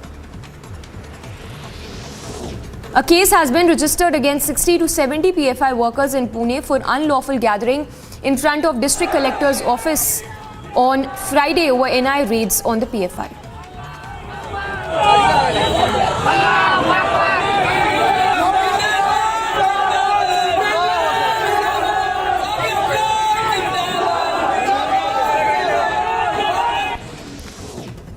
ATS conducted raids on PFI across the state of UP. 6 PFI members, including 4 from Meerut and 2 from Varanasi, were arrested by the UP ATS. Objectionable literature and other materials is said to have been recovered. Mega crackdown on gangsters. Illegally built house of gangster Sube Singh Gujjar was demolished by the municipal corporation in Haryana's Manesar. Rishikesh police recorded statement of all 3 arrested accused in the Ankita murder case. Police have informed that the accused have admitted to having pushed Ankita in the canal. Days after Hindu temples were attacked in UK's Birmingham, Vishwa Hindu Parishad staged a showdown at British Embassy in the national capital against the attacks on Hindu community. पूरे विश्व में हिंदू एक ऐसी परंपरा है जो सुख और शांति चाहती है। इस प्रकार से इस्लामिक जिहाद के माध्यम से सनातन के मानबिंदुओं पर कुठाराघात किया जाता है और किया जा रहा है निरंतर। उस प्रकार से पूरा हिंदू समाज चिंतित भी है और आक्रोश में भी।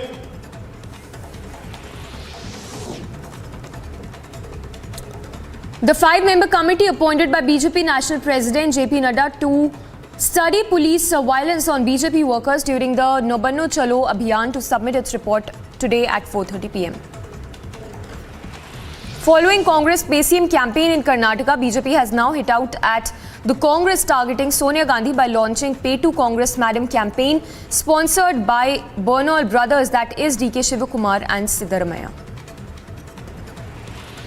Hitting out at Rahul Gandhi, BJP spokesperson Shehzad Poonawalla questioned the intent behind Rahul Gandhi questioning female journalists.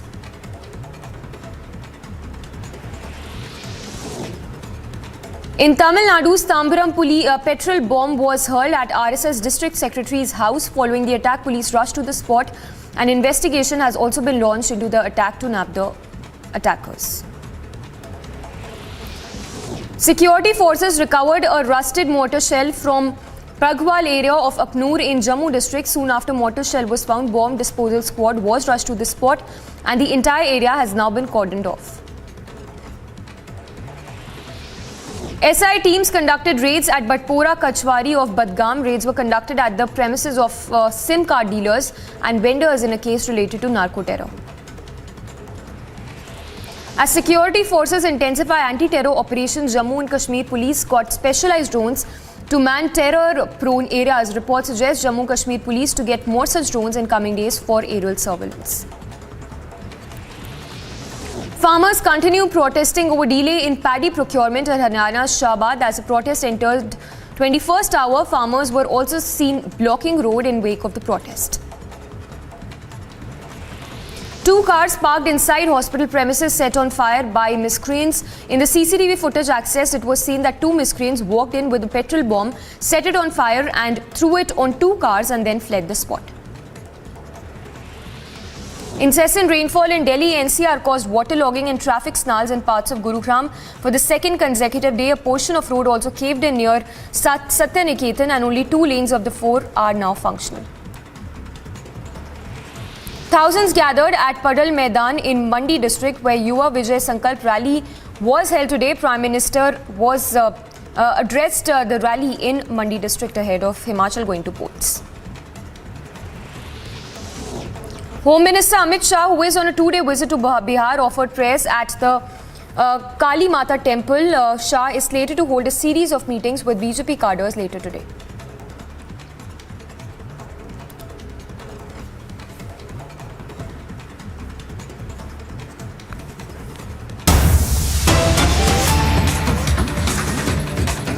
And more news break coming in. Newsbreak coming in from Karnataka, where the poster war is only escalating with each passing day. Now, Karnataka Chief Minister Basavaraj Bommai has responded to the poster war. Remember earlier, BJP had hit out at the Congress targeting Sonia Gandhi, launching a Pay to Congress Madam campaign sponsored by Bernal brothers, DK Shivakumar and Siddaramaiah. That was a counter to Congress campaign in the state of Karnataka. BJP has also taken potshots at top Congress leaders including Siddaramaiah, DK Shivakumar and Priyank Kharge as well. So the poster war that is intensifying in the state of Karnataka, with Karnataka Chief Minister Basavaraj Bommai hitting out at the poster war. Remember earlier, BJP had also hit out at the Congress by targeting Sonia Gandhi by launching that counter to that campaign that was in fact was started by the Congress in the state of Karnataka. This of course comes in wake of Karnataka heading for polls in just months from now. So it's the poster war and BJP versus Congress that is only escalating in the state of Karnataka. And Prajwal also reporting live on the same story. Prajwal, the poster war is only escalating in all these of course, with each passing day. If you could talk to us more about the responses coming in. We understand that the Chief Minister has also responded now.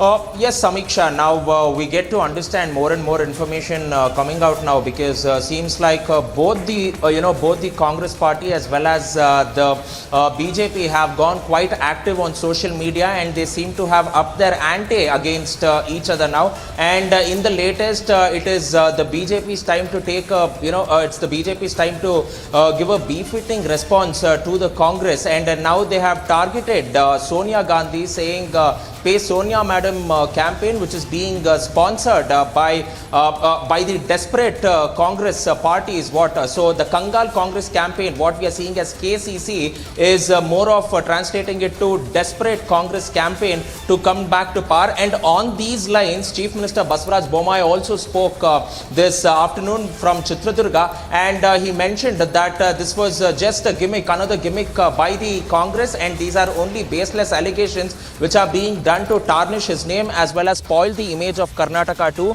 and that the Congress was daydreaming about coming to power, but their only concern was coming to power, but not about addressing the grievances of the people too, and they have not stopped at it. Now it is also being learnt that the BJP have gone ahead and filed a complaint against those who were responsible, and have asked the cops to go on and take action. And in this particular case, 5 arrests have already been made by the High Grounds police station, by the High Grounds cops in Bengaluru, and more number of arrests will be made too. And even this morning, from parts of across Karnataka in Kalburgi, the police have stated that they will be fining any imposters to the tune of 1,000 to 10,000 rupees if they are found pasting these PCM posters on any government buildings or else on any other private places too. And now Basavaraj Bommai has also stated that he's already ordered an investigation as to who are the miscreants behind this, and shortly all the names of the miscreants and the mastermind behind the PCM poster campaign will be brought to light.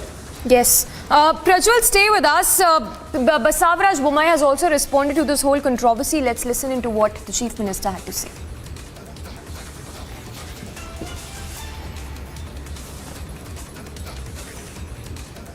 ಇದು dirty politics, ಕಾಂಗ್ರೆಸ್ಸಿನ dirty politics.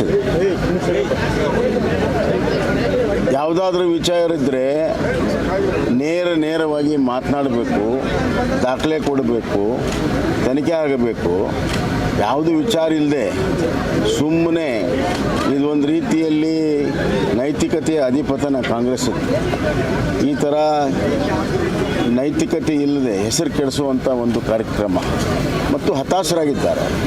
ಯಾವುದೇ ವಿಷಯಗಳನ್ನು ಪೂರ್ಣ ಪ್ರಮಾಣದ ತಯಾರಿ ಇಲ್ಲದೆ ಸದನಕ್ಕೂ ಬರೋದು ಮತ್ತು ಜನಪರವಾಗಿರುವಂಥ ಕಾಳಜಿ ಇಲ್ಲ. ಈ ಥರ ಧರ್ಟಿ ಪೊಲಿಟಿಕ್ಸ್ ಮಾಡಿಕೊಂಡು ಅಧಿಕಾರಕ್ಕೆ ಬರ್ತೀವಿ ಅಂತ ಭ್ರಮೆಯಲ್ಲಿದ್ದಾರೆ. ಅದು ಕರ್ನಾಟಕದಲ್ಲಿ ಅದು ಸಾಧ್ಯ ಇಲ್ಲ. So, Karnataka Chief Minister there calling it a dirty politics by the Congress. Prajwal is back with us. Prajwal, of course, the Karnataka Chief Minister hitting back, but the irony here that the Congress leaders themselves are facing several charges when they are running this corruption campaign in the state of Karnataka. Exactly, Samiksha, because now even if you're looking at DK Shivkumar, he's facing multiple charges in terms of the disproportionate assets that was found at his residence and at Eagleton Resorts too, when the Gujarat MLAs were brought in, and later he's also facing a series of charges in regards to income tax evasion in 2015, 16 and 17 to the tune of 15 crore rupees, where the Supreme Court had recently served a notice to DK Shivkumar asking him to reply to that within 4 weeks, otherwise he will have to face music from the income tax department too. And after 6 weeks, DK Shivkumar will be summoned by the income tax department too. So all said and done now, looking at how things are going on, and including coming back to Sidramaya has also been targeted repeatedly, calling him redo Sidramaya, because whatever projects that was taken during the Congress government's tenure, at least 25 to 30% of the projects were recalled when they were in halfway stage, is what the BJP has alleged. Yes. Well, Prajwal, thank you so much. So, Prajwal, they're reporting live from Bengaluru, getting us all those updates. So, closely tracking the poster war as well as the face-off that is only intensifying between the BJP and the Congress as the state heads for polls. And also, let's take a look, a quick roundup. Here's a 1-minute report on what's making news. A gangster's 4-story house was brought down by the municipal corporation at Manesar in Haryana. The house is said to have been built illegally on agricultural land at the Bar Gujjar village in the Manesar district. Gujjar, lead into the family of the currently jailed gangster, arguing against the demolition as a part of the property, was under their name. 150 cops were present along with 2 JCB machines used for the demolition to be undertaken. As per sources, the gangster is involved in 42 criminal cases including murder, attempt to murder, extortion and arms act in districts of Gurugram, Mewat, Rewari, Palwal and in Delhi. Bureau Report, Republic TV. Resort in Rishikesh set on fire as chorus grows louder for justice for Ankita Bhandari. And BJP acts swiftly. Vinod Arya, whose son is the owner of the resort, expelled from party.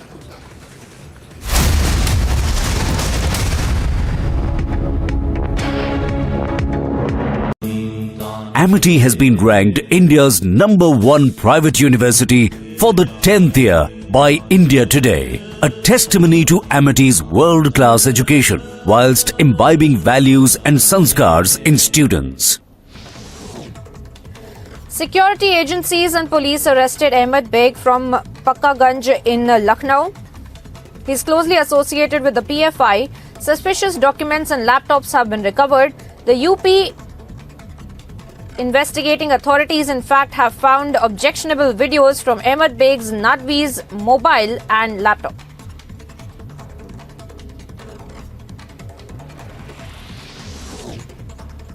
A petrol bomb was hurled at the RSS office in Kerala's Kannur district on September 23rd. According to the CCTV footage accessed by Republic TV, 2 individuals can be seen coming on a 2-wheeler and one of them rushed towards the RSS office and hurled the petrol bomb.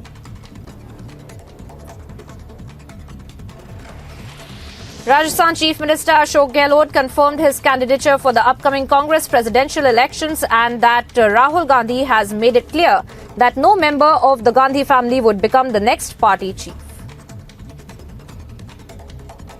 देखिए, मैंने पहले भी कहा आपको कि एक बार मुझे request करनी थी उनको, जब सब प्रदेश कांग्रेस कमेटी ये प्रस्ताव पास कर रही है कि आपको अध्यक्ष बनना चाहिए, तो फिर आप उसी रूप में आप स्वीकार कीजिए। तो मैंने भी काफ़ी बातचीत करने की कोशिश करी, पर वो इस बात के लिए वो कह रहे हैं हमने एक बार फैसला कर लिया कि एक बार कोई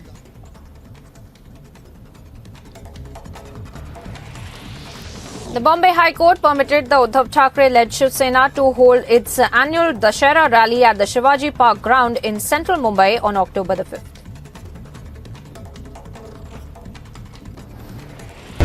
5 days after the 19-year-old receptionist Ankita Bhandari went missing under suspicious circumstances, swinging into action mode, the Dhami government vowed not to spare the accused. सभी दोषियों के खिलाफ सख्त से सख्त कार्रवाई हो, इसको लेकर हमने डीआईजी पी रेणुका देवी के नेतृत्व में एक एसआईटी का गठन किया है, जो पूरे मामले की तह तक जाएगी, उसकी जांच करेगी। Bulldozers were rolled over the resort Vanantara in Rishikesh. As Vanantara resort was razed to the ground, its owner Pulkit Arya was locked up for Ankita's gruesome murder. So far, 3 arrests have been made in the case and further probe is underway as India demands justice for Ankita. Bureau Report, Republic TV.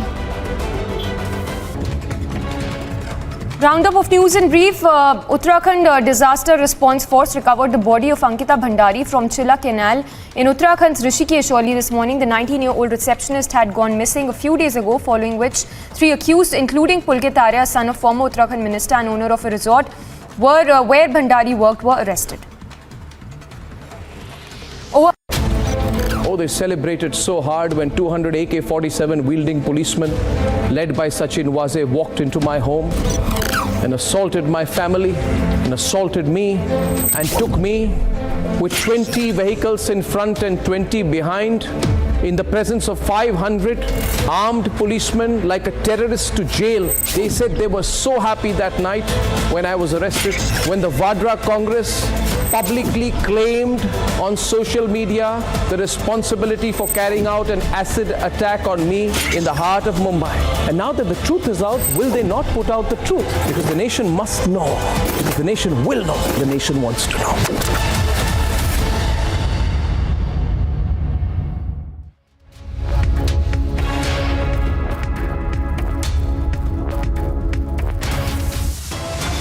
19-year-old Ankita Bhandari's body found in a canal in Uttarakhand 5 days after she went missing.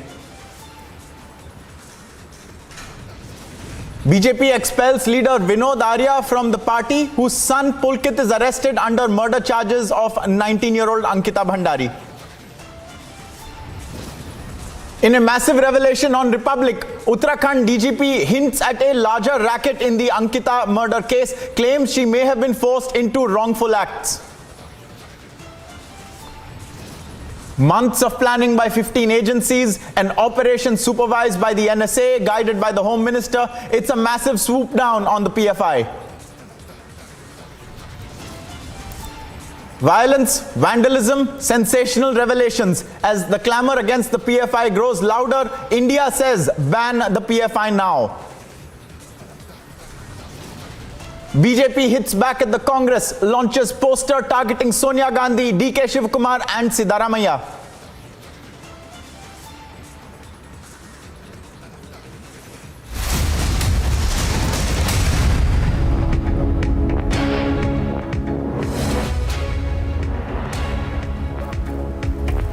Hello and welcome viewers, I'm Ankit Prasad, and straight away let's go across to Uttarakhand, where a massive protest is ongoing in the Ankita Bhandari murder case, and Republic has accessed sensational details minutes after the Uttarakhand DGP confirmed that Ankita, the 19-year-old receptionist who was murdered, was being forced into wrongful acts. Republic has now accessed the WhatsApp chats, the shocking WhatsApp chats that reveal that Ankita was being forced into wrongful activities. These chats have made it clear that she was being forced and that she was protesting against being forced. She wasn't inclined, and yet the people who were above her were forcing her into these wrongful activities. These chats have been accessed in which Ankita is speaking to her friend on WhatsApp, and the conversation implies her informing her friend that she is being forced into doing something she doesn't want,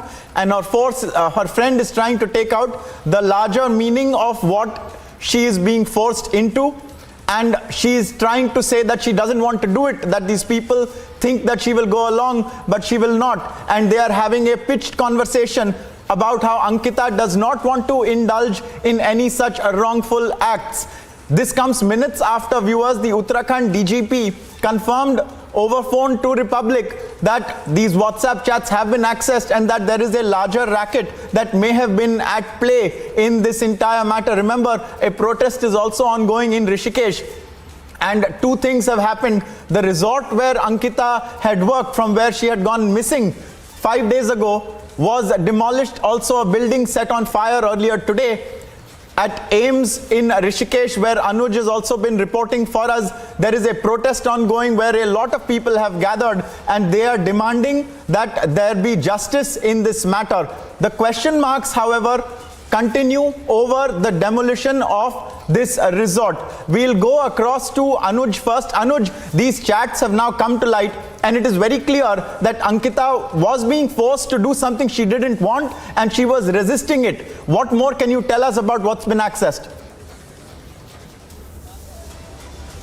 Well, that's the main angle in which the investigation is being taken ahead by the investigating team now, where the SIT is also working. The Republic Media Network has accessed the chat, and in that very chat, this is very much clear. It is written when Ankita talking to her friend, revealing the fact that how she was forced to do something what she is not willing to do, and that is very much clear, written in that very chat, how she was forced to give favor to others what she was not willing to do, and how she was saying that these people are threatening, these people are forcing her to do the unlawful activity. That's something which has been revealed in that very chat which has been accessed by the Republic Media Network, and where the investigating team is also working on the same. The investigating team is working on that chat, that who all were involved and how exactly this particular nexus was going on, who all were the people that was involved in that particular nexus, because the three has been arrested. On the other hand, as we were telling this to our viewers, that the investigating team is also looking into the property angle,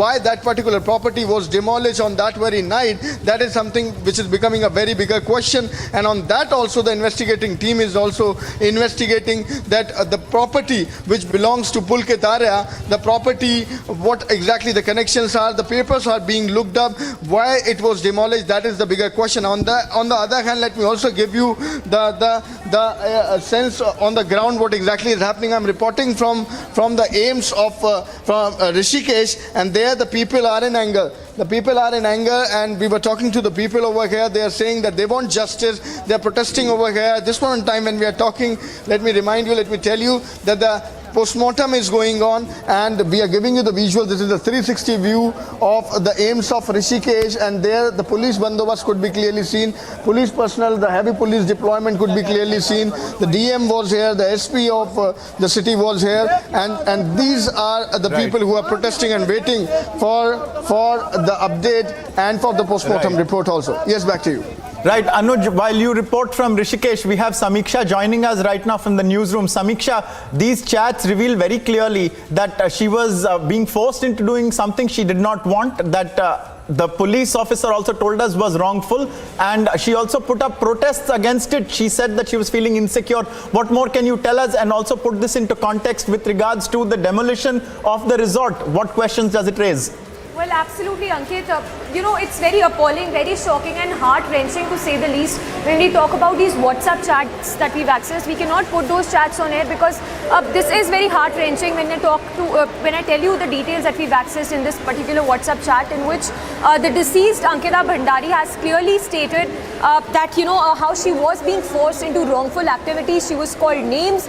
They were derogatory names by which she was called. The accused, the three, of course, one being the son of the BJP Neta, is in the dock. But yes, the kind of WhatsApp chats that we've accessed clearly indicate, and in fact they corroborate the claim that is being, that we are also learning from our sources, that yes, there were wrongful activities happening. There was, in most probability, there was a racket that was operational in this particular resort, which is located in a desolate area in the vicinity in Rishikesh. So yes, that WhatsApp chat is very gut-wrenching when you talk about, the kind of activities that the girl was being forced into, and also the fact that that particular resort was demolished late last night in such hurry. The questions being raised there as to why was there such a need to demolish, to get it raised in such a hurry, when there were questions being raised as to the kind of activities that were being done under the wraps in this particular resort. So yes, all of these details are just stumbling out. In fact, the DGP, Uttarakhand DGP, also going on record and confirming to the public that yes, that girl was in fact forced into wrongful activities. She of course denied. She resisted those kind of these kind of attempts that were being made. So yes, sensational details now out. Remains to be seen how the probe really happens going forward. Ankit. Absolutely. Samiksha, just a short while back, we had spoken to the Uttarakhand DGP Ashok Kumar. Our correspondent Anamika Gaur had spoken to him. Take a listen to what the Uttarakhand DGP said about what Ankita was being forced into. Sir, ये उत्तराखंड में अंकिता हत्याकांड का मामला दिन प्रतिदिन बढ़ता जा रहा है। सर, इसमें पुलिस की तरफ से अभी क्या अपडेट है? देखिए, हमने विवेचना जब पुलिस को ट्रांसफर हुई है, थाना पुलिस को, उसके बाद बहुत ही अल्प समय में हमने केस को वर्कआउट कर लिया। 3 जो मेन अक्यूज थे, जो मुख्य अक्यूज है पुलकित आर्या, उसके साथ 3 लोगों को गिरफ्तार कर लिया। उनको कल जेल भेज दिया गया है, और उसके बाद उन्होंने जब बताया कि इसके हत्या हो चुकी है और इसकी बॉडी को जो है इसमें नहर में, गंगा नहर में जो है वो किया गया है, धक्का दिया गया है, तो उसको गंगा नहर से कल से हमारी एसडीआरएफ की टीमें तलाश कर रही थी, जिन्होंने आज सुबह उसकी बॉडी को रिकवर कर लिया है। आगे की कार्रवाई पंचायतनामा पोस्टमार्टम जारी है। माननीय मुख्यमंत्री जी के निर्देश पे डीआईजी रेणुका देवी की अध्यक्षता में एक एसआईटी का गठन किया गया है, और जिससे कि जो है विवेचना की ओर गहराई तक जाया जा सके, इतने काम इस पे हो चुके हैं। सर, मामले में कहा जा रहा है कि अंकिता को देह व्यापार के लिए फोर्स किया जा रहा था। क्या आरोपियों ने ये कबूला है या परिवार ने ऐसी कोई शिकायत दी है? एफआईआर में क्या इस बात का जिक्र है? आरोपियों ने तो ऐसा नहीं कबूला है, किंतु जो चैट हमारे सामने आई है उसमें इतना जरूर क्लियर हो रहा है कि उसको कहीं ना कहीं गलत काम के लिए फोर्स किया जा रहा था। ऐसी एक चैट आई है हमारे सामने, उसको आगे गहराई से विवेचना के बाद ये चीजें और क्लियर हो जाएंगी। सर, सवाल ये भी उठते हैं कि सिर्फ अंकिता ही नहीं, ऐसी और भी बहुत सी लड़कियां हो सकती है जिन्हें देह व्यापार के लिए धकेला जा रहा हो और वो वहाँ काम कर रही हो। सर, ऐसा कुछ और शिकायतें भी क्या आपके पास आई हैं अंकिता के हत्याकांड के बाद? ऐसी मेरे पास कोई शिकायत नहीं है। मैं अपील करूंगा आपके चैनल के माध्यम से कि ऐसा अगर किसी को लगता है ऐसा कहीं हो रहा है तो जरूर हमारे संज्ञान में लाए। हम जो है कठोरतम कार्रवाई ऐसे लोगों के खिलाफ करेंगे। सर, लोगों में आक्रोश इसलिए भी है उत्तराखंड की जनता में क्योंकि परिवार ने 5 दिन पहले शिकायत दर्ज की थी और इतना लेट इसमें एक्शन लिया गया। परिवार ने राजस्व पुलिस को इसकी शिकायत की थी, पटवारी को इसकी शिकायत की थी, लेकिन उनकी तरफ से इस मामले को दबाने की कोशिश की गई। सर, क्या उस पटवारी पे कोई एक्शन लिया गया है? जी, उस पटवारी को निलंबित कर दिया गया है। सर, ये जी। ग्रामीण इलाकों में राजस्व पुलिस काम करती है। सर, पुलिस को पुलिस का काम करने दिया जाए, ऐसा नहीं होना चाहिए उत्तराखंड में। देखिए, आपकी बात है थोड़ी, इसमें इशू ये है कि ये पुराने समय में चूंकि इंटीरियर क्षेत्र होता था, सड़कें नहीं होती थी, क्राइम कम था, बाहर के लोग नहीं आते थे, इसलिए दूरस्थ क्षेत्रों में कोई यहाँ पुलिस के थाने चौकियां नहीं थे, तो उनको जो है पटवारी ही पुलिस व्यवस्था को देख लेता था। लेकिन सर, अब सड़कें आ गई हैं। मैं कहता हूँ धीरे धीरे जो है उसमें कुछ तो जगह थाने चौकी खुल गए हैं, किंतु राज्य सरकार इसको धीरे धीरे चेंज कर रही है। जहाँ पे सड़कें आ गई, जहाँ क्राइम बढ़ रहा है और इश्यूज होते हैं, तो ऐसी जो है धीरे धीरे इसमें नए थाने चौकी आ रहे हैं, परंतु अभी भी काफी एरिया बचा है। तो राज्य सरकार इस पे मेरे विचार से विचार कर रही है कि धीरे धीरे जो है और एरियाज को में जो है रेगुलर थाने चौकी खोले जाए। And viewers, you just heard there the conversation of our correspondent with the Uttarakhand DGP and everything he revealed with regards to how it is evident from the WhatsApp chats that she was being forced into these wrongful activities. The post-mortem is also ongoing and the police is investigating this matter as we speak. We want to go across right now. We have Samiksha with us from the newsroom, but we'll go across to Anuj, who is in Rishikesh. And Anuj, the question now is, are the people there who are also protesting, has this information filtered down to them that there may have been a larger racket at work? And what is the climate over there right now in Rishikesh? Well, at this point in time, let me tell you, Ankit, that the people are in anger. They are in anger. They are demanding for the justice, and this is very much out in open now. And that the criminals is being caught, and they are under the custody. But on the other hand, they want fast track to be there, fast track court to be there. They want justice. They are demanding that the criminals should be hanged till death. As we are getting these visuals, I'll ask my video journalist to give you a 360 view of this particular area where the numbers of people have gathered over here. It is in Rishikesh. We are reporting live from the aims of Rishikesh, and there the chats has been revealed. There you can hear the sloganeering which is going on, where the people are shouting and sloganeering "Phansi do, Phansi do." We are reporting live on the story. This is time for a short break. We'll be right back after a short break. Stay tuned.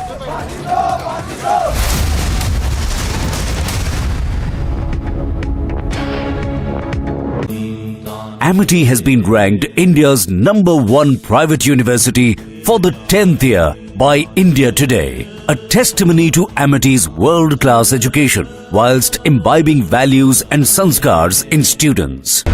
5 days after the 19-year-old receptionist Ankita Bhandari went missing under suspicious circumstances, swinging into action mode, Dhami government vowed not to spare the accused. सभी दोषियों के खिलाफ सख्त से सख्त कार्रवाई हो, इसको लेकर हमने डीआईजी पी रेणुका देवी के नेतृत्व में एक एसआईटी का गठन किया है, जो पूरे मामले की तह तक जाएगी, उसकी जांच करेगी।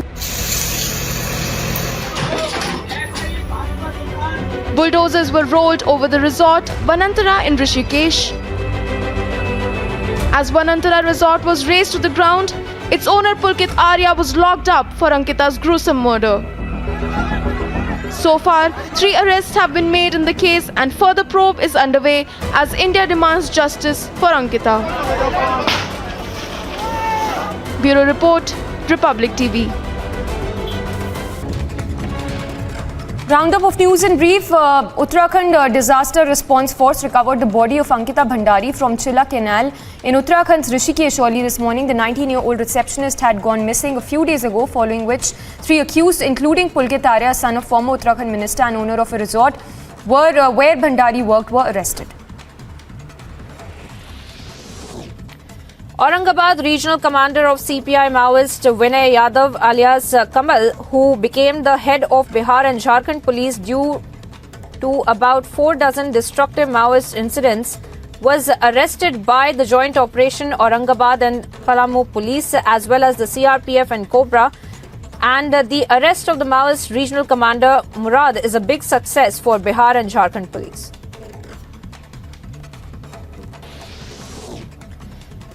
India advised its nationals in Canada and those travelling to that country to exercise due caution and remain vigilant in view of the sharp increase in incidents of hate crimes and anti-India activities in the country. In an advisory, the Ministry of the External Affairs also said that the High Commission and the Consulate General in Canada have taken up these incidents with the Canadian authorities and requested them to investigate these crimes and take appropriate action.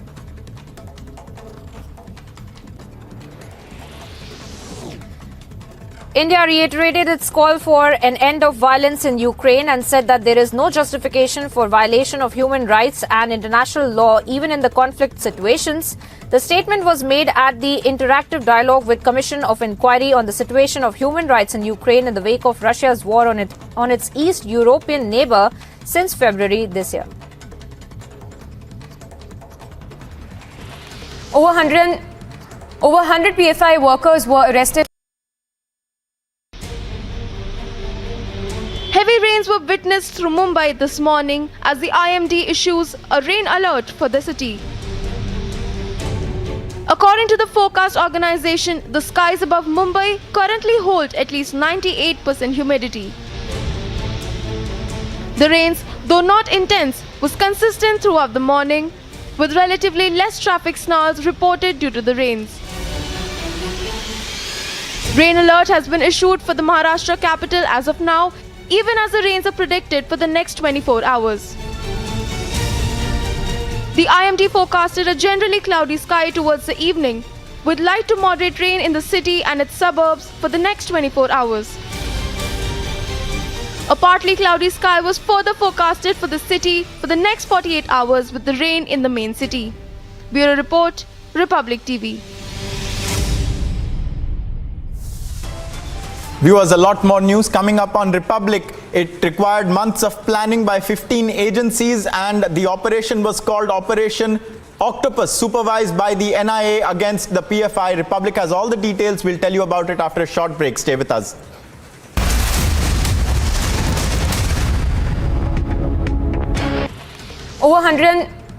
Over 100 PFI workers were arrested in multiple raids that were carried out by a joint team of the NI, ED and state police across 11 states. On 22nd of September, massive swoop down on PFI and affiliates was code-named Operation Octopus. Over 15 agencies were involved in the operation that was supervised by NSA Dowell under the guidance of Home Minister Amit Shah.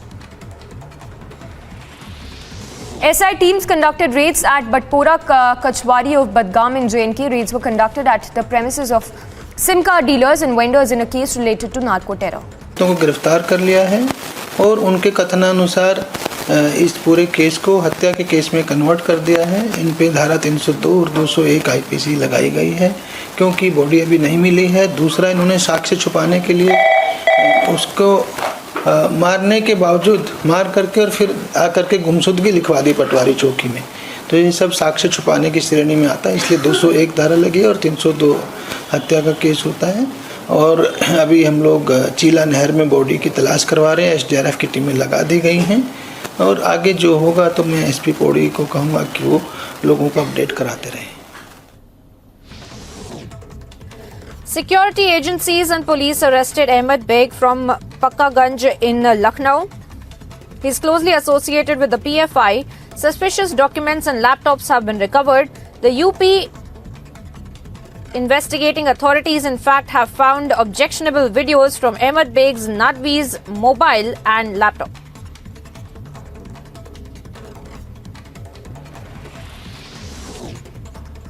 A petrol bomb was hurled at the RSS office in Kerala's Canal district on September 23rd. According to the CCTV footage accessed by Republic TV, two individuals can be seen coming on a two-wheeler, and one of them rushed towards the RSS office and hurled the petrol bomb.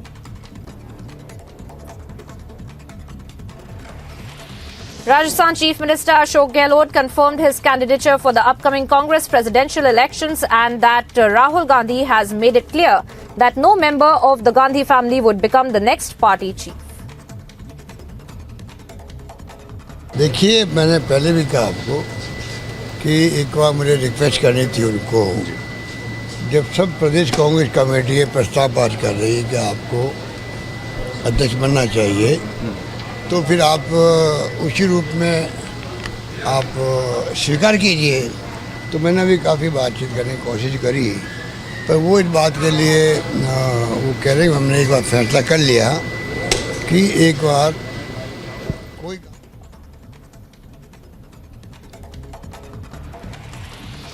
The Bombay High Court permitted the Uddhav Thackeray-led Shiv Sena to hold its annual Dashera rally at the Shivaji Park ground in central Mumbai on October the 5th.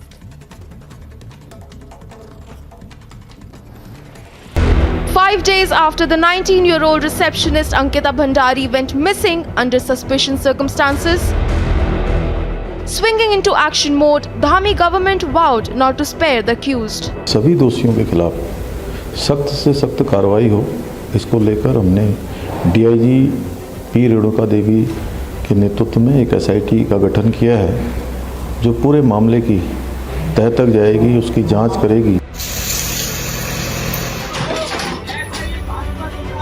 Bulldozers were rolled over the resort Vanantara in Rishikesh.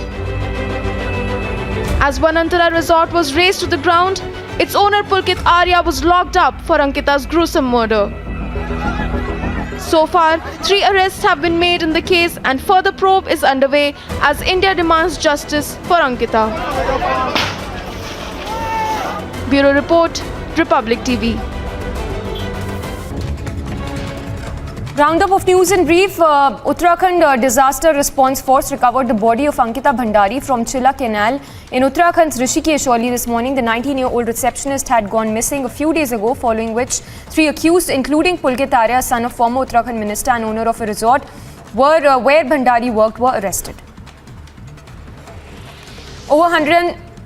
Over 100 PFI workers were arrested in multiple raids that were carried out by a joint team of the NI, ED and state police across 11 states. On 22nd of September, massive swoop down on PFI and affiliates was code-named Operation Octopus. Over 15 agencies were involved in the operation that was supervised by NSA Doval under the guidance of Home Minister Amit Shah. SI teams conducted raids at Batpora Kachwari of Badgam in JNK. Raids were conducted at the premises of SIM card dealers and vendors in a case related to narco terror. तो गिरफ्तार कर लिया है और उनके कथनानुसार इस पूरे case को हत्या के केस में कन्वर्ट कर दिया है। इन पे धारा 302 और 201 आईपीसी लगाई गई है, क्योंकि बॉडी अभी नहीं मिली है। दूसरा, इन्होंने साक्ष्य छुपाने के लिए उसको मारने के बावजूद मार करके और फिर आकर के गुमशुदगी लिखवा दी पटवारी चौकी में। तो ये सब साक्ष्य छुपाने की श्रेणी में आता है, इसलिए 201 धारा लगी और 302 हत्या का केस होता है। और अभी हम लोग चीला नहर में बॉडी की तलाश करवा रहे हैं। एसडीआरएफ की टीमें लगा दी गई हैं और आगे जो होगा तो मैं एसपी पौड़ी को कहूँगा कि वो लोगों को अपडेट कराते रहें। Security agencies and police arrested Ahmed Beg from Pakkaganj in Lucknow.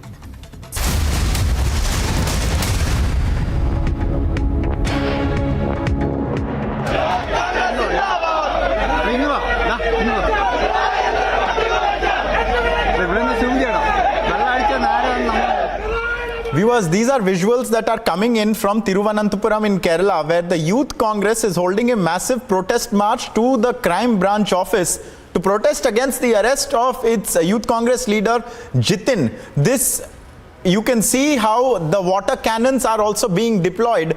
Jitin had been taken into custody allegedly for tossing a firecracker into...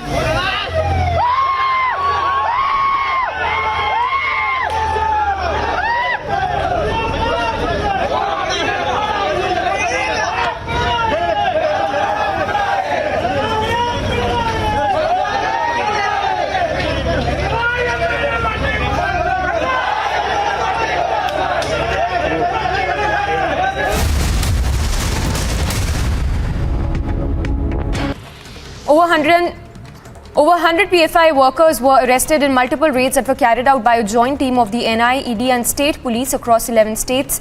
On 22nd of September, massive swoop down on PFI and affiliates was code-named Operation Octopus. Over 15 agencies were involved in the operation that was supervised by NSA Doval under the guidance of Home Minister Amit Shah. SI teams conducted raids at Batpora Kachwari of Badgam in JNK. Raids were conducted at the premises of SIM card dealers and vendors in a case related to narco terror. को गिरफ्तार कर लिया है और उनके कथनानुसार इस पूरे case को हत्या के केस में कन्वर्ट कर दिया है। इन पे धारा 302 और 201 आईपीसी लगाई गई है क्योंकि बॉडी अभी नहीं मिली है। दूसरा, इन्होंने साक्ष्य छुपाने के लिए उसको मारने के बावजूद मार करके और फिर आकर के गुमशुदगी लिखवा दी पटवारी चौकी में। तो ये सब साक्ष्य छुपाने की श्रेणी में आता है, इसलिए 201 धारा लगी और 302 हत्या का केस होता है।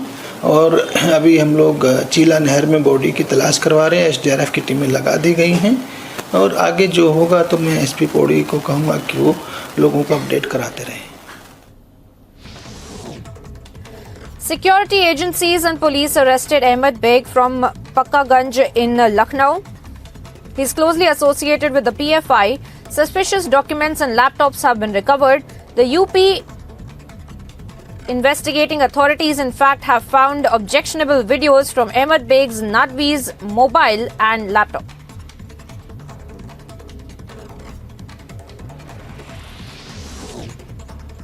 A petrol bomb was hurled at the RSS office in Kerala's Kannur district on September 23rd. According to the CCTV footage accessed by Republic TV, two individuals can be seen coming on a two-wheeler and one of them rushed towards the RSS office and hurled the petrol bomb.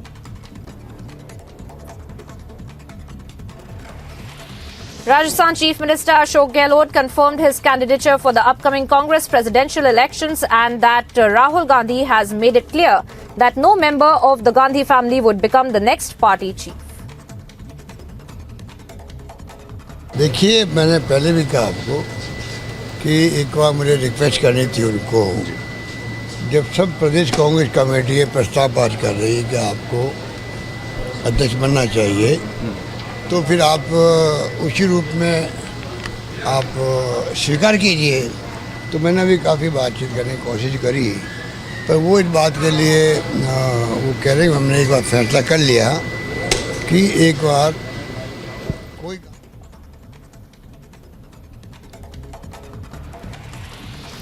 The Bombay High Court permitted the Uddhav Thackeray-led Shiv Sena to hold its annual Dashera rally at the Shivaji Park ground in central Mumbai on October the 5th.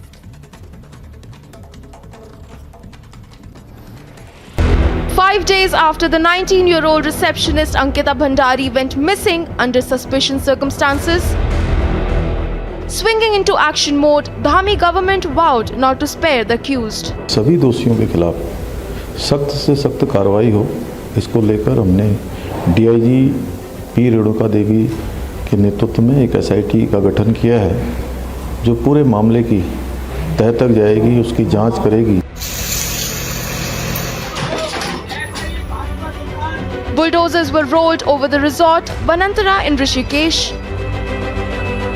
As Vanantara... The biggest headline in the country is the blackout. The Latvian's media ecosystem, driven with guilt, has blacked out the details of the final report in the TRP case, but they will be defeated. I distinctly remember how 2 years ago, Even before Parambir's press conference to target Republic, there was a network that had already deployed reporters in front of my house in Mumbai. And I don't want to get into how they were so quick or what kind of extra sensory perception they had, but it is a maze that the same network has not uttered a word on the TRP case when their own name is figured in the probe. A simple Google search will show you how the cash for viewership charge has hit India today. Because the nation must know, because the nation will know, the nation wants to know.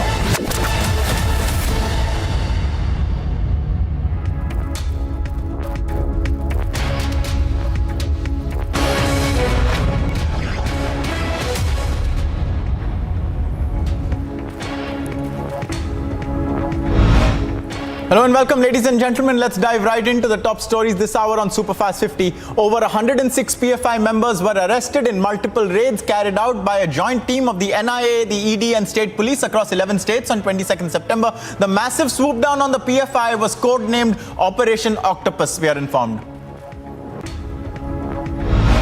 Months of planning and multi-agency control room was involved in the Operation Octopus that was supervised by the NSA, that is Ajit Doval. The operation was carried out with precision under the leadership of Union Home Minister Amit Shah.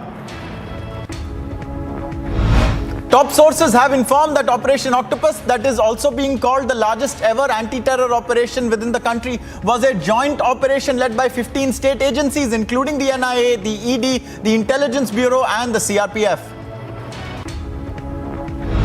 A case has been registered against 60 to 70 PFI workers in Pune for unlawful gathering in front of the district collector's office yesterday over the NIA raids on the PFI. Furthermore, the police have also informed that pro-Pakistan slogans were raised in that protest.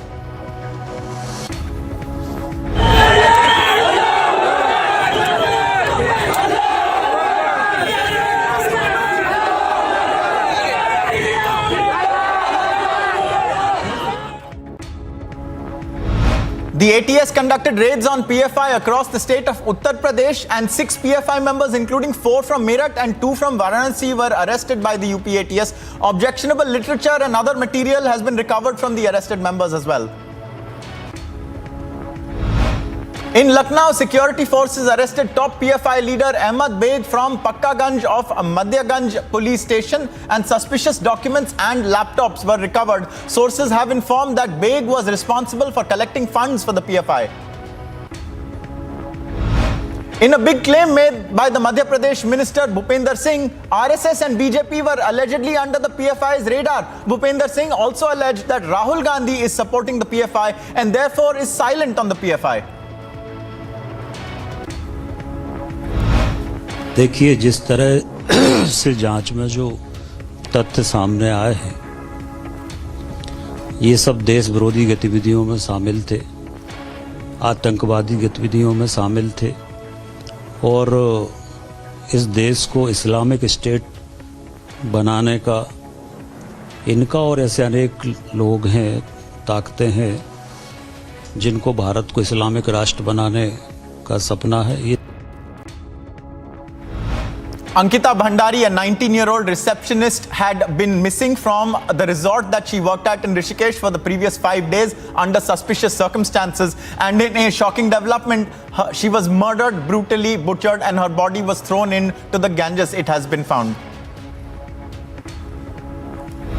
ये बहुत दुखद घटना है, बहुत जघन्य अपराध है और पुलिस अपना काम कर रही है। गिरफ्तारियों को लेकर पुलिस ने आगे सारे काम किए हैं और ऐसी जो जघन्य घटनाएं हैं उस पर जितनी कठोर कार्रवाई हो सकती है उस पर कठोर से कठोर कार्रवाई होगी। अपराधी चाहे कोई भी हो, किसी भी सीमा तक जाकर हम इसको पूरी तरह से जो न्याय है उसके सिद्धांत पर चलते हुए अपना काम करेंगे, पुलिस अपना काम करेगी। The son of a former Uttarakhand minister has been arrested as the prime accused for the murder of 19-year-old hotel receptionist Ankita Bhandari, and he has been sent to 14 days of judicial custody. तो लक्ष्मण झूला क्षेत्र का Ankita Bhandari case है, उसका update ये है कि लक्ष्मण झूला पुलिस ने तीनों अभियुक्तों को गिरफ्तार कर लिया है और उनके कथनानुसार इस पूरे केस को हत्या के केस में कन्वर्ट कर दिया है। इन पे धारा 302 और 201 आईपीसी लगाई गई है। A demolition drive was conducted on orders of Chief Minister Pushkar Singh Dhami at the Vanatara resort in Rishikesh, owned by Pulkit Arya, the son of the BJP former minister of Uttarakhand and the person who allegedly murdered Ankita Bhandari. The resort was later set ablaze by the protesters at the scene as well. Following the murder of the 19-year-old, massive protests erupted across Uttarakhand. Protesters took to the streets in Dehradun and Rishikesh demanding justice for Ankita Bhandari.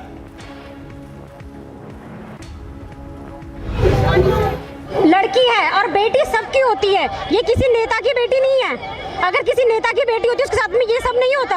और हम यहाँ पे कोई भी है यहाँ पे वो अपनी राजनीति का रोटी पकाने ना आए, उसको न्याय दिलाना है तो न्याय दिलाओ ना। यहाँ पे कोई रोटी वोटी नहीं पकानी है। Rishikesh police recorded statements of all the 3 arrested accused in the Ankita Bhandari murder case. The police have informed that the accused have admitted to having pushed Ankita into the canal. However, due to the high water level, the body was recovered only this morning. Taking swift action in the Ankita murder case, the BJP has expelled its leader Vinod Arya, whose son is involved in Ankita's murder and owns the resort where Ankita was working. Uttarakhand's DGP has made a massive revelation claiming that Ankita was being forced into doing wrongful acts. The DGP also added that this was revealed when the police scanned through her WhatsApp chats. Acting on fresh corruption charges, Delhi's Lieutenant Governor has directed the Chief Secretary to lodge an FIR against Delhi Jal Board officials and others for embezzlement of 20 crore rupees. Thousands gathered at the Padal Maidan in Mandi for Prime Minister Narendra Modi's Yuva Vijay Sankalp rally. The build-up came ahead of Prime Minister's address in Himachal Pradesh. BJP is gearing up for its mission Himachal Pradesh. Prime Minister Narendra Modi addressed youth workers in a rally that was organized by the state unit of the BJYM at the Padal Maidan in Mandi virtually. आपको न मिलने पाना, रूबरू आकर के आपके दर्शन न कर पाना, वो जितना मेरे लिए दुखद है, उतना ही मेरा हिमाचल न जाने का ये मौका छूट जा रहा। हिमाचल न पहुंच पाना मेरे मन में कसक रह जाती है।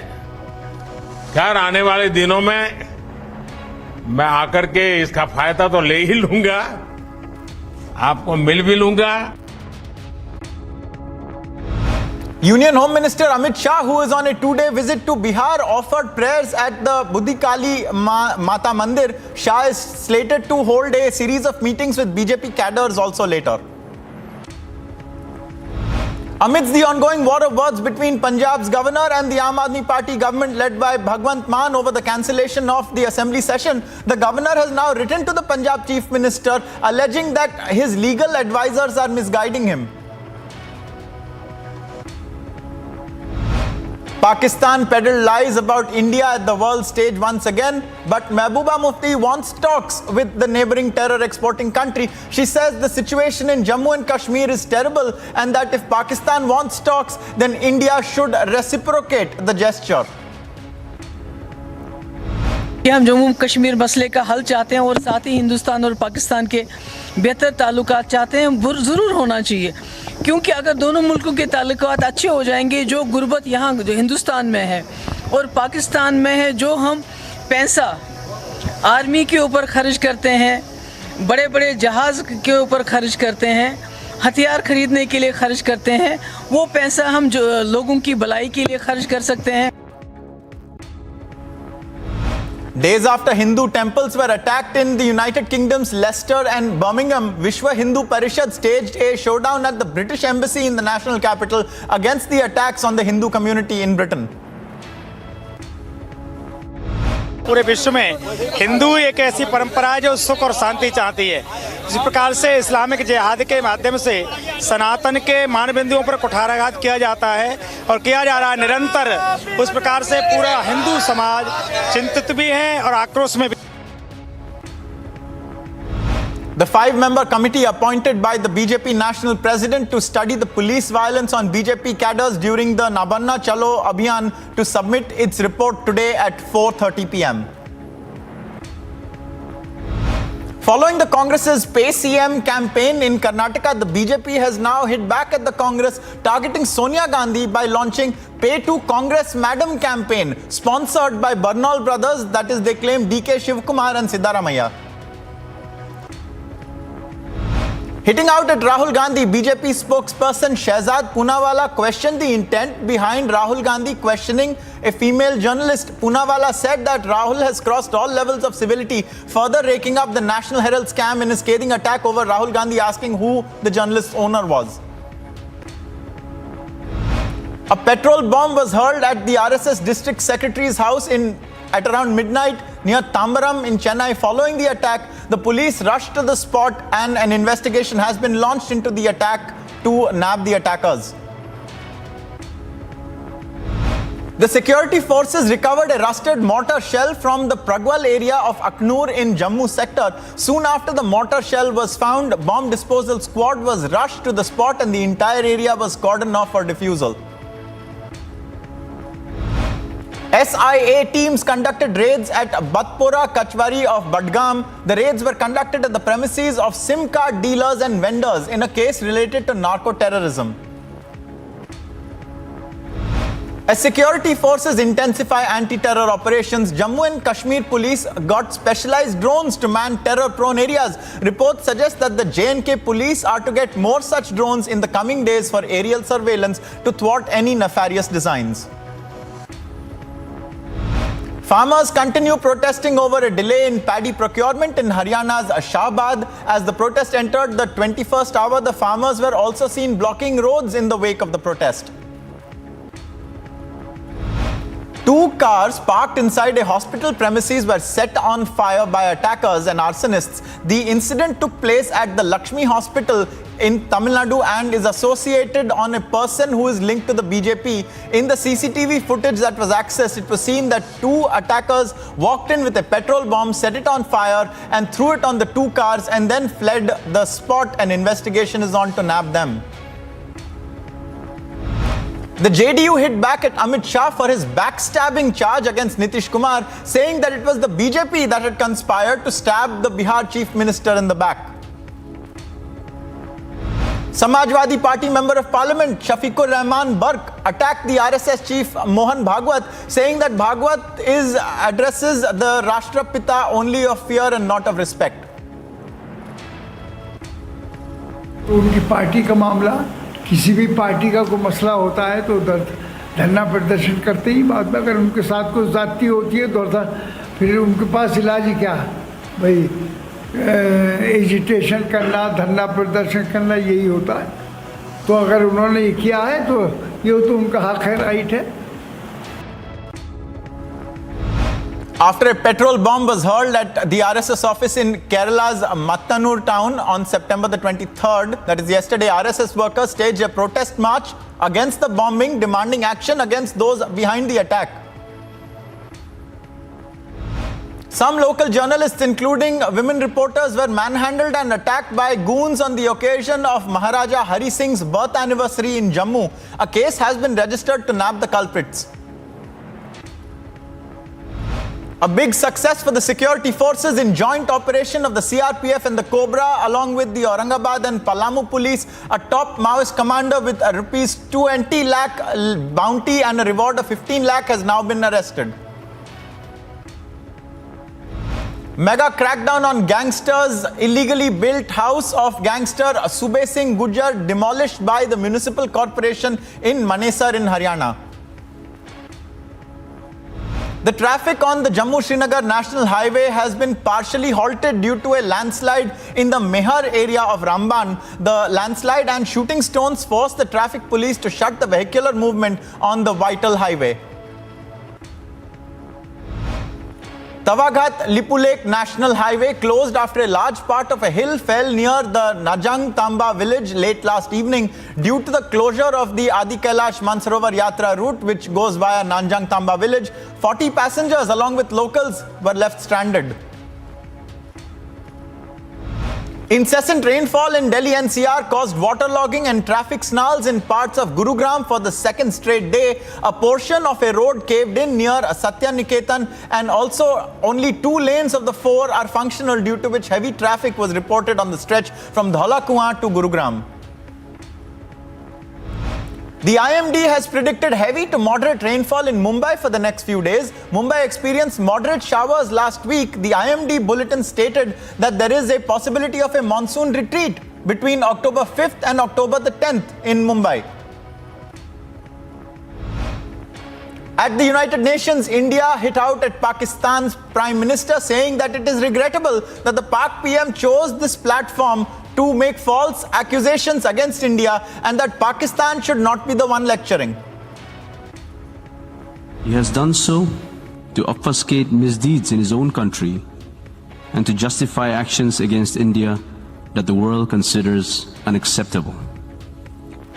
A polity that claims it seeks peace with its neighbors would never sponsor cross-border terrorism. External Affairs Minister Dr. S. Jaishankar is set to address a high-level session of the 77th UNGA in New York today. External Affairs Minister Jaishankar will also address a special event, India at 75, showcasing India-UN partnership in action, which would highlight India's development journey and its contributions to the South-South cooperation in New York. At the UNHRC, India reiterated its call to end violence in Ukraine, further emphasizing that there is no justification for violation of human rights or international law, even in conflict situations. Speaking on the issue of Rohingyas, Bangladesh's Prime Minister Sheikh Hasina said that the prolonged presence of Rohingyas has caused serious ramifications for the country. The presence of the Rohingyas in Bangladesh has caused serious ramifications on the economy, environment, security and socio-political stability in Bangladesh. Uncertainty over repatriation has led to widespread frustration. Cross-border organized crimes, including human and drug trafficking, are on the rise. This situation can even potentially fuel radicalization. If the problem persists further, it may affect the security and stability of the entire region and beyond. Australia's Foreign Minister Penny Wong used her address to the United Nations General Assembly to call upon China to exert its influence over Russia to end the war in Ukraine. See any one country dominating or any country being dominated. We cannot accept a situation where large countries determine the fate of smaller countries. That is why Russia's illegal, immoral invasion of Ukraine cannot be normalised and it cannot be minimised. Russia's attack on Ukraine is an attack on all smaller countries. It is an assertion that a larger country is entitled to subjugate a smaller neighbour, to decide whether another country can even exist. It was never intended that the Security Council veto power would be used to enable unchecked abuse of the UN Charter by the very countries that were given the veto. The Prime Minister of the Netherlands at the United Nations General Assembly spoke about the need for developed countries to take the necessary measures to turn things around in terms of climate change.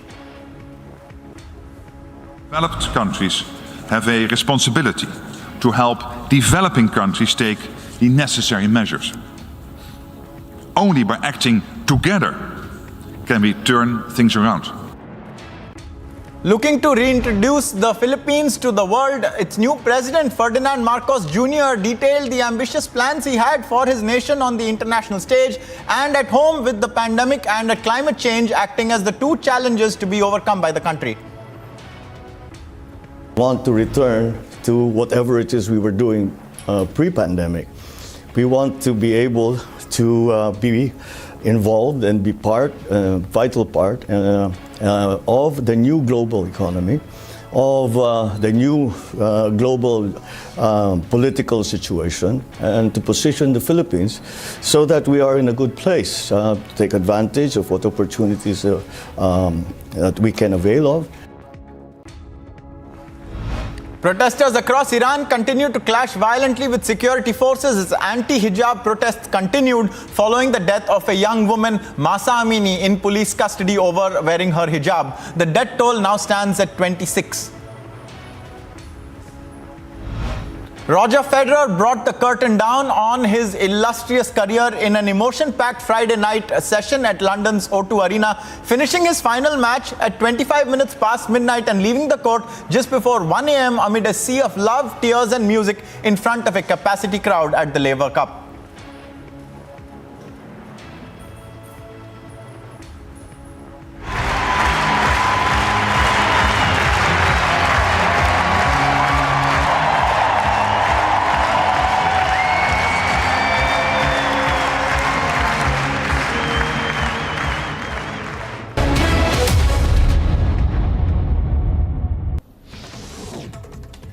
Security agencies and police arrested Ahmed Beg from Pakkaganj in Lucknow. He is closely associated with the PFI.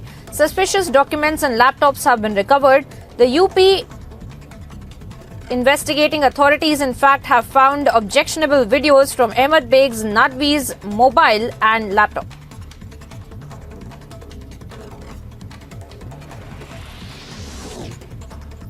A petrol bomb was hurled at the RSS office in Kerala's Kannur district on September 23rd. According to the CCTV footage accessed by Republic TV, two individuals can be seen coming on a two-wheeler and one of them rushed towards the RSS office and hurled the petrol bomb.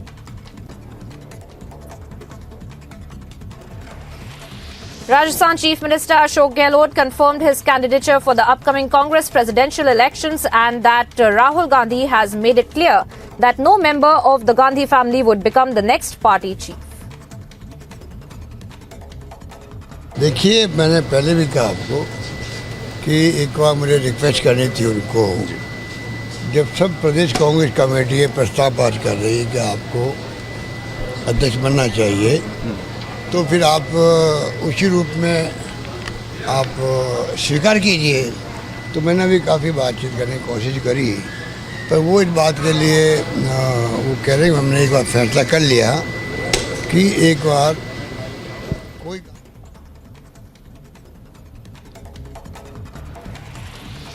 The Bombay High Court permitted the Uddhav Thackeray-led Shiv Sena to hold its annual Dashera rally at the Shivaji Park ground in central Mumbai on October the 5th.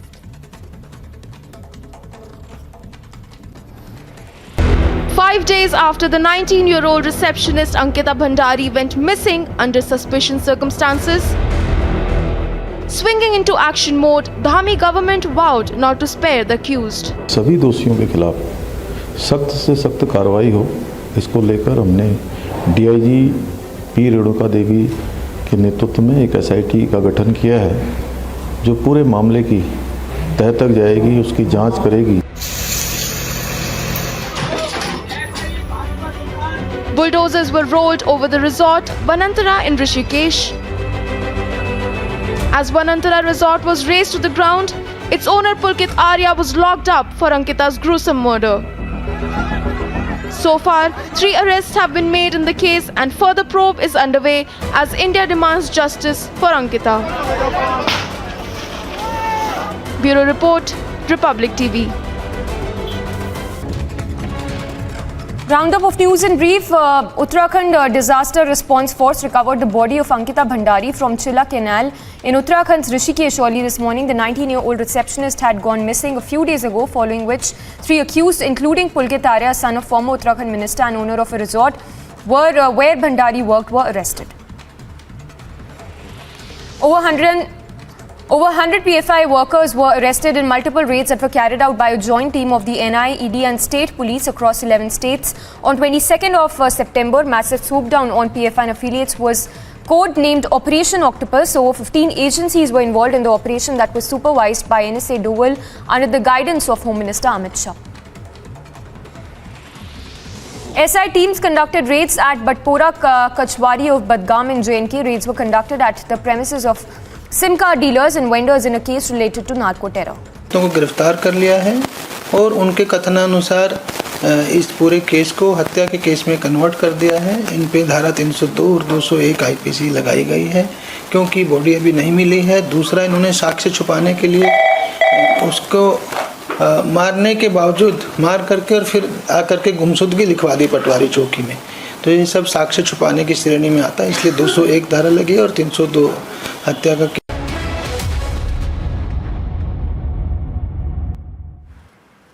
Viewers, tennis legend Roger Federer played the final match of his professional career at the Laver Cup in London last night with his great rival Rafael Nadal as his partner in a doubles match against Americans Francis Tiafoe and Jack Sock, who eventually won the match. But it was Federer's night nonetheless. Take a look at something you may never see again.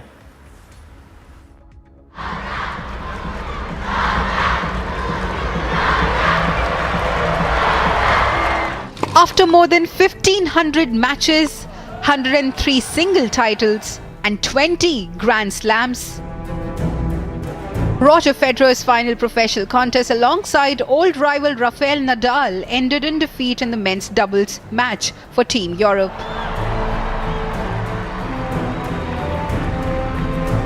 We'll get through this somehow, will we?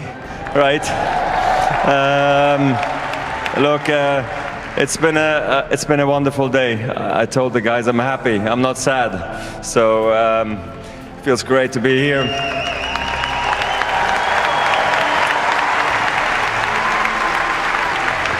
And I enjoyed tying my shoes one more time, and everything was the last time. And funny enough, with all the matches and having the guys and being here, fans, family, friends, didn't feel the stress so much, even though I did think something was going to go, pop a calf or block a back or something in the match. So I am so happy I made it through, and the match was great. I couldn't be happier. So it's been wonderful.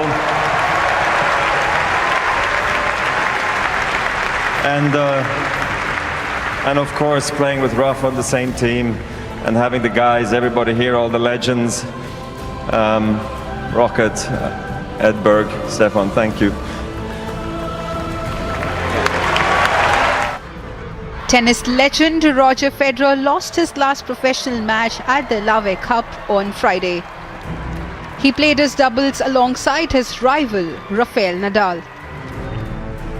Roger Federer and Rafael Nadal were defeated by an American duo of Francis Tiafoe and Jack Sock.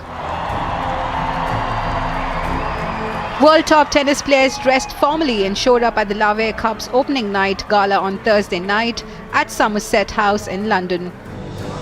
The 2022 Laver Cup is the 5th edition of the Laver Cup, which is a men's tennis tournament between teams from Europe and the rest of the world.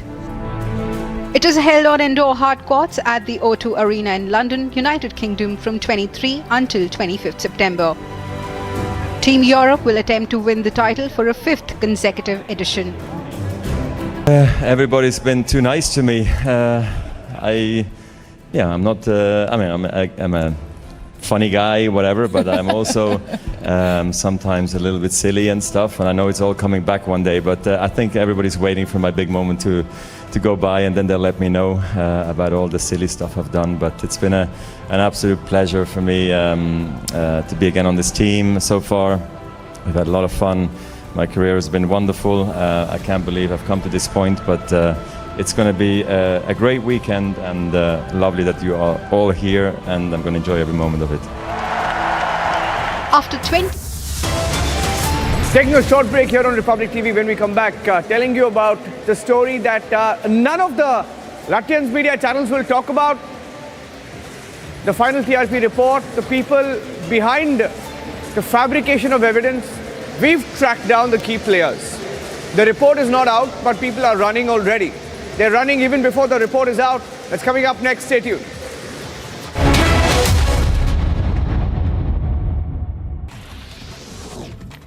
Aurangabad regional commander of CPI Maoist Vinay Yadav alias Kamal, who became the head of Bihar and Jharkhand police due to about 4 dozen destructive Maoist incidents, was arrested by the joint operation Aurangabad and Palamu police as well as the CRPF and Cobra. And the arrest of the Maoist regional commander Murad is a big success for Bihar and Jharkhand police.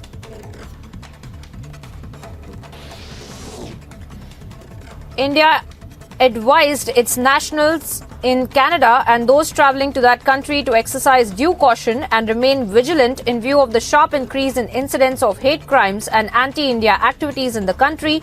In an advisory, the Ministry of the External Affairs also said that the High Commission and the Consulate General in Canada have taken up these incidents with the Canadian authorities and requested them to investigate these crimes and take appropriate action.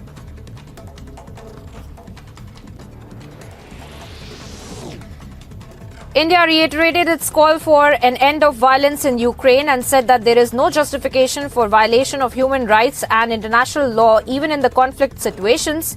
The statement was made at the interactive dialogue with Commission of Inquiry on the situation of human rights in Ukraine in the wake of Russia's war on its East European neighbor since February this year.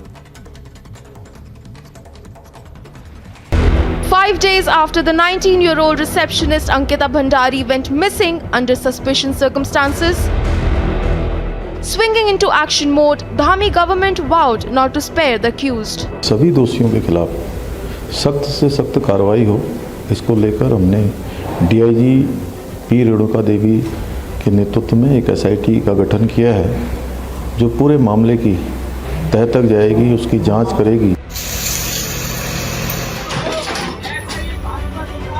Bulldozers were rolled over the resort Vanantara in Rishikesh. As Vanantara resort was razed to the ground, its owner Pulkit Arya was locked up for Ankita's gruesome murder.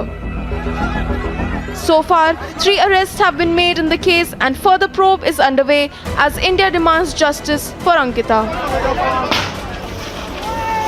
Bureau Report, Republic TV. Roundup of news in brief. Uttarakhand Disaster Response Force recovered the body of Ankita Bhandari from Chilla Canal in Uttarakhand's Rishikesh early this morning. The 19-year-old receptionist had gone missing a few days ago, following which 3 accused, including Pulkit Arya, son of former Uttarakhand minister and owner of a resort where Bhandari worked, were arrested. Over 100 PFI workers were arrested.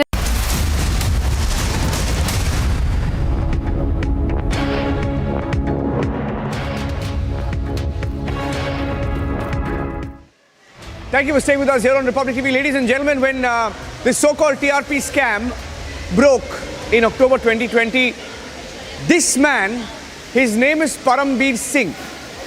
He was then the Mumbai Police Commissioner, a disgraced police officer, a disgraced IPS officer who thought he ruled Mumbai along with Sachin Vaze. Suspended from service 1 month before his retirement. That is the track record of